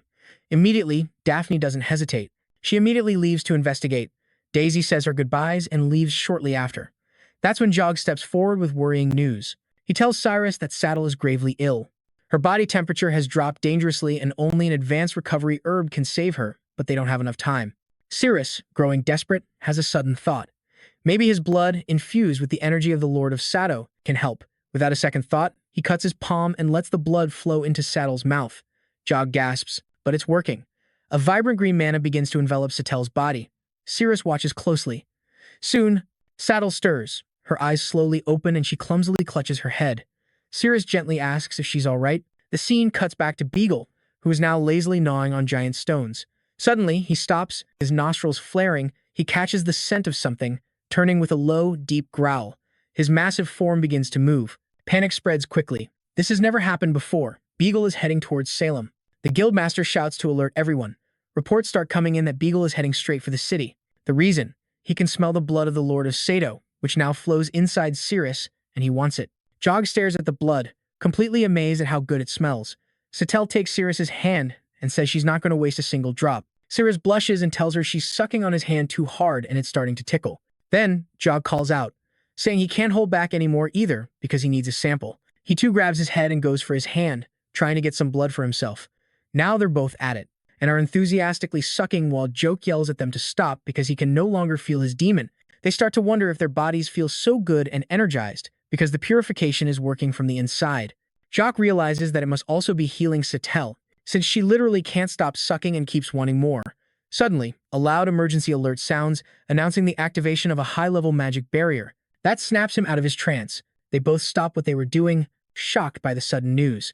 Sitel realizes she has completely lost control of herself, while Jock is surprised to find his clothes have magically returned, although his magical reserves are quite low. Now, the announcement continues, saying that a giant dragon named Bigo is heading straight for the city of Salem with an estimated arrival time of 10 days. All citizens must evacuate to underground shelters, and all warriors are ordered to draw their dragon-slaying swords to defend themselves. Every warrior must report to the headquarters within 3 hours or be demoted from the guild. Jeeps are already heading to the headquarters. Meanwhile, a secretary tells Siris he's on his own, as there are no recruits with him and Zone Z is without vehicles. Siris groans and asks if that means he has to run 100 miles. He yells at her to recruit someone already, but she just shrugs, saying she has paperwork to finish. If he wants a ride, he'll have to join another guild. That's when Irene, from Squad 14, offers him a ride. Siris asks if her captain would be okay with it, and Irene says he'd probably be happy to team up with someone strong like Siris. But as soon as he introduces himself as an F-rank captain, she freezes and immediately backs off, since no one in F-rank even has a captain. She quickly ends the conversation, saying it never happened, and that leaves Siris furious. Out of nowhere, Bella appears and asks to join Squad 15. Siris is surprised to see her. She greets him warmly, then scolds him for not visiting her after she got out of the hospital. She asks if he has forgotten about her, mentioning that she's heard a lot about him. Siris explains that he's been really busy with a bunch of crazy stuff. Bella smiles, happy to hear he's a captain now, and tells him they can catch up after the mission. The secretary reminds him he still needs to complete his paperwork. Irene tells Bella not to waste her time following F-rank losers, bragging that her own captain is A-rank. Then, Tyler shows up and says scornfully that Siris only became a captain because of his connections. Bella's eyes widen as she recognizes him. Tyler tries to recruit her for the Sen Society, boasting that his armor makes him much stronger than Siris. He offers her another chance and even promises an A-rank sword, but Bella turns him down, saying she's staying with Siris. Siris tells her to come sign the papers, and she walks over without hesitation. Tyler clenches his fists in a rage, wondering why Bella always chooses Siris over him. Irene curses Bella for having such bad taste and tells Tyler to just forget her and move on. But Tyler is enraged and declares that eventually, everyone will be begging him for help. Back at the reception, Siris is yelling again for not getting a vehicle. The secretary tells him that Squad 14 has already taken the last 2, despite being only 5 people. She suggests he go ask Captain Tyler for a favor. Tyler laughs in his face, calling Siris a joke who can't even afford a full set of armor. He says he would rather be a public roast than give him a seat just to humiliate him in front of Bella. But Siris simply looks on in silence, at a paper Lady Diana has given him, which shows an offer of help if he ever needs it. Tyler wonders why. They haven't left yet. One of the crew tells him that they have arrived, and Tyler asks if he can't just to take a car, which Siris agrees to. Tyler steps forward, dropping his sword. He then says in a joking tone, "My bad," and asks someone to pick it up, as he is still learning to handle his Thunder Fury weapon. Tyler chimes in, saying they need to earn it like a true warrior if they want something done. Bella yells that he is going too far and doing it on purpose. At the same time, Irene cannot help but comment on how terrible her taste in guys is. Tesk, the driver, suggests they might want to ask for a favor, hinting that Tyler might forgive their rudeness. Tyler states that every warrior must reach the headquarters in 3 hours or they will lose their spot. If they cannot make it, they will go back to being just Frank. Bella narrows her eyes, realizing that Tyler is calling the shots over Siris. Siris tells them that the helicopter is, and Tyler is surprised. Everyone is amazed when they see the helicopter with the guild's logo on it, knowing that it's a private ride for VIPs. Others start asking what kind of mission would receive such luxurious treatment. Still, Tyler ignores their questions and insists it's probably for something big. He tells them to stop speculating. A young woman gets out of the helicopter and asks Siris if it's time to go. Tyler's team is surprised since Siris is just an F-rank warrior, and they think it's a bad idea. Siris picks up his sword and tells Bella to get in. Tyler can't believe an F-rank loser is acting like this, but then he realizes that Siris has his weapon. He demands that Siris return it, but Siris just says he forgot to give it back. He uses his power and throws the sword to the ground, causing a huge explosion when it hits the gas tank. Everyone panics when their car catches fire. Tyler tells them to find another ride. The members shout that the demon beast is killing their comrades while drinking the blood of humans, draining them like trolls. The beast tastes the blood and says it's not the one it wants. It's curious which man will have the blood it needs. The beast approaches the group, saying it will drain every man in the city to find the right one. They start to panic and shout that if Daphne is here, everything will be fine. A guy yells that they need to protect the city and not go looking for warriors all the time. The beast lunges at them and the commander warns about the attack, but it grabs him. He's looking right into its mouth, terrified that he's about to die. At that moment, someone appears and saves him at the last second. Everyone shouts Daphne's name and she scolds him for not waiting. They tell her to head to headquarters, but she is determined to defeat the beast. Then, suddenly, she recognizes the demon and asks why it's still alive. The beast wonders if Daphne actually knows it. Daphne realizes that she has the upper hand this time. She tells the beast that last time she was trapped, but now she is willing to give a part of herself, since the beast is weaker now. The beast agrees with that and reveals that it's just a bunch of fragments following a guy with demon blood, thinking that she had already faced it before. Daphne realizes the beast is after Siris, so she declares she won't let it get near him. Siris asks if the sealed area under the headquarters is real and Diana confirms that only a few close friends know. She mentions that the dragon-slaying swords are stored there. Bella asks if any beast will appear in that area, but Diana says it's impossible because the room is secure. As they move forward, they are shocked to find the guards dead, and Siris asks Diana if the demon beast is around, realizing that this place is dangerous.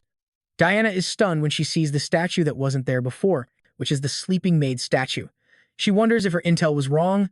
She notices a man wounded and still breathing in the middle of the carnage. She quickly moves to his side and helps him lean against the wall, while the rest of the team disperses to check the basement. Lady Diana slowly steps forward and looks at the destruction itself. Disbelief. She cannot understand how this basement of all places turned into a massacre. Just then, the injured man quietly mutters that the maid had gone downstairs before everything happened. Wrong. That information instantly puts Lady Diana on high alert. She raises her voice demanding to know what is happening below them. But the man quickly gestures for her to be quiet, his eyes wide with fear. He warns her to be quiet, saying the statue might wake up again. It's already too late. The maid, or what's left of her spirit, hears the noise. Her stone-carved eyes snap open, glowing brightly. Without warning, a blinding laser beam shoots from her gaze, hitting Siri and his team with shocking force. Roy shouts Lady Diana's name and lunges toward her. He throws himself on top of her just in time to shield her from the blast. Siri reacts, instantly pulling Diana back with him and covering her body with his own to absorb the impact of the second wave. As suddenly as it begins, the beam stops. The statue's eyes close again, and its head lowers, returning to its inert position. As the dust settles, Lady Diana looks at Roy in distress. She asks if he's okay. Roy gives her a lopsided smile and tells her it's just his hand that needs some rest, as it's nothing too serious. Bella, still kneeling by the injured man, tries to help heal him, but he insists there's no time. According to him, they need to split up and run while they still can.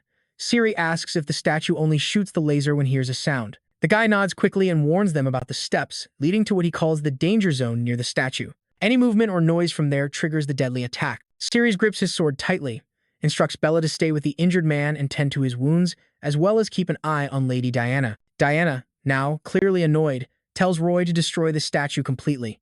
Siris counters her with a more strategic idea, saying they'll attack one eye at a time.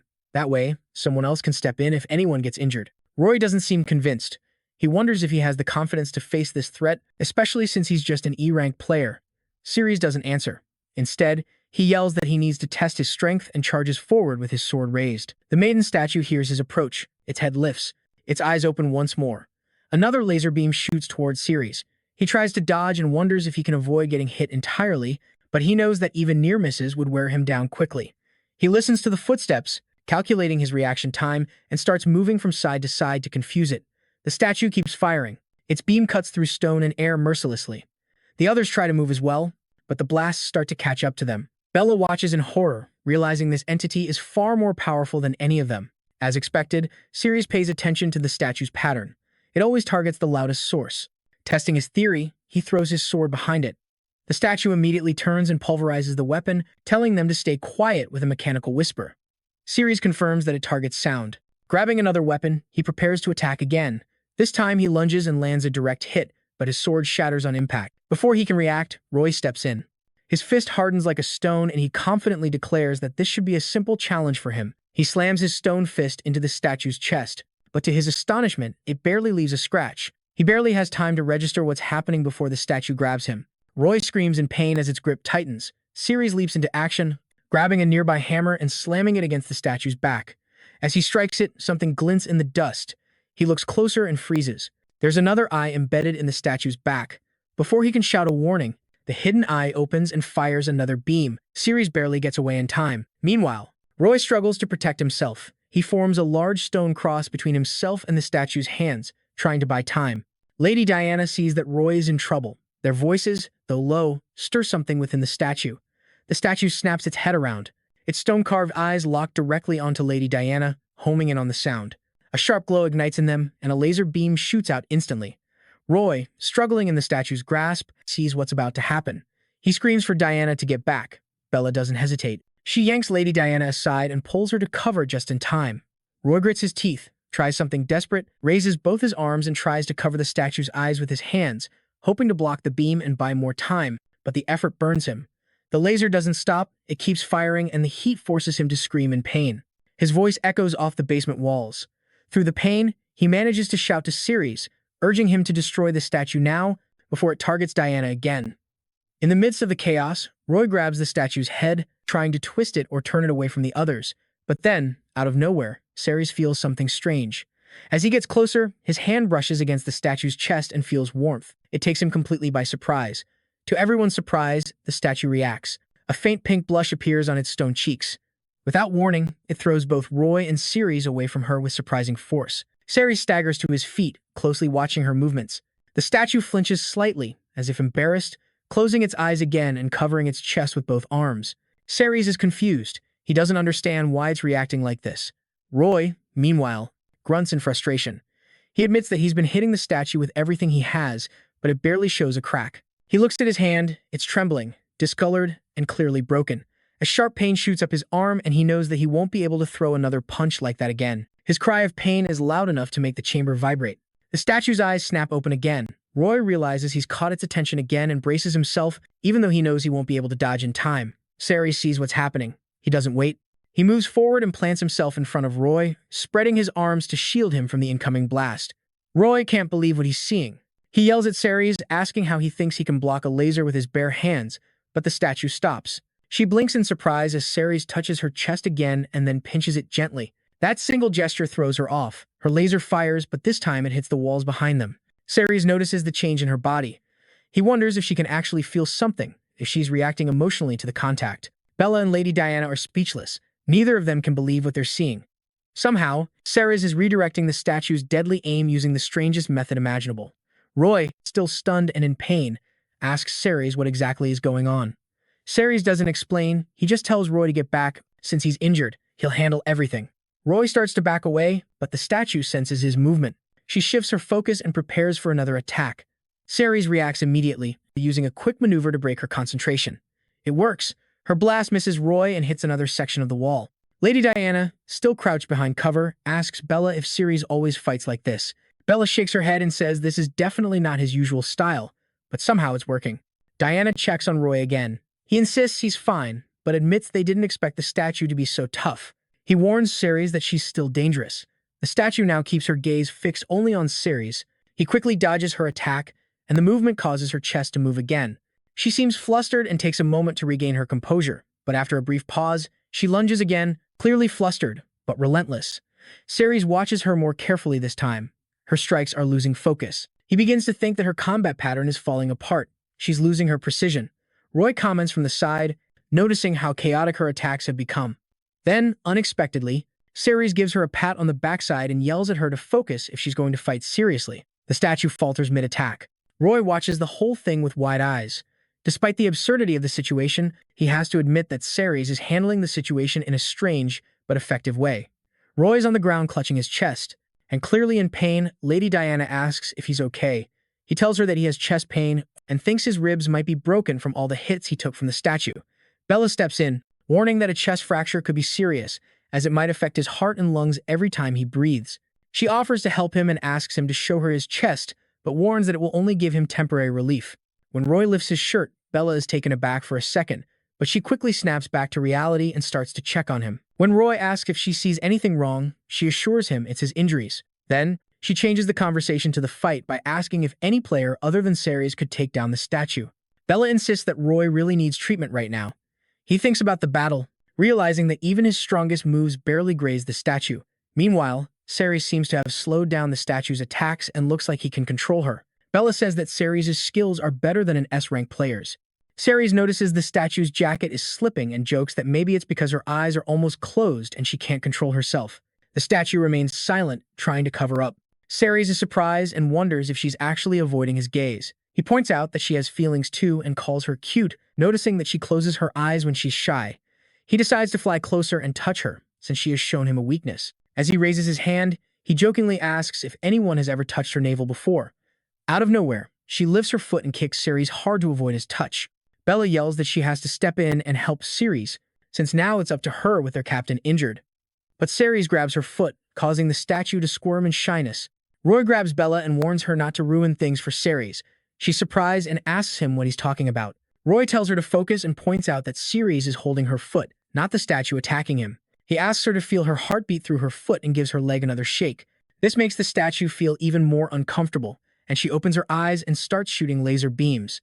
Everyone is surprised to see that the lasers seem weaker than before. Siris tells the statue that her attacks are weakening it even if they don't kill it. Suddenly, she grabs Siris by the neck and pulls him closer.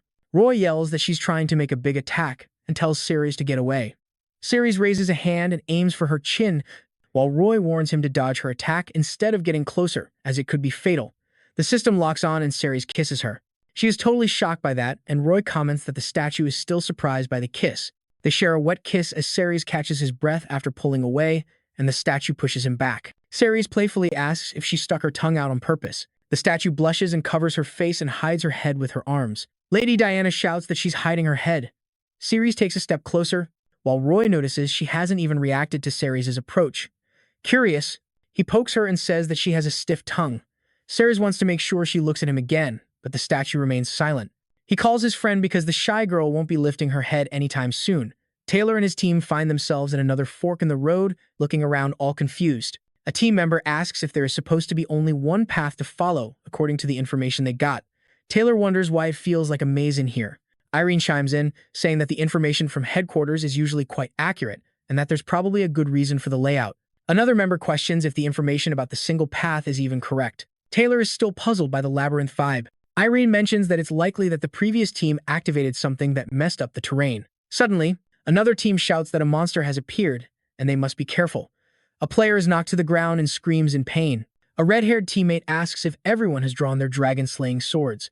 They reply that many players are lost and that it's rumored most haven't even found the entrance. The team leader says they need to depend on their own strength and skills to stop the large approaching dragon. A player says that he has grabbed the dragon's feet with his magic, creating a strong green mana, and tells everyone, including the captain, that they've immobilized its feet.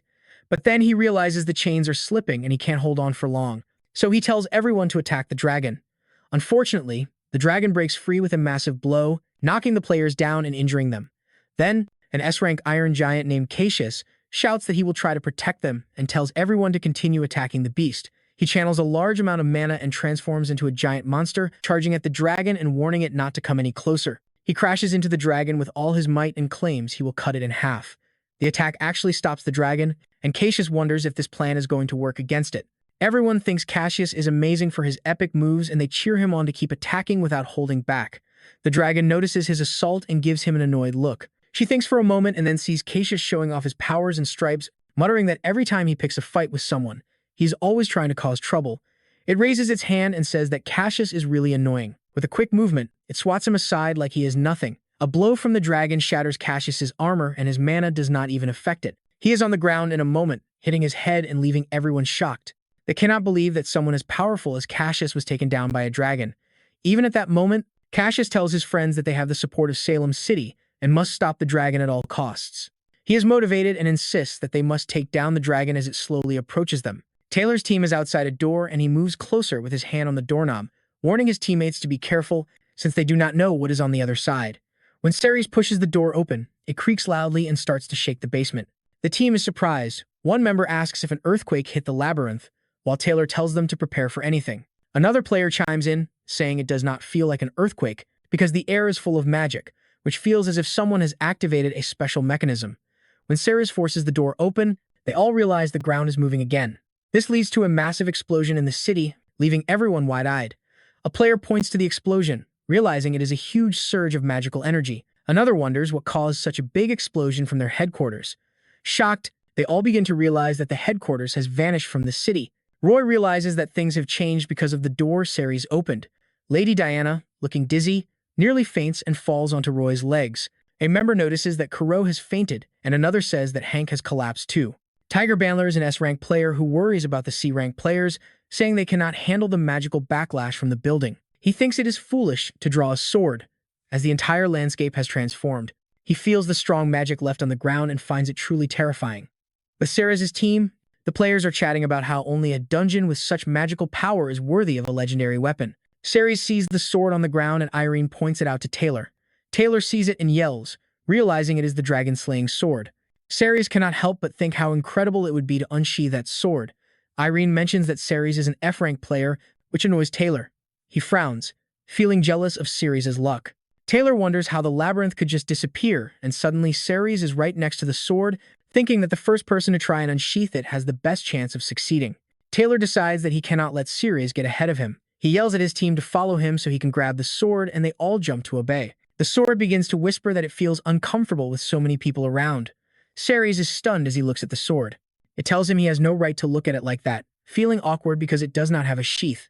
The sword asks Ceres to stop looking, threatening to exert pressure on him if he does not close his eyes, since it does not like to be watched. Ceres feels that pressure and wonders how a sword can even talk, surprised that it has a personality.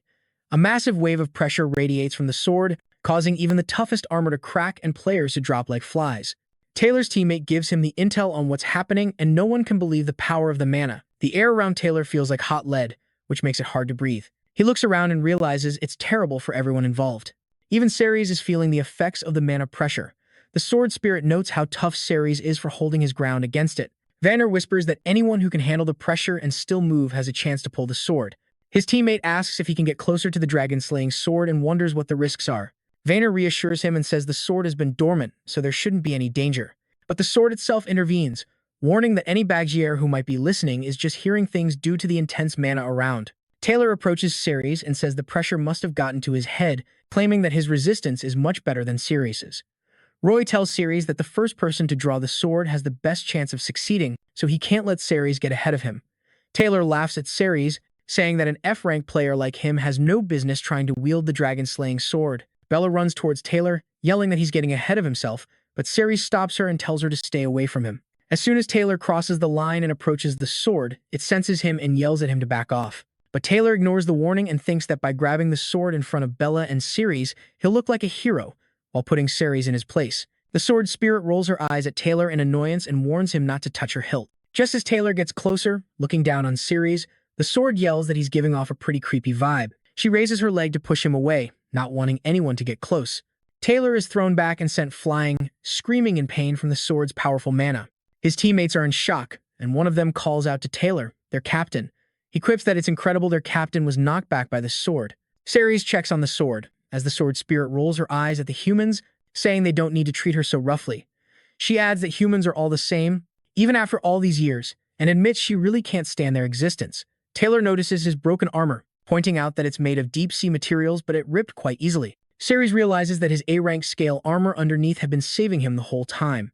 Without it, things could have gone really wrong. The other players are amazed by the sword. One of them asks how they even knew how to draw it safely, while others think it's a failure for Taylor, since the dragon-slaying sword rejected him. They're also chatting about how the sword has come to life. Taylor's teammates say they just don't have armor that's sturdy enough. Taylor just laughs and says it's not a failure. He explains that legendary weapons are only meant for those who can pass the dragon-slaying sword's trial. He takes a stance in front of the sword, saying that as an A-rank warrior, he has passed the test. He yells that the dragon-slaying sword should be thrilled, but the sword spirit is not. She yells back at Taylor, saying it's not the same deal because she can't stand rude guys like him. She even hints that defeating Taylor herself would feel pretty good, clearly thinking he's not worthy of wielding the sword. Taylor suddenly turns to Ceres and yells that he's jealous of him because the dragon-slaying sword seems to have chosen him. Siris quietly suggests that maybe the sword just wants to finish him off, personally. The sword spirit looks at Siris and agrees with a whisper that he's absolutely right. Suddenly, Taylor lunges to grab the sword quickly. The sword spirit notices that Taylor has gotten close, stealthily on her because she wasn't paying close attention. Taylor grabs the sword, but the spirit points out quickly that he actually has a hold of her.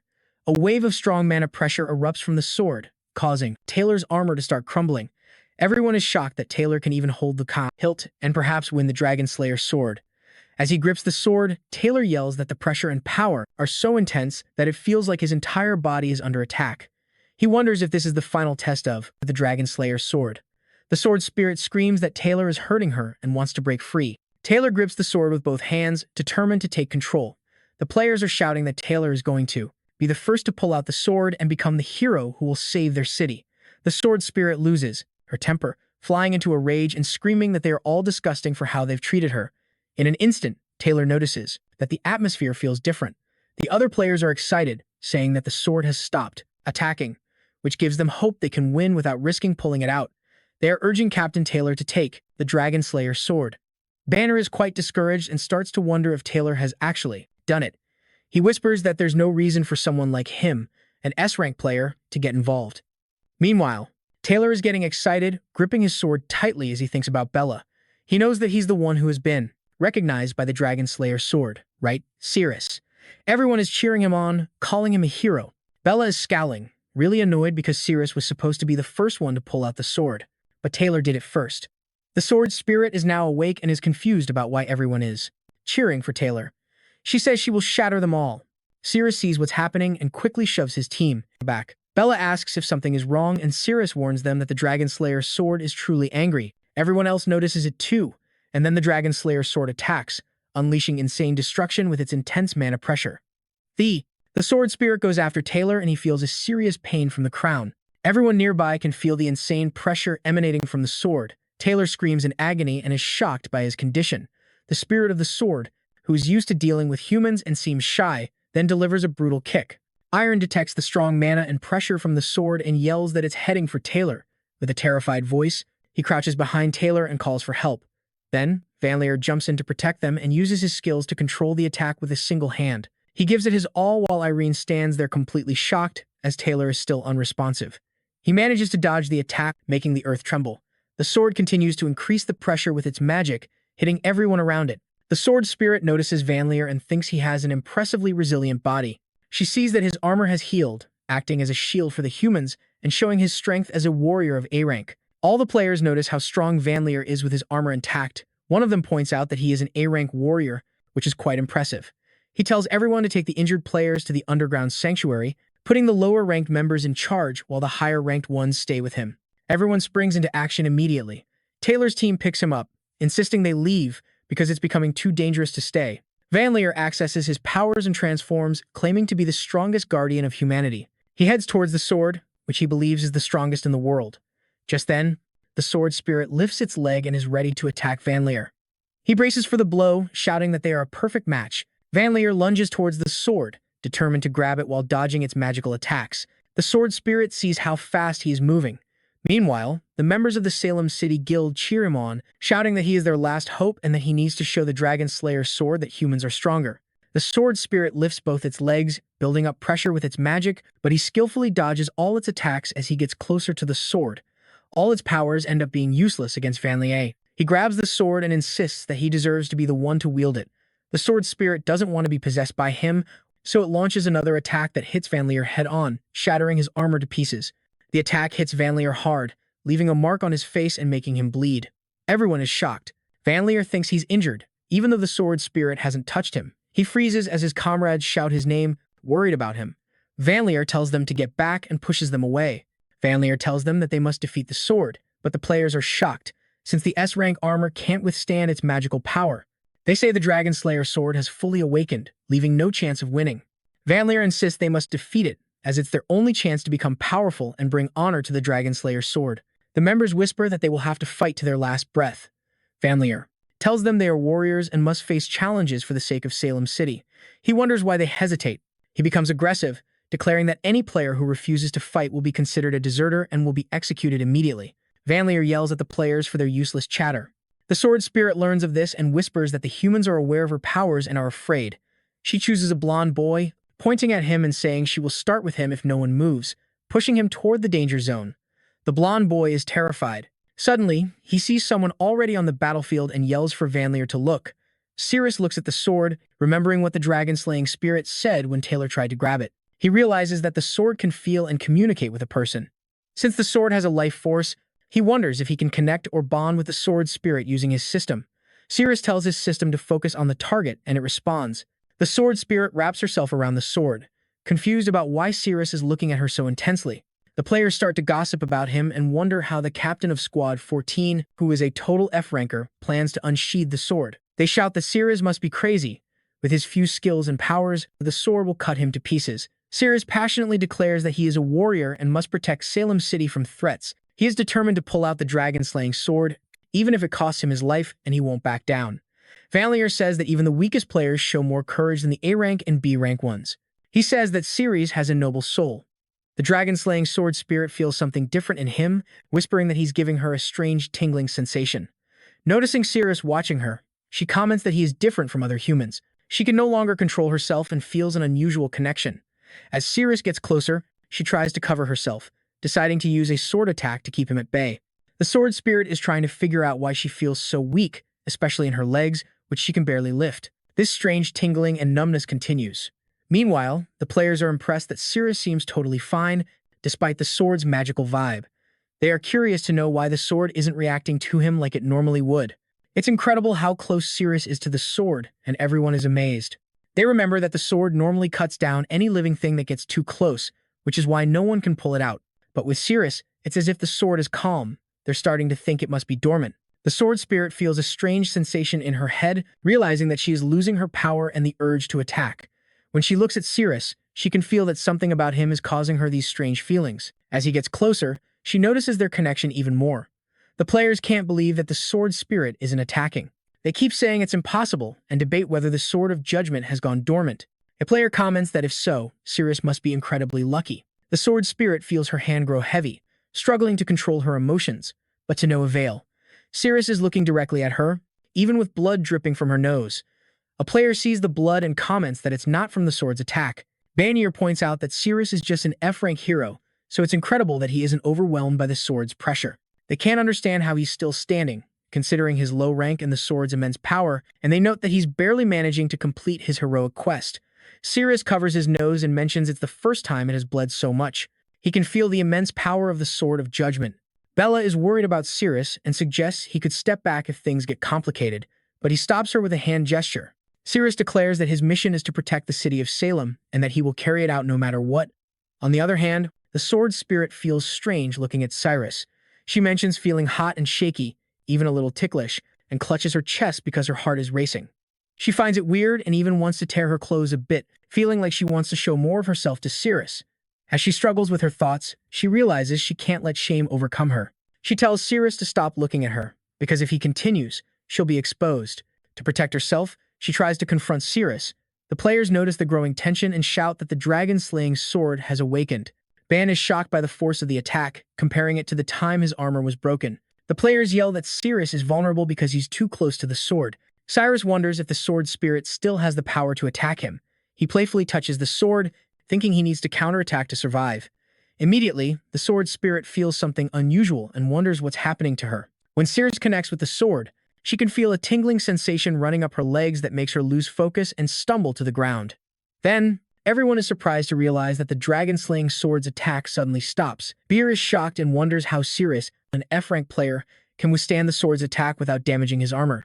He is amazed by Siris's strength and durability. Meanwhile, the sword spirit gets up in the middle of the battle and reflects on all the sensations she has experienced, from being cut through armor to enduring burning flames. But this feeling is unlike any other she has ever felt before. She feels a new electric charge coursing through her body, but she can't shake the slight tingling sensation that overwhelms her. Overcome, she kneels and admits she can't attack him anymore because of this feeling. Understanding the moment, Siris declares it's the perfect time to become the sword's master.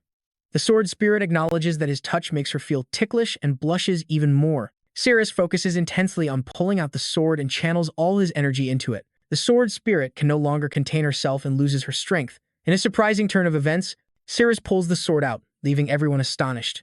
The The players erupt in disbelief, wondering how a weak player can pull out the dragon-slaying sword and claim it as his own. The sword spirit comments that at this rate, Siris could really become her master. He's determined to draw the sword to protect his city of Salem, but he soon notices another hand reaching for the sword, and other sword spirits appear before him, kneeling and saying that this cannot happen. One of them approaches Siris, explaining that drawing the dragon-slaying sword is not easy. A player mentions that the Sword of Judgment has recovered its power. It seems that being strong is not enough to pull out the sword. The sword spirit struggles to stay on her feet, feeling all sorts of emotions fluttering in her head. She realizes that any attempt to attack her would be useless. She is quite annoyed by the whole situation, after waiting so long to be received by a true master. It's embarrassing to be affected by someone like Siris. They both end up holding the sword at the same time, and the sword spirit is not thrilled about it. She grumbles that this whole situation is a total disgrace for her, but even as she says that, she refrains from pulling the sword away on purpose. She yells that if she were unleashing her full power on him, he would be bleeding much more, like from his nose and mouth. In her mind, the sheer pressure of her spirit should be enough to make it hard for him to even breathe. Still, Seiya insists that she is a pure and perfect weapon and will not let her emotions cloud her judgment. Although everything is chaotic, she tries to protect the sword while Siris gives it his all and tries to free it. The spirit of the sword points out that she is just a spirit, while Siris is a real person, and if he keeps insisting, it could lead to his downfall. She tells him to let go, but Siris is stubborn, driven by his courage and desire to protect his city, so he doesn't back down. A player comments that Siris has no plans to give up. The crowd cheers him on, saying he's fighting hard to save the city. They believe Siris is a very brave guy, as he is destined to become a great warrior, and eventually, everyone is rooting for him. Meanwhile, the spirit of the sword is bewildered and wonders how a boy can be so committed, even in such a difficult moment. She finally realizes that he has justice in his heart. Then, she asks for a moment to recover, and, when he rubs the sword, she loses control. She complains that he is tickling her armpits and finds it super annoying. Even though she's uncomfortable, she is determined not to let him win and decides to hold on so that he won't have the upper hand. The sword spirit feels that something is wrong and remembers all the times she has been burned, beaten, polished, and even broken. But this time is different, as she can barely stand it. Siris plays more with the sword, making the spirit feel a strange tingling. She thinks it's her glutes and that he's going too deep. The spirit's powerful energy is gone, giving him a great opportunity. He struggles to pull out the sword. Everyone is watching him, and one of the players shouts that he is pulling out more of the Sword of Judgment. The sword spirit releases a surge of mana, her eyes glowing blue, as she boldly claims that he can handle any sensation that comes his way. But right after he says that, she escalates things and attacks Siris with an overwhelming wave of magical pressure, using her full power. As Siris holds the sword, a surge of raw mana erupts around him. The ground cracks, rocks shatter, and the pieces begin to float in the air. Despite all that chaos, Siris keeps trying to pull out the sword while dodging the attacks of the spirit. He's struggling to hold on, feeling the crushing force of her power. He grits his teeth and says that he can barely withstand it, as he feels his bones might break under the pressure. Siris starts to wonder if the sword spirit is trying to crush him just to keep him from pulling out the sword. More rocks. He rise, and Bella panics when she sees what is happening to him. She runs in, swinging her sword to block the magical blast aimed at Siris, but the moment her blade makes contact, it shatters into pieces. The other players notice and start shouting that something was just vaporized. They warn everyone to stay away because the magical gravity is at its maximum and is so intense you can see it in the air. The players murmur that Siris can't withstand this kind of pressure, as he must have been crushed. They are convinced that no one can pull out the sword now. Meanwhile, the system informs Siris that his body is beginning to break down from all the strain. The sword spirit taunts him, questioning his strength. She reminds him that his body is on the verge of collapse and insists that the gap between their powers is enormous. She says that his body and hand will never be able to lift the sword, not even an inch. She warns him to give up or she will crush him to nothing, since he clearly can't unsheathe the sword. But Siris doesn't give up. He tells her that she has underestimated his willpower. With a smile, he continues to lightly brush his fingers against the sword, which is causing the sword spirit to lose control and scream in frustration. Siris is determined, thinking that he still has a chance to win as long as he doesn't give up. He runs his finger over the sword, daring the sword spirit to resist. The sword spirit clenches her fist, feeling this wild sensation coursing through her body, and then digs her nails into the ground. Siris watches her every move. This time, the sword spirit feels the sensations completely differently and her concentration begins to fade. She is determined to stop Siris. The sword's intense power returns and the players suggest keeping their distance and backing away. Bella can't withstand the pressure and collapses. Siris notices that his fingers are hurting, but he continues to gently stroke the sword. The sword spirit is confused by how Siris can withstand the crushing force and risk being pulverized, yet still has the energy to tickle her. She wonders if Siris has justice and responsibility in his heart and yells at him to stop as she is starting to lose her patience. Siris tickles her again and asks if she can feel it now. The spirit experiences those sensations again and, suddenly, she realizes the sword is changing. The players notice something strange around the sword and one of them shouts, "What's coming out of the ground?" The sword rises and everyone sees that it's the slave dragon's sword. Siris grabs the sword and sets it on the ground, surprising the players. They realize that an F-rank player like Siris has drawn the slave dragon's sword. The spirit of the sword feels embarrassed as it tried to stop him from unsheathing it. Unfortunately, that's where it ends the story for now. If you like this video, feel free to support me on Patreon. The link is in the description.